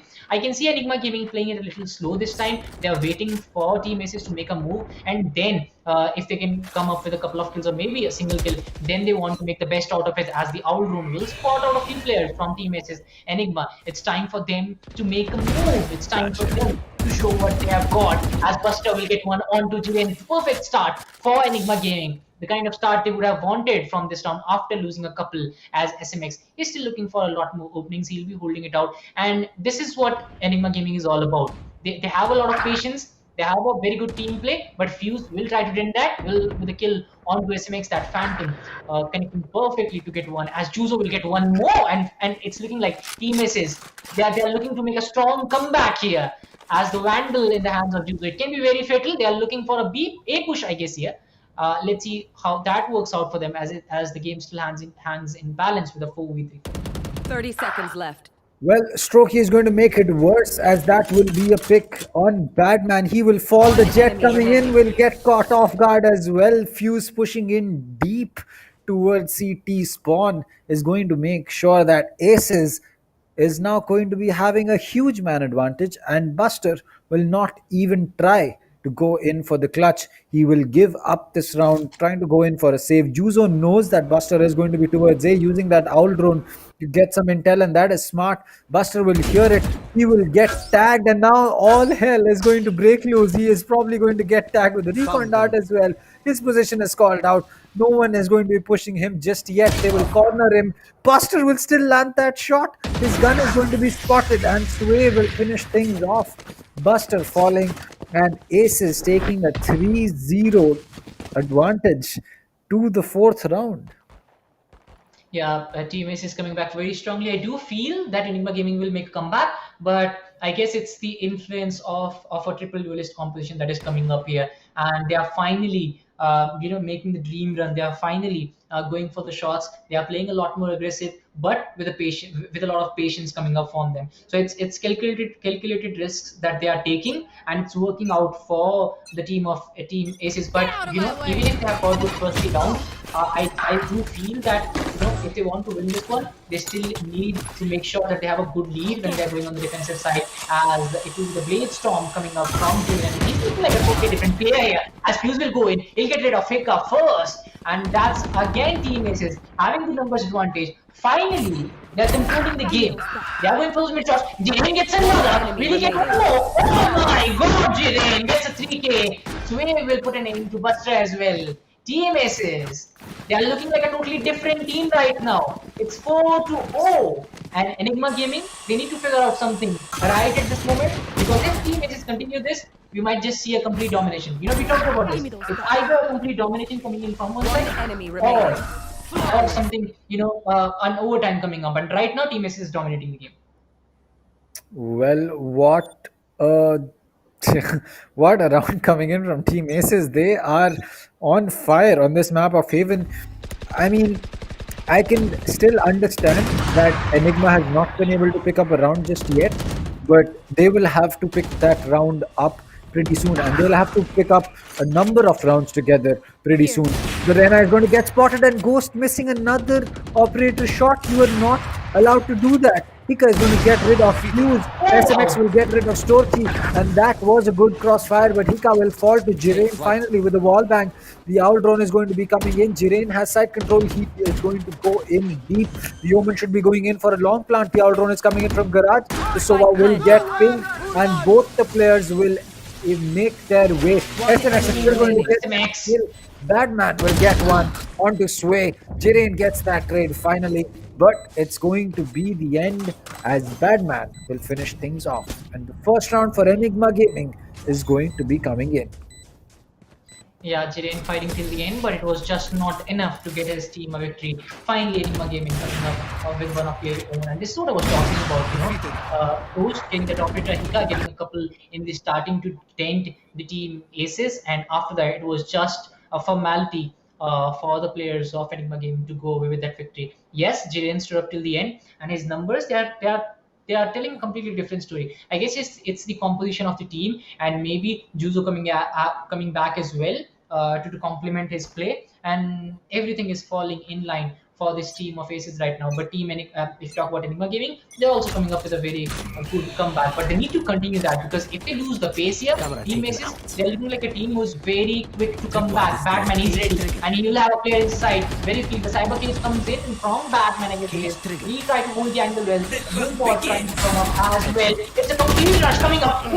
Killing another. No, Strokey will shut him down. That will be backing off the boat. Other players are spotted as well. Clement will come up to guarantee some space. Two goes. The Cloudburst denying the sides. But it's the usual push which is coming in from race. Strokey will get one. Will move out of the way. SMX taken out. Ghost will be taken out of it. But Strokey, he's showing a completely different gameplay. He is on a roll right now. He gets a 4K. And that's Strokey going on with the round. 4 team aces. Amazing! This guy single-handedly put the game away from Enigma Gaming. From the start itself, he shuts down one, and this is what Reina can do. No, we talked about this. If a Reina comes in, this is what he can do. This is how he can dominate the game. This is how he can influence the game. And it is happening right now. Strokey and Jiren, they are on a roll, and Team Aces, they are enjoying it. Well, that is exactly why Reina can be very, very, very dangerous. I mean, she picked up a kill, used that invisibility orb and dismiss, and made her way out. Like, there was nothing that the players of Enigma could do. They had no clue where I went off to. They had no clue when the Reina was going to reappear and go in for a peek. And they absolutely had no idea how they wanted to retake against that, because you're highlighted for the Reina. Her fire rate is higher. She can see you perfectly, and not to mention, the second she gets that kill, she's going to get boosted up to full HP, and her dismiss is going to make her completely invisible, not even partially visible the way that it normally happens. So that Reina ultimate, if it is put to good use, can be very, very deadly, and that is one of the situations where it was extremely deadly. Yeah, and if you talk about the execution from Team Aces, it has been a lot better this time. The kind of play they have shown.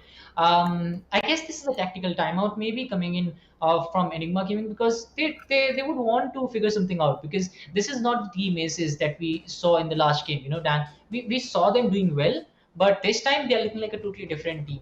The kind of team play they have shown, the kind of numbers they have put in, and on top of that, the execution has been so well. And it's I guess Jiren fragging out this time, because Jiren was he after, I guess it was 23-24 rounds, he had only 10 kills, but this time even after 6 rounds he's carrying 9. So I guess it's him trying to make the play and trying to go in with Strokey and Juzo complementing it really well. Fusion's way, yes, they're getting the job done as a team, but they need to frag out a little bit as well. But if you talk about the Enigma Gaming side, they expect Hika to do a lot more, but this time he hasn't been fragging in the first 6 rounds. I do expect him to come back as well. But SMX, even if the numbers don't say so, he has been very good with that solo. And I guess even if his team has only got 1 round, it has been a lot closer than what the score line says. Ghost going in with that big storm, unfortunately not able to do anything, as Buster will get one on sway. He's looking for an opportunity here. He'll have a player inside. He'll go for the big storm. Unfortunately not able to get it. But Buster, this guy is not missing. He will take out Juzo, and that's 3 players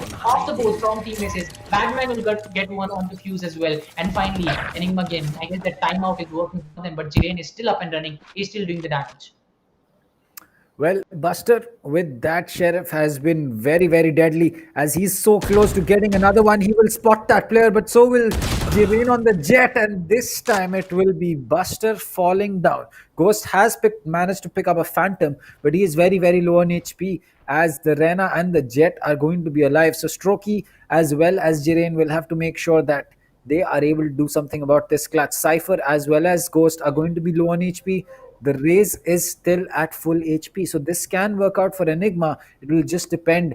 The next kill is going to favor whom? Because if Aces is able to pick up 1 kill, it will make it a lot more easier for them to work that 2v3 or rather 2v2. But if Enigma is going to get that, then a 3v1 would basically mean a second round on the board for the side of Enigma. But we'll have to see, as one player coming in from Garage.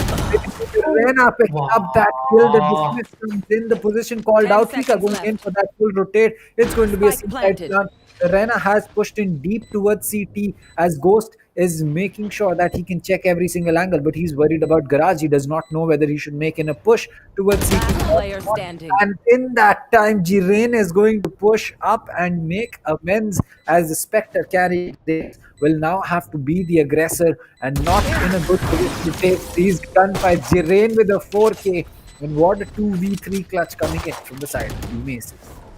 Yeah, that was just perfect coming in from them, and as it was down to 3-1, and then still standing tall. I did think that it's going to be Team S is going away with that round, as we are down to a 6-1 score line, a complete domination coming up. I do feel that maybe it will be a different story when the tides are turned, when when Enigma will be on the attacking side. Let's see if they can turn the table, because right now it's looking like Team Aces, they have everything checked. They have every box checked. Team play.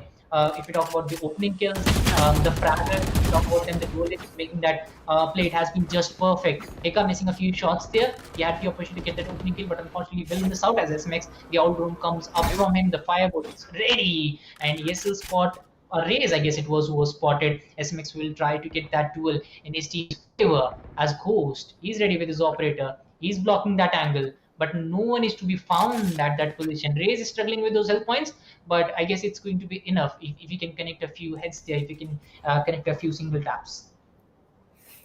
Well, the raise is going to be a little low on HP for the side of Enigma, but it just seems that Team Ace is a lot more prepared. The three-man push coming into Garage. All three of their duelists making their way. The Owl drone is going to be coming in as well. Jiren going in for that pre-fire. Looks like a paint shell is going to be used for Garage. Window, the Cypher has been tagged and pinged with that firebolt.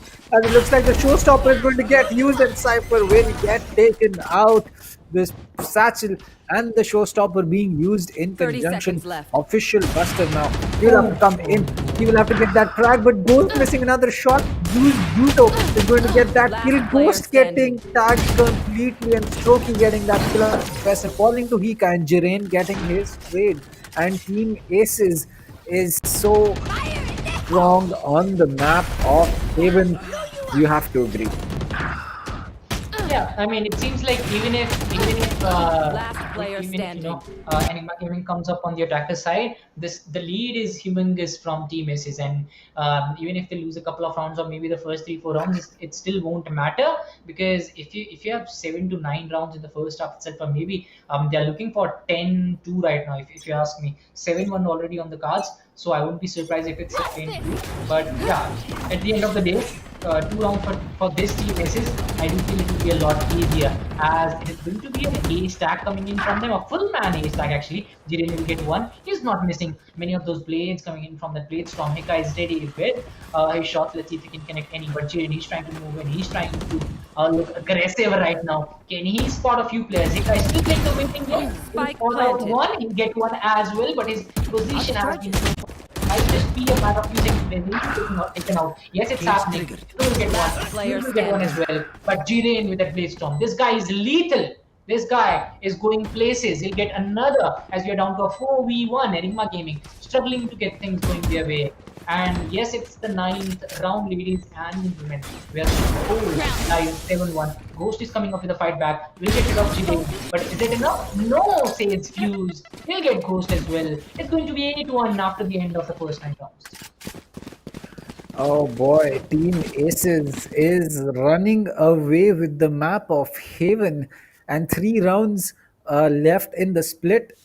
An eco being forced upon the team of Enigma. It's not looking good. Everyone's going to be picking up a sheriff with 3 light shields, as it's almost looking like the side of Enigma has not shown up, not a single player with a positive kill death ratio on this map, and it's tough. It's tough for them. I get it. It's an attacker sided map, and Aces is just a lot more ready for it, but they will still have to pick up at least some rounds, as Fuse is not going to make it easy, and neither is Jiren. Hika will finally get a trade for the Jet, but Fuse has pushed in deep as SMX is going to be coming in from the back. Buster will get that kill onto Juzo, and Buster will eventually get taken out by Sway. But Fuse has made his way to heaven, and now it's going to be Hika with getting that shot. He will be able to pick up some weapons for himself. Sway knows that there is a player inside of A link and possibly looking to get a kill, but the recon dart coming in that will ping the location of Sway at least once the Empress has been popped by Strokey. As the push is coming in from the side of SMX, will he be able to make this work out? He does not know whether he should go in for that push or not through the dark cover. He is just holding on, and as he gets out of it, Strokey is going to get that kill. And there you go, Sway will finish things off, and no gun saved either on the side of Enigma. 9-1.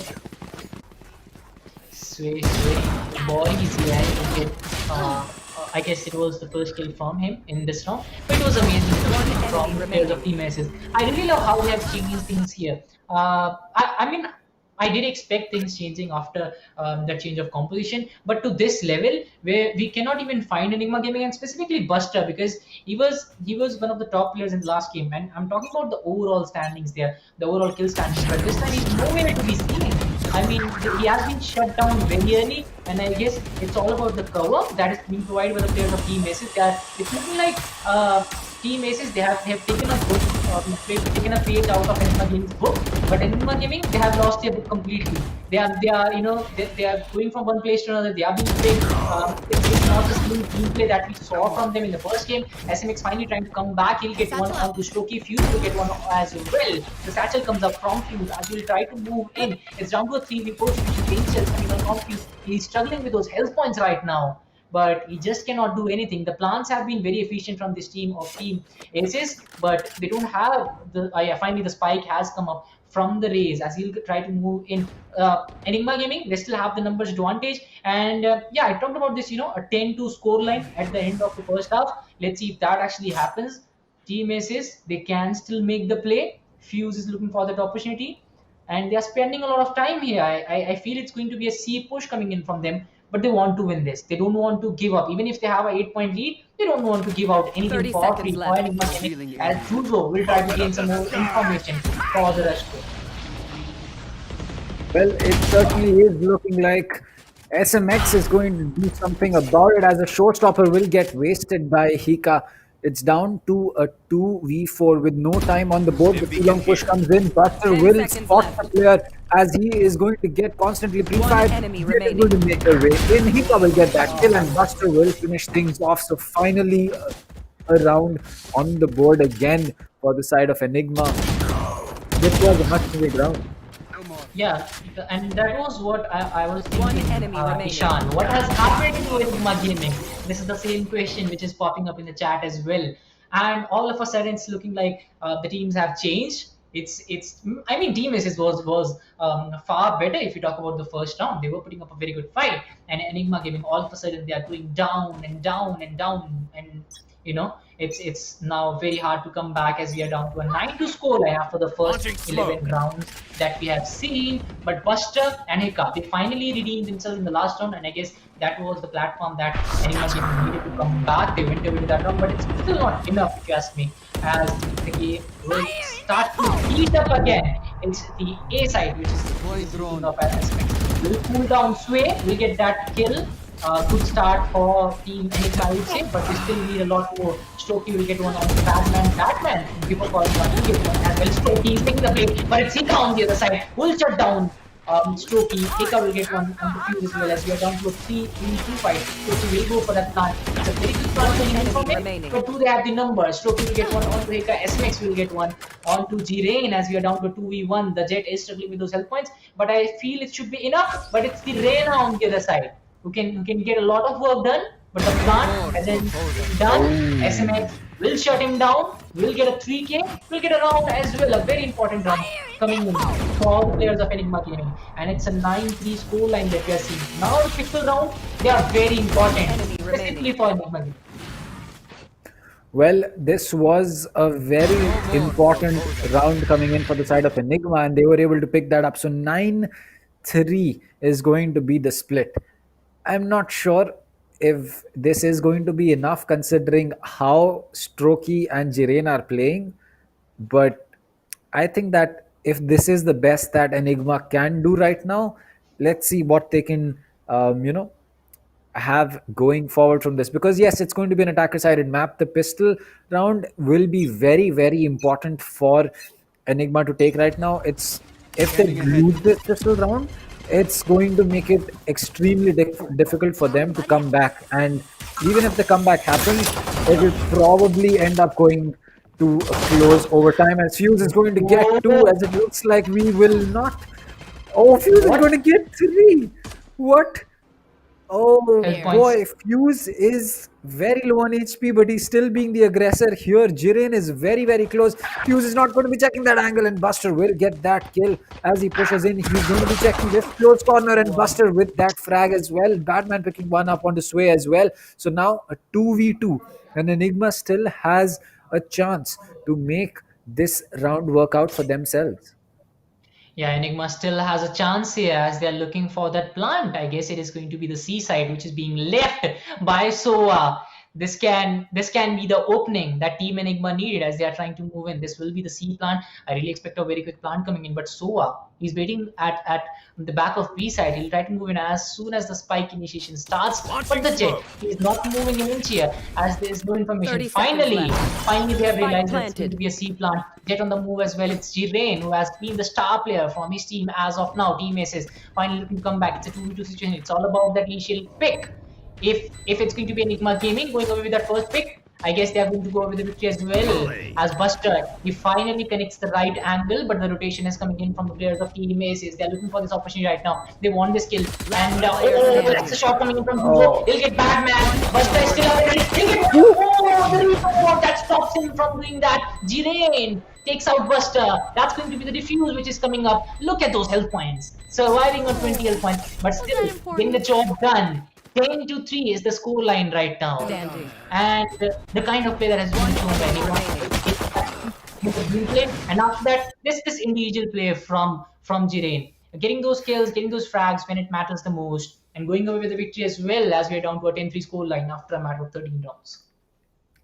I mean, what a way to kill the hopes of Enigma. I mean, Juzo as well as Jiren just pushing in together, making sure that the players of Enigma just overwhelmed with too many heads to click onto, as Jiren is going to be playing that aggressive, but that is not the play, my friend, as he will get taken out. Sway will get rid of Batman as there's a Spectre in hand, but Ghost will get that kill. He has a Spectre as well. He will spot the Ren and not be able to get rid of Strokey as he will fall, take some damage from that paint shell. As Buster knows that there is a player coming in from the back, he will go in for that reload. One shot used, he will get taken out by Fuse. The jump came on that race. It's just going to be a little bit better. And there you go, the last kill being dropped. And Team ASES will make it an 11-3.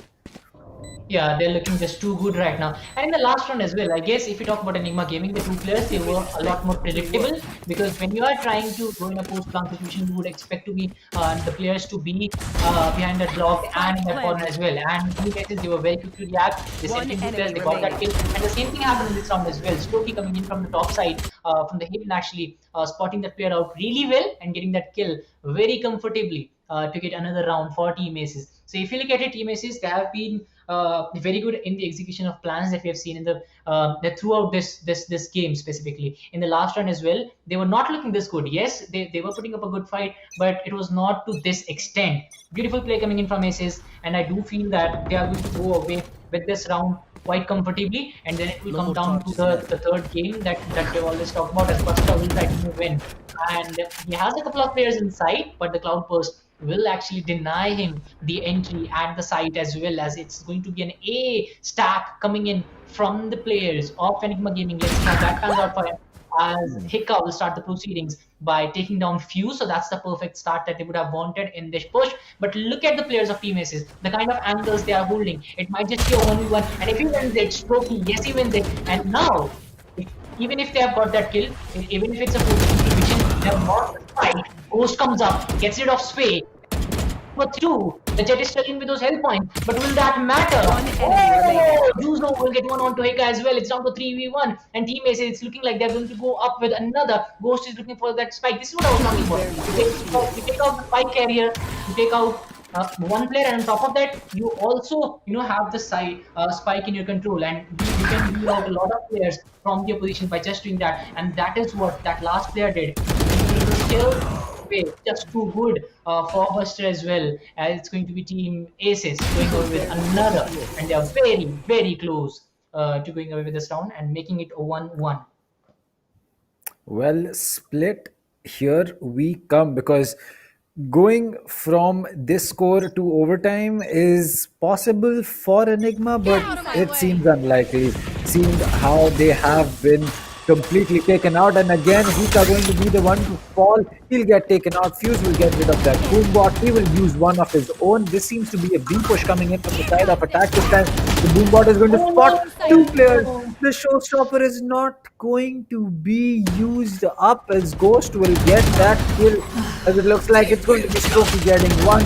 The Empress has been popped with Bustle Peaks right at the correct time, and Strokey is going to get taken out. And that will bring us to a 3v3, make that a 3v2, as Jireen is going to peek and get the head of Buster. And that is not going to be the thing that Enigma would have wanted.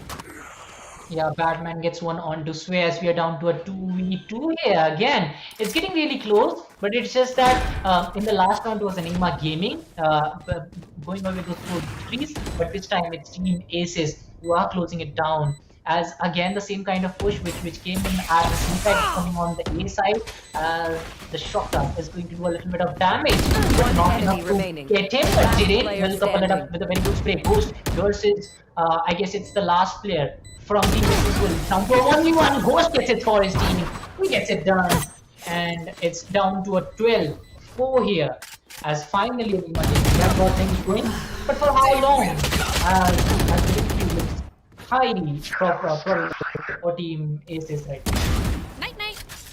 Well, for Team Aces, 12-4, they can just finish it off right now. It came down to a 1v1. That was unfortunate, but it just feels that at this point for Enigma, they need to start thinking about what they want to do on Split, because this map has basically gone out of their hands. Yeah, it has definitely got out of their hands. 12-4 on the match point. If you have an 8-point lead, it should be enough to give yourself a victory. And I do feel Aces will look to close it as quickly as possible, because they have the momentum right now. They have the players going all in. Jiren starting off the proceedings really well, and then Strokey committing to those fights, complementing Jiren at the same time. Connecting those players beautifully. It was all these 2 players making the difference. Fuse coming up with a lot of if you talk about the kind of setup he did, the kind of backup he provided, it was amazing. And now Juzo with the information which is needed for any kind of rush. It has been just perfect play coming in from the players of Team Aces, and I look forward to the same thing again, because in the last map it was all Enigma. Yes, we were seeing a lot of moments of brilliances coming in from Aces as well, but this has been complete domination from Aces. And Haven is known for this. In the past as well, we have seen either it's a complete domination from one side, or it is a matched game from both of the sides. This time it's Aces who has dominated the charts, and they have got a lot of confidence and momentum from this game. So I do feel that they would like to continue this as well. As the spray comes in from 2, he misses it. Oh no! But the painter is coming up. The Roombot will be out as well. You will get one on to Buster. Finally, the painter gets the job done, but Strokey with the Phantom is very little, as we get Batman. Hika gets 2 as well as it is down to 2v3. The numbers are even, but will they get it off the bench again? He's a different player. SMX and Hika, they come up with a couple, as it is down to a 1v2, and attackers finally coming up with some more. But is it too late for them to make a comeback? Well, it is certainly seeming that Enigma has not given up just yet, but they are on the verge of losing it. Enigma, they need to make sure that they don't make a single mistake, because match point, it's not going to be forgiving. So if they are able to make this work out, it will be a comeback that will certainly be everywhere. But Yeah, it will be remembered for Even a ages. single mistake at 11 rounds, it's going to be tough for them. Yeah, and we talked about this. That yes, we might say Enigma will come back in the second half, but it will be too late if they give a 10 or 9 points lead to game miss. Then that's the same thing that happened. Anti-Fury comes in. Jane, this guy is not stopping today. He can hit that blade onto Hika. SMX will get one onto Stokey as well as we are down to a 4v3 again. ASES having the disadvantage. Fuse gets one onto SMX to even out the numbers as Batman will try to move in as well. Jane, he's ready with his from. It misses a few shots. He finally connects with one. That's going to be Batman off the boards as we are down to a 3v2 fight. This is Buster on the other side. Buster. I mean, he can change the game single-handedly. This is not the same Buster that we saw in the first game. Can he get the job done here? Can he be an enormous comeback here as Fuse will shut down Ghost? It's down to the last player. It's down to Buster. The Painter comes in. Buster will get one more onto Fuse. His position has been revealed. It's down to a 1v2. He can do it, but will he do it? Let's see what Buster can do. Well, Buster's stuck here in the middle of A-Link as well as T-Spawn as he's making his way to A-Long. He has 30 seconds to make this work out. He will go in for that reload. He has 2 combat stims. He has a molly, 2 smokes, and his ultimate to work with. He'll pick up the spike, make his way to C this time, as this will be one of the most important runs that he is going to be making. He'll make his way to C. He will smoke off the angles. He will use his orbital strike as well. He has to go in for that spike initiating, and yes, he will do that. But the Jet has used his strong blades, and Jirain will get that shot. As Buster falls, we are making our way to split. Thrifty. Where was this Jirain in the first game? I mean, he has been really accurate, and specifically with those blade storms in the first half as well, and then the second half completely taking the game away from Enigma Gaming, and then those moments. I mean, I did expect Buster to go with this round, but it was just that his ultimate was wasted. The wrong angle being picked, and then Jirain, just the perfect shot coming in from him, guaranteeing his team a victory, as will be going to the third round. I mean, the first and second round, if you compare them, it has been highly contrasting. The first evenly matched, second completely in the hands of ASES. But I really do not blame them, because we have seen this. A lot of teams, they're just not good at Haven. It's not that they're a bad team. It's not that things are not working for them. It's just that Haven, it doesn't work out for a lot of teams, and we have seen in the past as well, a lot of teams, even if they are close to victory, they go on to lose the game from that point on. So even it always surprises us. I did expect a surprise today as well. It's going to be Team Aces surprising us and going over the victory as well. Let's see how things work out in split, because it's going to take a lot of strategy. It's going to take a lot of good executions to win in the map of split. I think that for split, despite the changes, it's still a very defensive-oriented map. So we'll have to see how this team of ASES as well as Enigma is going to perform. Because if my memory serves me right, it's going to be ASES on defense and Enigma on attack. And if ASES is anywhere as good as they are on the map of split, Enigma is going to be having a tough time. Yeah, they are definitely going to have a tough fight, and if that happens, and ASES comes back even after losing the first round, and it has happened very rarely that a team who loses the first round will want to lose the next round. I mean, yeah, it's not like it's impossible. We have seen that happening a lot less often as we move on to the third round. Finally, the best of 3 will be going to the third round, and it's going to be split. I mean, one of the best maps, I would say, for the third round to happen, because we have. If it was Haven, I would be disappointed, because I do feel. I mean, it might be wrong here, but I do feel there are just a lot of teams that feel uncomfortable to actually give Haven the deciding match. Because this time we saw a team like Enigma Gaming, if they can fall down like that, anybody can leave the party even. But right now we're moving on to the third. But it happened. I mean, if we talk about the good things for ASES, they finally got the right composition, they finally got the right gameplay, and on top of that, Jirain was on a hunt. He was going to kills there. He was going over those kills. He was getting the opening kills. He was finishing the game as well for his team. So everything was working out for them. And the way Stokey was playing, it all worked out for Team ASES. And they would like to continue this, because if we know if Buster and Nika gets going, it will be a very good minor dual fight to watch. Buster and Nika on one side, then Strokey and Jillian on the other side. These duels, I would like to see a lot from them as well. I agree. I think that for this team of aces, I was really underestimating them on the map of, as you can say, Ascent. But it turns out Spike that planted. Enigma was not as good One on enemy Ascent, or remaining. rather, Aces was not so bad on Ascent as Enigma thought. And as for Haven, this was a complete whitewash. This was surprising to say the least, and Aces very very well played on Haven themselves. Yeah, I was surprised as well. But Split, I do feel it's going to be a different story. I feel that in the first half we'll be seeing a lot more balanced gameplay.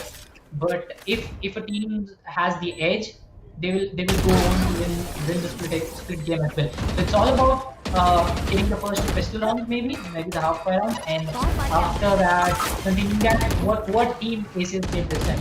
It was the same thing happening from as well. They went away with those two pistol rounds. Then the third round also went in their favor, 5-1. And it was the making for them. So they know the win recipe, I would say, but can they recreate it? Because that's something which is really hard to do. Yes, it can happen, but will it happen as Jirain standing on the top this time?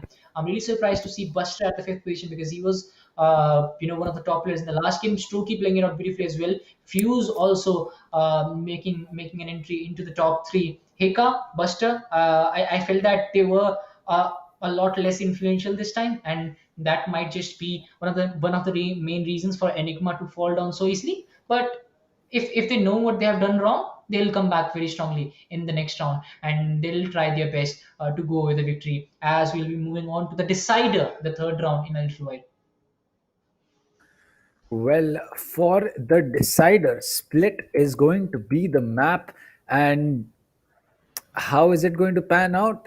No clue. I honestly have no idea whether it's going to be Aces or it's going to be Enigma. But one thing is for sure, after that performance on Haven, Enigma is going to be a little bit more careful about how they deal with Team Aces, because they have certainly shown that they can pull, I don't know, a lot of strings. And this was just an amazing game coming in from both these teams. Yeah, it was amazing coming in from both these teams. But Enigma Gaming, I guess they were carried away a little, I would say. And Team S is certainly making them pay, trying to come up and win away with those shots. But now it's time for Bind.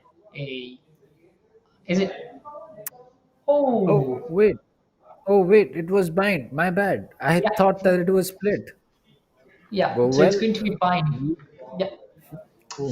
well, we are going to bind instead of split. My bad. As Ace is starting on attack and Enigma on defense. Oh, that changes a lot of things. Yeah, that That and changes a Dr. lot of things. Dan I mean, I spreading mean, bind. misinformation here in the chat as well. I mean, And on stream, this I was mean, something that I didn't expect. But we have good days, we have yeah, bad days. Dr. Dang is having a bad yeah, day right now. But let's yeah. I let's go to mean, bind. Yeah. imagine being better than you on my bad day as well. Walked right I into certainly that wouldn't one. agree to that. I Walked certainly right wouldn't. into that one. Nah, no, I'm not taking that. Dinkar, you walked right I'm into that one. It's okay. as I we'll be know. It's moving to okay. bind this time You with can Team Aces cry. and You Enigma can cry a Gaming little bit. fighting it out for the next one. And this is the decider I which is mean, going to happen. chat. Let Dinkar cry a little bit. It's okay. Dinkar, you can. Chat will be supportive of you. Chat, can we But please have F you in the see, chat see for this, see Dinkar? this, see this. Thank you. If you talk about both the teams, they know their strong points. Enigma Gaming, they pushed for Ascent, they won it. If you talk about Aces, they pushed for Haven, they won it as well. And now we'll be moving towards the bind. And I really do expect both of these teams to do well.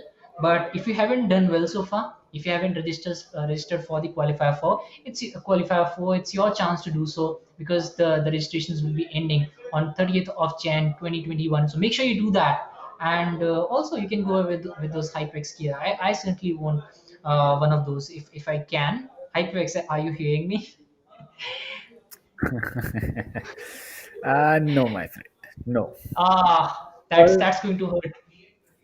yeah. So, well, other than HyperX being our peripheral partner, we have Akamai Technologies as our tech partner, LOCO as our broadcasting partner, production partner, SkyEsports, and media partner, TalkEsports as well. So, it's going to be third map in the last match that we have for today, in fact, which is going to be quarterfinals for the third map is going to be bind aces starting on attack, and it will be Enigma on defense. How is this going to pan out? Again, as I said, no idea. But one thing is for sure, Team Aces is going to be a lot more pumped and looking forward to this map than Enigma, because Enigma had the chance to finish it off on a quick 2-0 and take this home. But it turns out it's going to be a chance for Team Aces to get the return instead. Yeah, I guess momentum is on the side of Team Aces right now, and the confidence favoring them as well. Maybe they will go with a victory, but it's all about, we talked about this. It's all about the first half of the first half. If you do well in those first 6 rounds, that's what Team Enigma did in the first game, and that's what Team Aces did in the second. So whoever takes that first edge, initial edge, and will go with the victory probably. But Team Aces picking up the pistol rounds there, it is actually going to spice up a lot of things, because it was all Enigma gaming in the first game. Then Team Aces, they showed what they have got, because I was waiting for that team play coming in from them as well. But will they be able to recreate what they did in Haven? Because I do feel there will be a lot of shortcomings, there will be a lot of things that will come into play, and Team Enigma, they can make the best out of it. But it will be both of these teams adapting to the situations, making the best out of the situations, circumstances they have got. And if you talk about the momentum and confidence, that's certainly on the side of Team Aces. But at the end of the day, these teams they are very experienced teams, and they know how to tackle these circumstances, and how they can mold themselves to the scenarios. We have seen that in the past as well. So let's see if Team Enigma can make a comeback here, or will it be Team Aces coming back with a very strong victory in this map of Pine that we are going to see. It's going to be the deciding map, and we'll have to wait a little bit more for that to happen. But I'm really excited for it.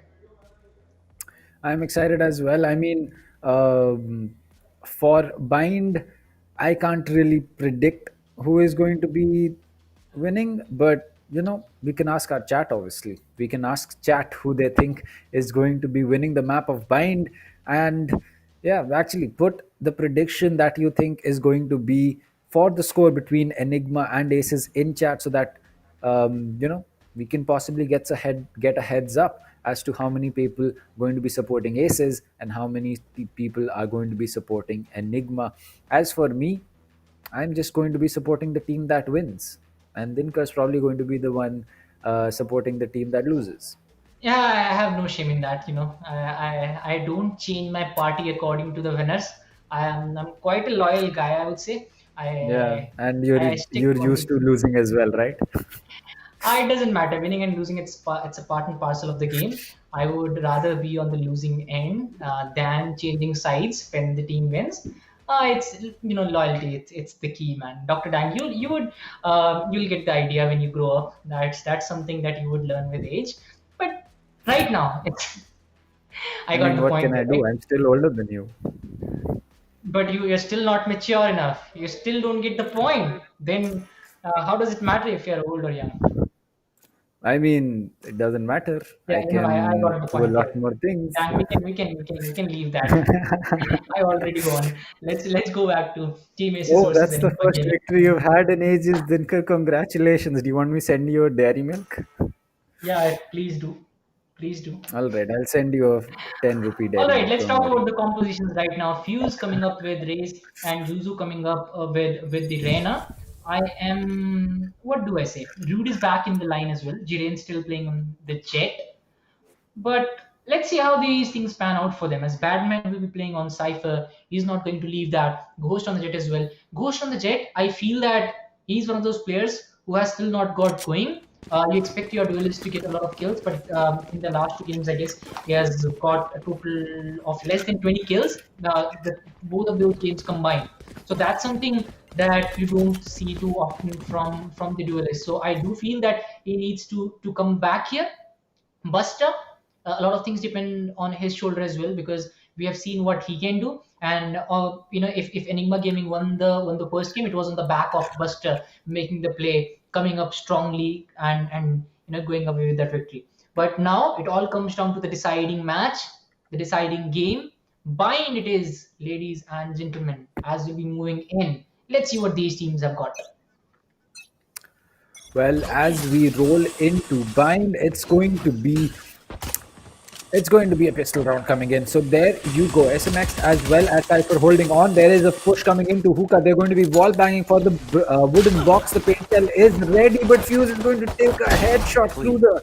Oh, SMX is going to land a headshot. In fact, he will look to go get that ghost, but take a lot of damage in return. The raise is going to be very low. So is going to be SMX. But that is not going to be the problem that ASES will have to deal with there. Sova getting taken out early is going to be the problem that they have on their hands right now. As Buster will wait for his opportunity, he's waiting for the opponents to make a mistake, to go in for a wild rush. He then gets one onto SMX. Juzo will get one as well, and suddenly Buster is all by himself with Raze maybe favoring him out. Ghost is still on the A side as the rotation is coming up. Omen is still carrying the spike. He'll move in towards the A side. A full rotation is coming up, but Team Enigma, they are also very quick to catch up, as this plant is not going to be easy. Hika gets one onto Jiren. That's Jiren of the both teams, one of the strongest players when it comes to team places. But him going down is going to put up a lot of pressure on them. Dude goes for the plant. He will be a successful plant. That's the situation. Hika is actually chasing down that player. He'll get fused, but the spike has been planted. This is the post-plant situation where Enigma Gaming, they have high numbers, but unfortunately they don't have high health points. Juzo will get one onto Ghost. It's still a 1v2, and look at the train. He's struggling with those health points right now. Juzo is waiting for the right opportunity. They're not trying to come in as well. It's down to 2v2. A lot of shots connected on both the sides. One enemy remaining. As Juzo will get one on Hika. Woman will for another. Buster gets one. It's down to 1v1. It's the closest it can get. Both of these players playing it a little slow, but Reyna, he's buying a lot of time here, and he might just go away with the victory as well. Juzo does it again for his team, and Reyna coming in handy with pistol rounds. This is a story which we have been telling for a long time now. Well, yes, that is exactly what is happening. The pistol round again going in the favor of Team ASES, and that's 3 pistol rounds in a row for Team ASES. First 2 on Ascent went to Enigma, then the next 2 on Haven went to ASES, and now the first one on the map of Bind has gone to ASES as well. So, it's going to be a little tough for Enigma, but they are on a defender-sided map. They can make this work, as the paint shell is going to be coming in. Jiren almost walking into the paint shell. You're having to use the tailwind to get out of it. Nika going to be stuck. He'll get taken out by Jiren, and that was not the best position to be having. Oh, SMX getting free-fired. Cypher also there. Will they check this corner? No. It looks like Fuse will get one with the castle, and that's going to be Juzo picking another one up with the ghost. And Buster is going to get rid of Jiren. The Cypher also getting taken out. Buster the last one. He does not want to be in this position. He'll not survive for too long. And the second round also going in the favor of ASES. Yeah, Fuse gets another. That's Team ASES starting off on a very good note. And this is something that we have talked out before the game as well. It's about Team ASES getting those pistol rounds and then capitalizing on the mistakes of the other side. As if you talk about Team ASES, they are on a roll right now. They are carrying the same momentum that they got from the last game, and now they're making the best out of it. Juzo, the torch bearer from his team right now. Hika playing it out beautifully this time as well, but unfortunately not able to meet their ends, as Hika and Buster, they are on 2 kills each, as Hika will try to move again rather aggressively this time, as he's trying to move in. Sova coming in handy, and yes, he'll try to get a shot. He's coming down. He's going for another. Hika has been shut down as well. This is the opening, but that teammate is needed. And on the back of this opening, you might just go with another, as it is a 5v3 fight. Yeah, don't worry, Fuse will get one on the ghost. Fuse will get one as well. Enigma Gaming, they're struggling with numbers, they're struggling with players, they're struggling on the scoreboard as well. Everything is going Team ASES way from the Haven itself. And Badman trying to put up a fight here, but it is still a 4v1 fight. Badman gets another. Is it a reverse sweep coming up? is it as if you talk about the race, he's very low on health. One bullet anywhere and he can get the job done, but Jinet will get Badman. He says, not today, Badman. As we are seeing Team Aces going level with another round. That's 3-0 on the boards. Well, another full buy going in the favor of Team Aces, and that is not going to be helpful because forced onto an eco for 4 consecutive in the 4th round without picking up a round on the 4th round of the game is going to be tough for Enigma. That's not the start that they would have wanted. I mean, if this thrifty round does not come through, Aces has already picked up the number of rounds that they need on a defender sided map. The paint shell coming out. The Raze is going to be hiding inside Cubby. Rude is going to get rid of Fika. Fuse is going to get rid of Ghost. They are going to get pinged with the Cypher cam, but they know exactly where the Cypher is. The headshot will connect. Rude is going bonkers on this map as it's down to a 1v5 for Buster. He'll come in, connect with that Sheriff, but he can't even pick up a gun because he is not going to be in a position to do so. The rear eye, the pink shell, it's all happening right here as he will finally get wall banned and put an end to 4 consecutive rounds going for Aces on attack. Buster, this guy needs a lot of support right now, if you ask me. I mean, he has always been the last player standing from his team, but on top of it, you know, you will see that. If he can rewind back a little bit, you could see the players of Enigma Gaming, they were all spread across the map. And that's not going to help you when you're losing those rounds. Team Aces, on the other hand, they had a full stack on A. It was a 5-man stack that came up from them. But I'm really surprised and disappointed at the same time. By the gameplay that is being shown by Enigma Gaming. They were, I mean, one player on the A side, the other player on the B side, one in mid, and that too on the low mid. Buster finally starting approaching with a couple. Leka will get one as well. Finally, this is the comeback that is coming up from Team Enigma. But the kind of split they are going up with, that's not going to help them with the deficiency that they are having right now. It's down to a 4v2. Badman spots one, and it will be a matter of time where he might be taken out. Badman gets one onto Rude. That's the Enigma Gaming that we have been waiting from the first game itself.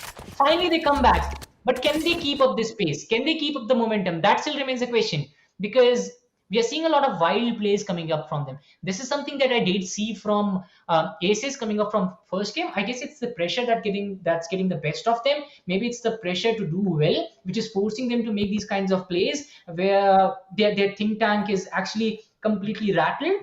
But I do expect a lot more from Team Enigma just because of the kind of gameplay they came up with in the first game. The kind of plays that were made, this time they're a lot more aggressive. Finally, the Cypher is about to move towards the B side. And that's a complete stack coming in from Aces. A couple of players still not able to move in, but Hika will go for the showstopper. Unfortunately, the opportunity. SMX will get one on Rude. Perfect start for them. But can they continue? Yes, they can. And Hika will get one on the Juzo as well as the boom mod comes out. But it is still a 5v3 situation in the favor of Enigma. Well, Team Aces, they'll have to make this work out, make that a 5v2. And the Hunter Tree is not going to connect with anyone. Make that a 5v1 as slowly Enigma is coming back. And at this point, it's going to be a 2-4 round count for the side of Enigma. And I honestly feel that they can slowly start getting these rounds that are so important for them. But they can't drop too many more. I mean, 4 rounds is the bare minimum that an attacking team needs, and it just, oh my, I think I just bit my lip. My bad. Yeah, it happens to bad people. Yeah, no worries. Now, anyways, what can I do? Anyways, after the first 6 rounds, we are down to 4. I'm good at being bad, man. As Ghost will try to move in, will get one on the Fuse. That's a perfect start for Enigma Gaming again. I mean, this is what I really like from Enigma right now. They are finally playing as a team. They are holding the right angles. They are not rushing in blindly. And at the same time, they are going one way with those kills. And that's Ghost getting a 2k. Batman will get one as well. Rude will come back on Ghost as Batman will finish out the proceedings for Rude. And that's going to be Enigma game coming up with a very strong comeback. Finally playing as a team, winning those opening kills, the perfect recipe to win those rounds. And it's all falling in place for Enigma as they are going closer to the deficit. It was 4-1 in the starting, now it's down to 4-3. So that tells you the complete picture on how Enigma Gaming has dominated the last 2-3 rounds. And we're talking about, can they keep up the momentum? Yes, they can, and yes, they are doing it. As Badman sitting on the top of the leaderboard will take that timeout, I guess, to carry out a few things, maybe to get a strategic timeout here to maybe even out the numbers as the round is about to start. Batman trying to move in. He has been one of the top fraggers from his team. That's a surprise for me. The Cypher actually leading the charge as the Rage will be holding a very good angle, but it's a predictable angle, I would say. As Batman with that spy cam will try to spot out a lot of players. He's holding the right angle as it is an A push coming in from Team Aces, and it has been really well read by Enigma Gaming as they are spending all players onto the A side, but Brim still holding the other angle as next will start proceeding with that first kill. Batman, oh, is it a rotation coming up? Yes, it is. Yes, it is a rotation coming in from Team Aces, but will that work out? As you can already see Enigma rotating towards the other side as well. Well, as for Enigma, it seems that they have the advantage right now and they would love to keep that. Four players making their way towards Hookah, no presence towards Long. That is surprising. As the player holding from CT is going to be Ghost on that op. He has missed a lot of shots, but he will not miss this one as Juzo will fall. The Raze will get spotted on her, 30 seconds Satchel left. March as she will get right into CT, gets taken out by SMX, but there's a player coming into elbow as well. Enigma having the man advantage and having serious advantage as the player inside Hookah will get spotted as well. It's all down to the Omen. His hand gets spotted, but Root still gets that kill in the 1-2-4. Will he get any more? No, is the answer as Buster gets the defuse coming in.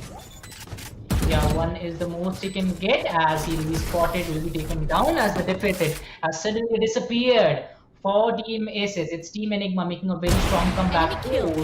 That operator shot. That was again the opening they needed. Batman trying to make the best out of it as well, as it's going to be 4-4 after the first 8 rounds. It was not the same picture in the first 4 rounds. It was more of Aces going back in and going over those rounds, but this time it's Enigma making a very strong comeback as we lie down at 4-4. Finally, Enigma is coming up with those numbers came from them, smart plays from them that we saw Innocent as well. Even it suddenly disappeared in the first 4 rounds on Bind as well. It was not there, but it's coming in. So something has changed here for Team Enigma. This is the Enigma that the fans were waiting for, as the Sova from the other side, from the Buster. He's very quick. He's shutting down Jiren very quickly, and I do feel that this has completely impacted the gameplay of Aces.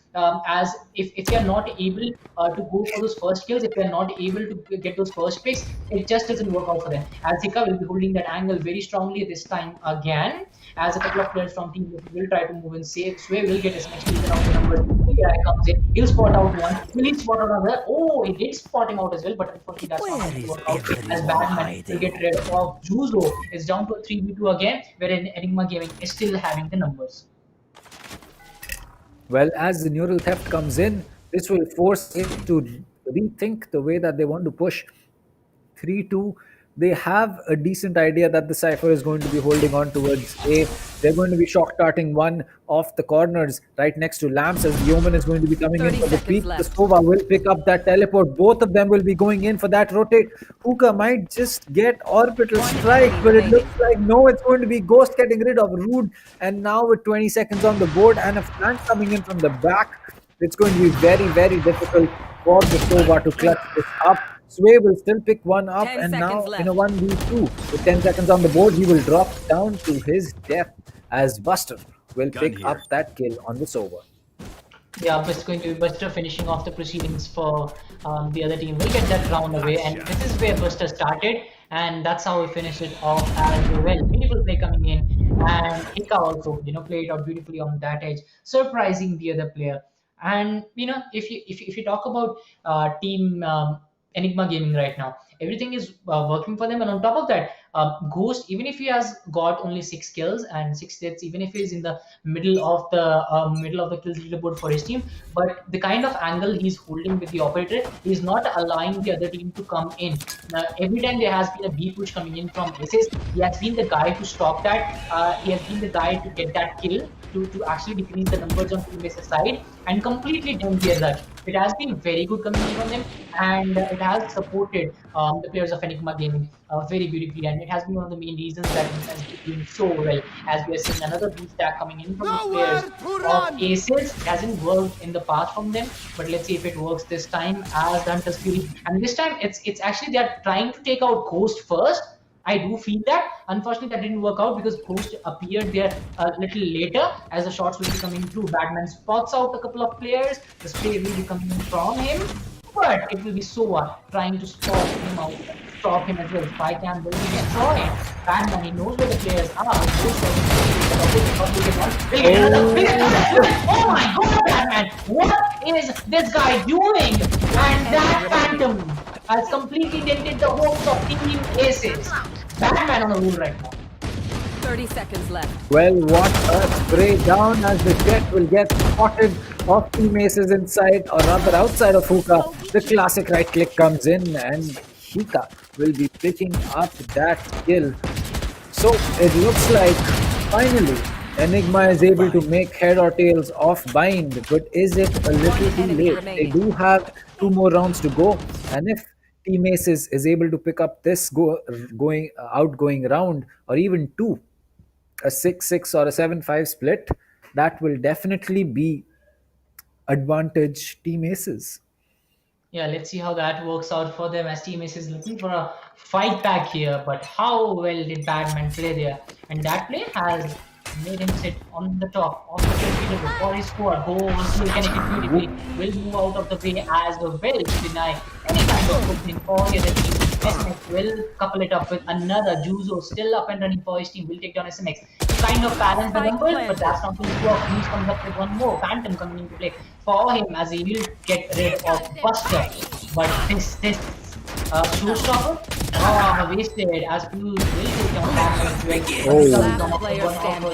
And Fuse with that twin chase will take down Hika as this is down to a 2v1, and Ghost is struggling with those health points there. He's thrown health. Will he connect? No, he's not going to connect as the Vandal from Blue is going to be enough for the players of Team ASES to get away with this round. 6-5 in this round. I mean, if it's 6-6, as we talked about it, it's definitely going to favor Team ASES as they will be on the defender side after this. But the way Enigma gaming started, I did feel that they had a lot more impact. They had a lot more potential to get this goal line in their favor. But the kind of gameplay that is being shown by Team ASES right now, I'm not really surprised. And I won't be surprised even if it's a 6-6 coming in from them. But let's see what they have in the back for us today. That is true. As an op being played by both these teams, it's going to be interesting to see how that op pick is going to make sense. The recon dart coming in for Long, both these players getting spotted. Long has been smoked off by the Brim though, as it seems Fuse will be dropping a paint shell just for good measure. And Cypher holding right under Hookah drop. He might just be able to get a pick here or two. The Raze's head is just about going to appear. The gun barrel will give away his position, and Batman will get that kill onto Fuse and make that advantage. Enigma, the owl drone coming in from the side of, is also going to be something that, oh, there you go, that will get taken out, but Hika will have to make a fall back through lamps as he will get pinged 3 times. The paint shell inside Hookah is going to make sure that no one is going to be pushing aggressive, but this is going to be a brawl. Dude has already made his way in. He gets one, gets straight out by Hika. The operator on Jirain is going to catch Hika off guard, as there is a player right in front of the Sova as he looks to use that. But no, what? Jirain is still going to get that kill through the teleporter, as Batman getting greedy for that kill is going to cost 30 seconds a left. lot of map control to Enigma, as the spike is going to get in. Yeah, and I guess it was not just the map control that he Last had, but player over to the other standing. side. Oh, SMX! He goes down on Juzo. It's down to a 1v2 where the Sova can make the play. Sova on the Team Ace's side. That's still not going to work out as he'll try to move in a 1v2 fight. So we're looking for an opportunity Enemy to remaining. dent the players. He gets one on to SMX. It's down to a 1v1. He'll get the recon gold planted. But Buster is going forward, but Buster, he'll get sway. He'll get the defuse as well. It's going to be 7-5 favoring Enigma Gaming. Let's see what the other half has for us. Adam.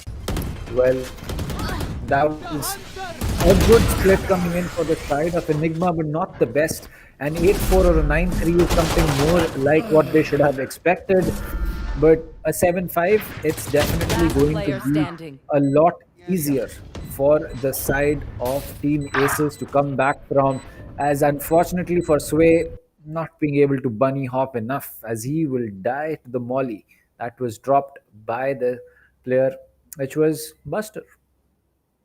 Yeah, let's see how well they can fight it out in this one. Because if you talk about Team Aces, they have been looking good in the last 2-3 rounds. I would say if you talk about the pistol rounds, let's see what happens as they'll try to move in again. This is going to be a 5v5 battle for the 13th round that will start in a little while. We are expecting a little pause here, and these teams they want to rethink what they want to do. They want to re-strategize, and it's much needed here because they have fought for last 2 hours. I would say more than 2 hours actually, and now it's the deciding round, so they don't want to give out anything. All comes down to the third round, the last half for these teams. 7-5, it's a lot closer than we might think, just because even if Bind being the defensive favored map, even if you have a 2-point lead, you can still not be relaxed on the attacker side. So these two pistol rounds, I guess they might just be the deciding factor when it comes to this game. If the attacker side, if they go away with the first 2 rounds, the pistol rounds, then I'm definitely going to give them a 65% chance of going away with the victory. But if just in case, if it's the other side, if it's Aces going away with the next 2 rounds and making it 7-7, then they might just go with the victory here. But yeah, we are expecting a little pause. And that pause is happening right now. But how good was Batman? That 3K that changed the complexion of the game completely right at that moment. Because if he hadn't gone in with that, maybe it would have been an 8-4 coming up. That could have been, a 4. It would have been an 8-4, but again, it can change at any time, as both these teams are just making sure that they can get their thought processes, their strategies all in, all in line. All they're trying to do is make sure that they can give the best of the game that they have. And unfortunately for Team Enigma, they have not been able to do so for the last map. But on this map, they've had the showing.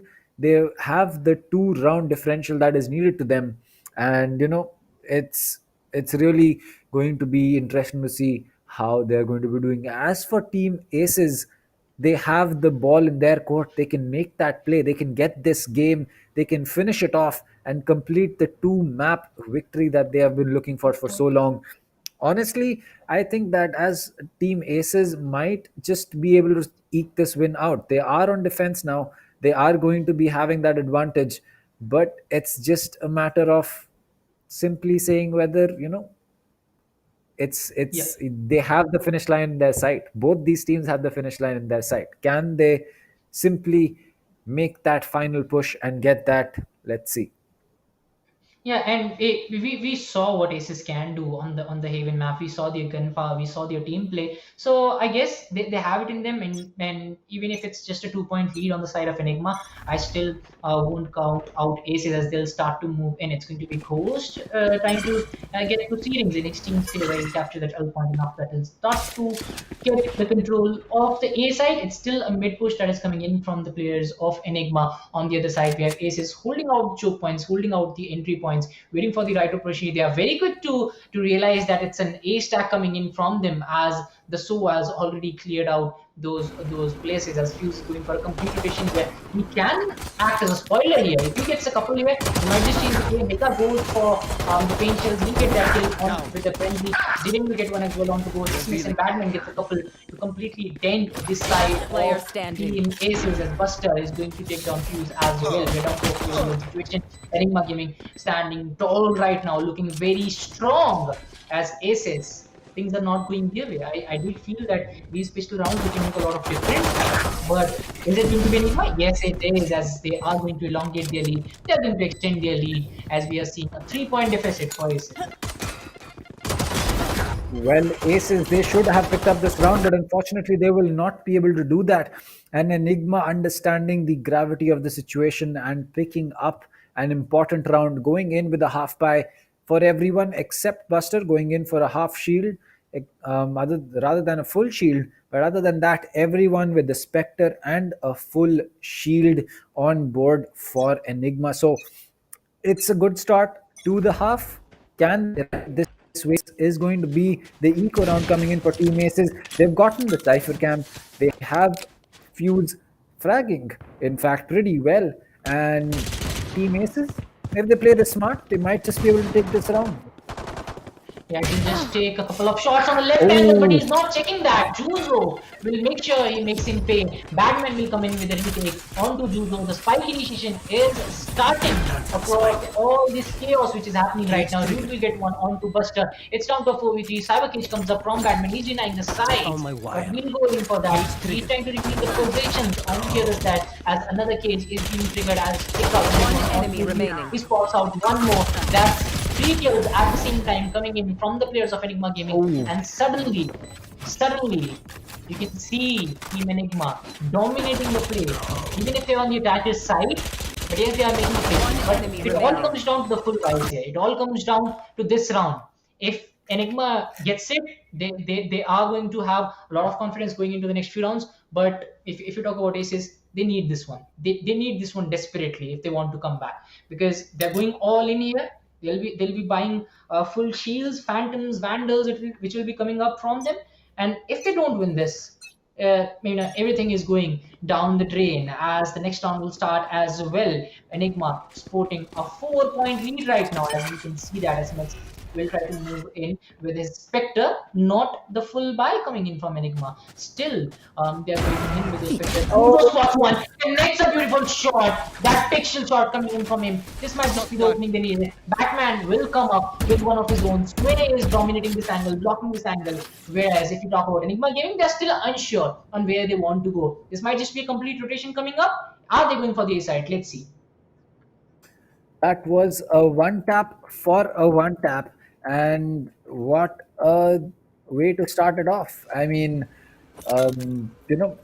it's been a good long game for Team Aces. They finally had a 4-4. They have this in the bag, but can they really make it good use of it, as Jika will be getting that kill with the showstopper on the Fuse, and that's going to be the race taking up the race, and that will put us at a 4v3 for Enigma. Now this will be a retake situation. Hika very low on HP. All the other players of Enigma have taken some damage, as Zirain will come in from the back, get rid of that. The neural theft is going to be coming in. The Jet's position has been called out. SMX coming in from the back with the knife. Will he go in for that knife kill is something we'll have to see. He will spot the Jet. He'll get one. He'll get two in the spray down, and that will be everything on the Omen. His position called out. Root will get two. It's down to a 1v1. His back has been spotted. He's going in for that fake defuse with Batman coming in from the back. Will the Omen check his back? No, he will not. And a one tap to finish it all. And there you go. That is going to be a tough one for Aces to come back from. They have not been able to pick up any rounds on defense, and then they'll have to pull up their socks. And if they do not, it will be Enigma walking away with the win. Yeah, and if you talk about the last game, I mean, in this game, the first half that we saw, Aces was looking good, but it's just that I do feel it's Jirain who's the difference maker here? Because in Haven, he was looking like a different Jane, and it gave the confidence to Stroke as well. It gave a lot of confidence and independence to Stroke to make the play. But we didn't see that from them this time. Jane is kind of off, and that actually allowed Enigma to play a lot more aggressive, a lot more attacking. You can already see them trying rushing. They know they can get it done. They know they can get those kills. Ghost is still waiting on the spawn side, and let's see what he has got in the bag for us. As SMX will be coming up with a all round to spot out a few players. Raze is already struggling with those health points, so that's actually going to hamper his way, as we can see. And Ape is coming in. Eka will get one. Batman will take one as well, and suddenly we were looking at teams so well, but they are being ripped apart. Jiren finally comes up with one onto Eka. Is it enough to get that intake, as Jet is struggling with those health points? Buster goes for the plant. Here comes beautiful connection coming in from him. He'll take down Jiren. One of the best shots so far in the game. As we are down to a 4v2 situation. And this is SMX. We'll get one. Will he get another? He has a player inside. SMX. Can he do that? Yes, he'll get Sway as well. And suddenly, Enigma Gaming, they are getting so close to this victory. It's the deciding round. And, Enigma Gaming, they are making it count. They are definitely making it count. The kind of play they were shown. SMX, how good was this guy? And finally, it's happening for Enigma Gaming. SMX striking out, Buster getting the job done as well. Badman, he's on a different level right now. But look at Rude, Jiren, ESM. They are struggling to get the job done as of now. Rude, he has been fragging in, but it has just been not a consistent play coming in from them. Yes, yeah, his stats are good right now, but can he couple it up with a good team play here? The complete team, they need it right now, because Enigma Gaming, they are going away with the game right now. Well, they certainly are, as it's going to be Juzo picking up that kill onto SMX. So finally, Enigma losing a body before ASES, as Ghost will now have to be the one to make sure he can pick up some kills for his team and make that difference a little lesser, as Hika will be picking up Sway. This is a 4v4. Hika is going to pick up two. A spam with the Sheriff coming in, but Hika will get taken out with the Phantom in the hands of Juzo. Fuse coming in from the back. Buster is not going to miss, as he will pick that kill up, as it looks like Enigma is just trying to finish this off as soon as possible. The Empress has been popped by the Reign of Team Aces. She's coming in from CT. Badman going in for that spam. Not sure whether the Rena wants to push from elbow or just make her way in through CT, as it's all down to her now. Ghost is going to get rid of Rude, and Ghost will get rid of Juzo as well, as match point rolls up. Team Aces, you were so close to getting this win, and I don't want to call it a throw, but you haven't used the opportunity that you had, my friends. Yeah, I really feel bad for Team Aces right now, because they certainly had it in them. We saw that in Haven, and then the start of this game, it was equally good for them. They were looking very strong. If you compare their gameplay, even the pistol round just too good. If you compare that with the Asian gameplay that they showed, but it's just like for both of these teams actually, as they start to lose a couple of rounds, they look like a totally different team. They tend to fall apart a lot more, and it's not the same team that we saw. Jane getting a couple finally gets things done. He'll get a 3K actually. That's a beautiful shot from Jiren. Ika will get one. Rude will get one as well. As we're down to the last player, Raze has been spotted. Fuse will put him to rest, as we are seeing. A little bit of a comeback from Aces, but is it enough? As Enigma will be looking to close it down in the next round, whereas Aces, the every round from here on is a do or die round for them, and they'll be looking to close in for an overtime and maybe after that a victory. But that looks highly inevitable here with Enigma Gaming playing so well. Let's see what happens. Well, as for Team Enigma, I don't know why they went in for that rush. Not sure. They could have simply played that safe and finished it off in that round, but I mean, whatever. They used that round to just have a little bit of fun. Can't really complain. And speaking about that, Sway is going to pick up a kill onto Badman. The rear eye comes out. It will not connect, as SMX will connect with Juzo. The Jet is going to get the kill onto Hika, but will take a lot of damage in return. Jiren will still be inside, and he will pick up that kill on SMX as well. And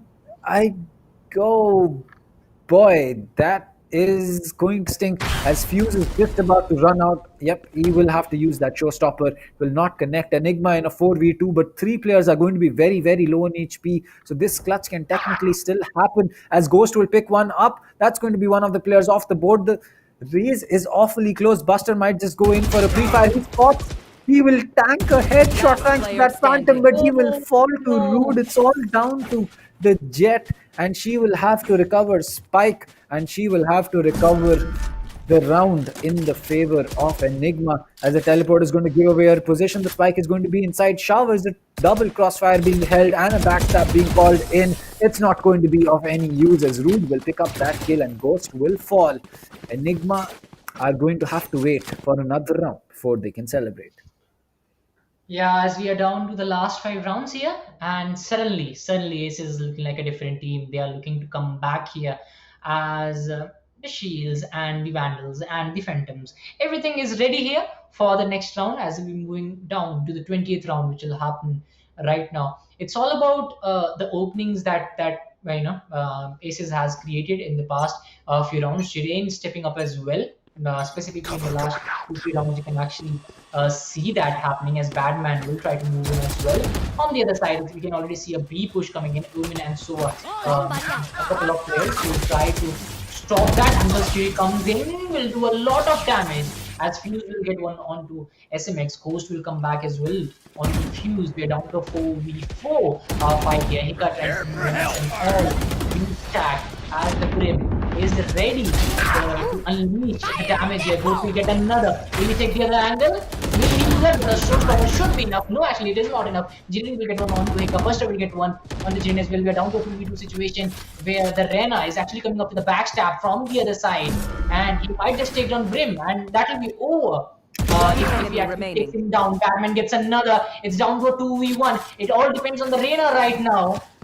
Will the plant happen? It's an A plant which is coming up. Rena will come up from the other side. Spike initiation has started. Here comes out. It is still a 2-1. Spike has been planted. Post plant, attackers are being favored. Buster looking for a good angle. Both of these players are really separated from each other. Cypher coming in from the Haven will actually give away his position. Batman also trying to move in. Juzo is looking for a attackers win. That is tough, as Enigma are going to be the team that carries forward into the semi-finals of Qualifier 3. Unfortunately for ASES, a very good effort, but they will have to come back in Qualifiers 4 to book themselves a spot in the semi-finals, or rather the group stages coming on in February. But Enigma, they can relax. They finally were able to lock it out. I mean, a little late than what I guess they would have wanted to, but a spot in the group stages nonetheless. Yeah, they have finally done that. It was an amazing play coming in from both sides. It does matter who won, but it was a good show coming in from both the sides.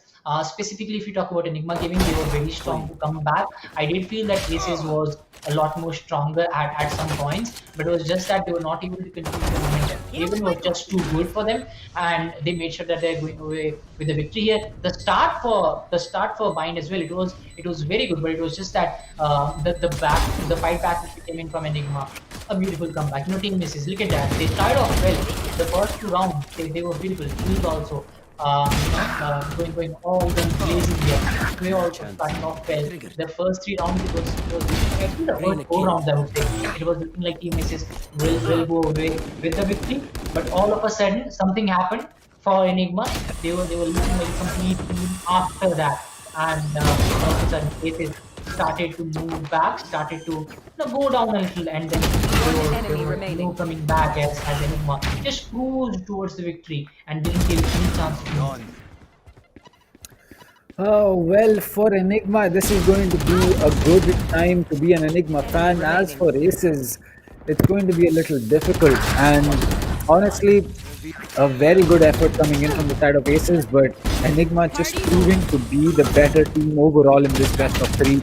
It goes the distance, it went the distance, and at the end of it, we have Enigma as our winners for the quarterfinals 4 in qualifiers 3. But we also have Enigma as the team who will be facing ParaTroops tomorrow in the semi-final. So it's going to be Team Mahi taking on White Shadow Esports and ParaTroops taking on Enigma. It's going to be a good semi-final coming up tomorrow, and then possibly we might just see Team Mahi or even White Shadow in fact take on one of the teams between ParaTroops and Enigma in the final. Yeah, and actually, if you talk about the complete day, it was a very good day of Valorant. ParaTroops also showing what they have got. I mean, we expect them to win in the same kind of play they should by them.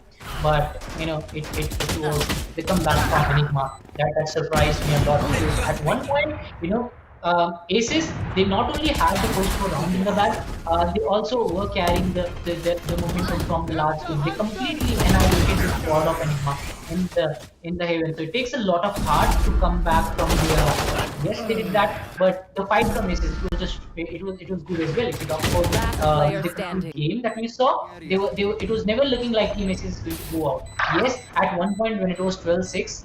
We thought that maybe it's over for Aces, but even then, after that, they went in with a couple of rounds. They made sure that they're not going down without a fight. But the Team Enigma, they were just a little better team today. They were just too good for Team Aces. But yeah, it went right down to the wire, as you said. And ParaTroops, they are a full breaking with them. Whoever is going to face them, it's going to be a hard game. I guess it is Enigma who will be going up against them tomorrow. It's going to be another game that you can't actually miss. That is true. The semi-finals tomorrow are definitely going to be games you would not want to miss, because White Shadow taking on... Oh, and this shot. This was one of the best shots that we saw in the whole best of 3 between both these teams. But yes, it's going to be Team Mahi taking on White Shadow and ParaTroops versus Enigma. And honestly, I don't know who is going to be winning it against... in between ParaTroops versus Enigma. Both are going to be very, very good teams. Both are going to be teams that are having very skilled players but need some time to figure out the synergy between each other. And as for Team Mahi, what can we really say, right? I mean, we don't really have anything to say for Team Mahi. But for White Shadows, they will be having a lot of fun tomorrow. Even if they don't win against Team Mahi, they're going to get the opportunity to play against them, learn some things here and there from them, probably figure out a few of their strats, and when they make their way into the group stages, that could be really, really helpful. Yeah, and this is what ESPL, Valorant Power brings up. It gives you an opportunity to show your skills against the best, and this is what I really like. And yeah, that team, even if they don't win, yeah, I still won't count them out if they have made it so far. But yeah, they are still going to learn a lot of things, as Batman will be sitting on the top of the leaderboard. 21 kills for him, 10 deaths. So yeah, I mean, we have seen different kill leaders coming up in different games. That shows you the kind of intent and the kind of the potential these players carry. Batman this time redeeming himself, and that 3K, it's going to be something that I won't forget for a long time now. But Hika also finally coming back, making the best out of his opportunity. Buster, he fragged out a lot in the first game. I guess the third game was not that good, but yeah, 15-10, that is still something that I would take any day. Ghost on the other hand, 13-14 for him. Sway finishing off at the bottom, but the information gathering was very good for him. SMX, information gathering plus sitting at 4th of the leaderboard. So that's something that he put it out for his team. So overall, it was a good show by both the teams. But Enigma Gaming getting a lot of points, getting entry into the next stage as well. But they have a very hard nut to crack tomorrow when they are going up against ParaTroops. Well, actually, as for everyone asking, does Aces have another chance? They can come back in qualifiers 4. They will not be going forward in qualifiers 3. So qualifier 4 registrations are going to be open till the 30th of Jan. The total prize pool for this tournament is going to be 7.5 lakhs. and you can head over to espl.gg/India to get yourselves a spot, as there are only going to be a limited number of spots, 256 to be exact, for every single qualifier. So why not make yourself comfortable with a few of your friends and make your way till there? Yeah, let's see how that pans out for all the teams. I'm really looking forward to someone in the chat making it to the qualifiers 4 and showing what they have got and fight against these top teams for the prize pool as well as for the gear which will be coming up. But yeah, it was an amazing day of Valorant as we talked about that. But tomorrow's game, it's something that you cannot miss. ParaTroops, they'll be going head to head against the winners of this game, Enigma Gaming. Enigma Gaming, not the comfortable most comfortable victory for them, if you ask me. They started off well. It was looking like, yeah, maybe they are going to go with the victory, but all of a sudden, Team ASES taking away Haven, and that too with a big margin. It was not just like a close victory for them. It was just a complete domination coming in from them. So I really did feel that they are going to go with the third round as well, just because of the kind of start they got, 4-0 on the boards after the second round victory. The momentum, the confidence that the team has, it was really hard. But Enigma Gaming, they did the hard work there. They did the strong work. They came in, they made sure that the numbers are situated well for them, and they are going to move comfortably to the next round. But tomorrow it's ParaTroops who they are going to fight. Well, it's definitely going to be a great time tomorrow, as we will be seeing some of the best teams taking part in the semi-finals for qualifiers 3. So till then, we will have to take your break. It's going to be Enigma as your winners for quarterfinals 4. ASES will have to come back in qualifier 4. Until then, this is going to be me, Dr. Dang, and Dinbot signing off. See you all tomorrow.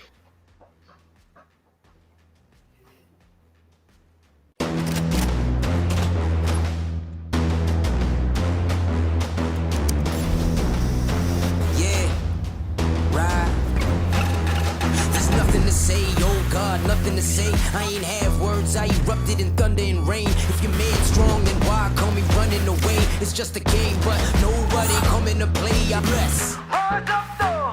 Rise up, though. All my people, where you at? Rise up, though. Let's go. Yeah, let's go. Let's up. One time, go get it. It's yours. Let's shine. Come on. Yeah, let's go.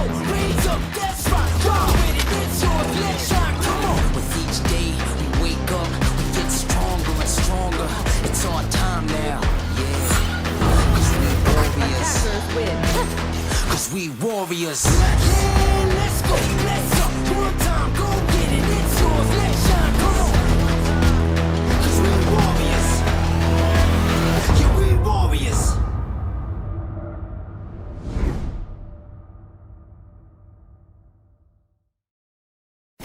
Valorant Agents of India. Are you ready? The ESPL Valorant PowerUp Series is a tournament open to players of all skill levels. Whether you are an agent with competitive experience or not, this series is meant for you to test your skills and have fun. Agents will battle for a total prize pool of 7.5 lakhs and the title of Series 1 champions. It's time to power up. Let's break down the tournament format. At the beginning of the tournament, there will be 4 open qualifiers. In the qualifying rounds, players will go through. Teams will then compete in a GSL format, where 2 opening matches are played. The winners will then battle in the winners match, which will determine who tops the group. The losers will battle for survival. The victor of this match will then battle the loser from the winners match to determine who progresses further in the tournament. The 2 teams from each group move on to the playoffs, where 8 teams will compete via sudden death, single elimination, in a best of 3. The quarterfinals and semifinals will be an exhilarating battle of skills, wits, and strategy to win through a best of 3 elimination process. And finally, we reach the grand finals, where our final top 2 teams of the series will battle for glory through a best of 5 elimination. Valorant Agents of India, will you and your team be the one that reigns supreme? It's time to power up.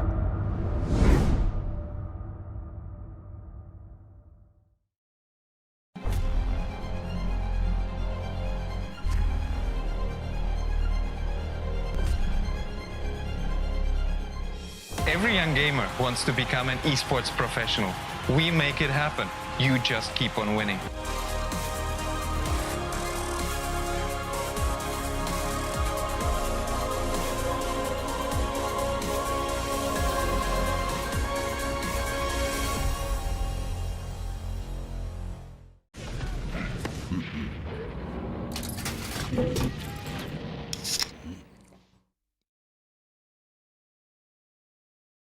Users of Roblox are all around the world, and all of them expect the same level of experience. Well, the success of games is measured by how much can you keep users engaged. ZeroIQ's mission is all about player experience first. Everything we do, the player is sort of core to our thinking. ここ数年で、リッチなユーザーエクスペリエンスを提供するために If you don't want to worry and you don't want to think about things like asset delivery and the ability to have your connectivity between your devices and your servers as fast as you can, just go with Akamai. Akamai gets into places and markets that other providers of similar services don't quite hit as easily. その上で、アカマイさんのシステムを使うことで、大容量のセットを高速に配信させて、いただけているかなと。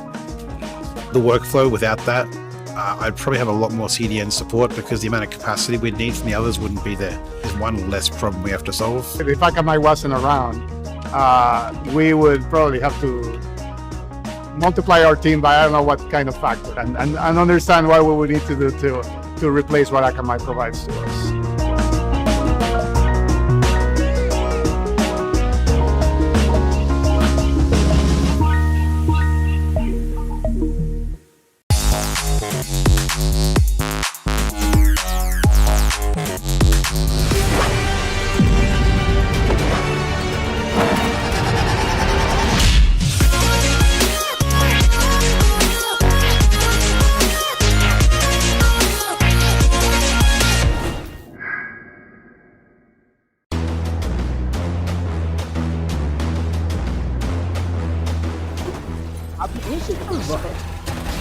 बिल्कुल यहाँ पे एक बेहतरीन battle है और यहाँ पे Tempest यहाँ पे जो डिफेंडिंग करके दिखाई एक प्राइम एग्जांपल है क्यों हम कहते हैं कि एसेज का मैप कमाल का है but is gonna hold a very nice angle for himself. He saw one player there. Oh my god! Who's gonna knife him? Yes, he's gonna knife him! No! Wait a minute! Other player that's gonna be Stenos, who was about to use the showstopper. It's a 3v3 situation.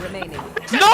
Take one down, and it's the last man standing. इनके पास double satchel boost जरूर रहेगा क्या वो use करना चाहेंगे वही एक बड़ी बात है सेज काफी डिस्टेंस से आ रहे हैं लेकिन कोई गलती नहीं होगी तो प्लेयर्स को टेक डाउन किया जाएगा तीसरा प्लेयर भी यहां पे आके आता हुआ बहुत ही शानदार तरीके से टेक डाउन किया जाएगा and that's going to be I am the hunter that's going to be hunter's durability Shannon gets taken down oh my god and look at that ultimate Brad with so much information doing the job out here yeah maybe now you can see the Omen. He actually teleports onto the other side, but let me see how's it gonna be. The Brimstone is caught off guard, goes for the reload. Rina needs to come up front. That's a beautiful heading. That's a double heading coming in. But now he comes up strong. 3K already. This might be another round in the hands of the defense. And a 4K for Akku. Oh my god! Akku goes on! And he builds an ace for himself. What a ace play did this guy have.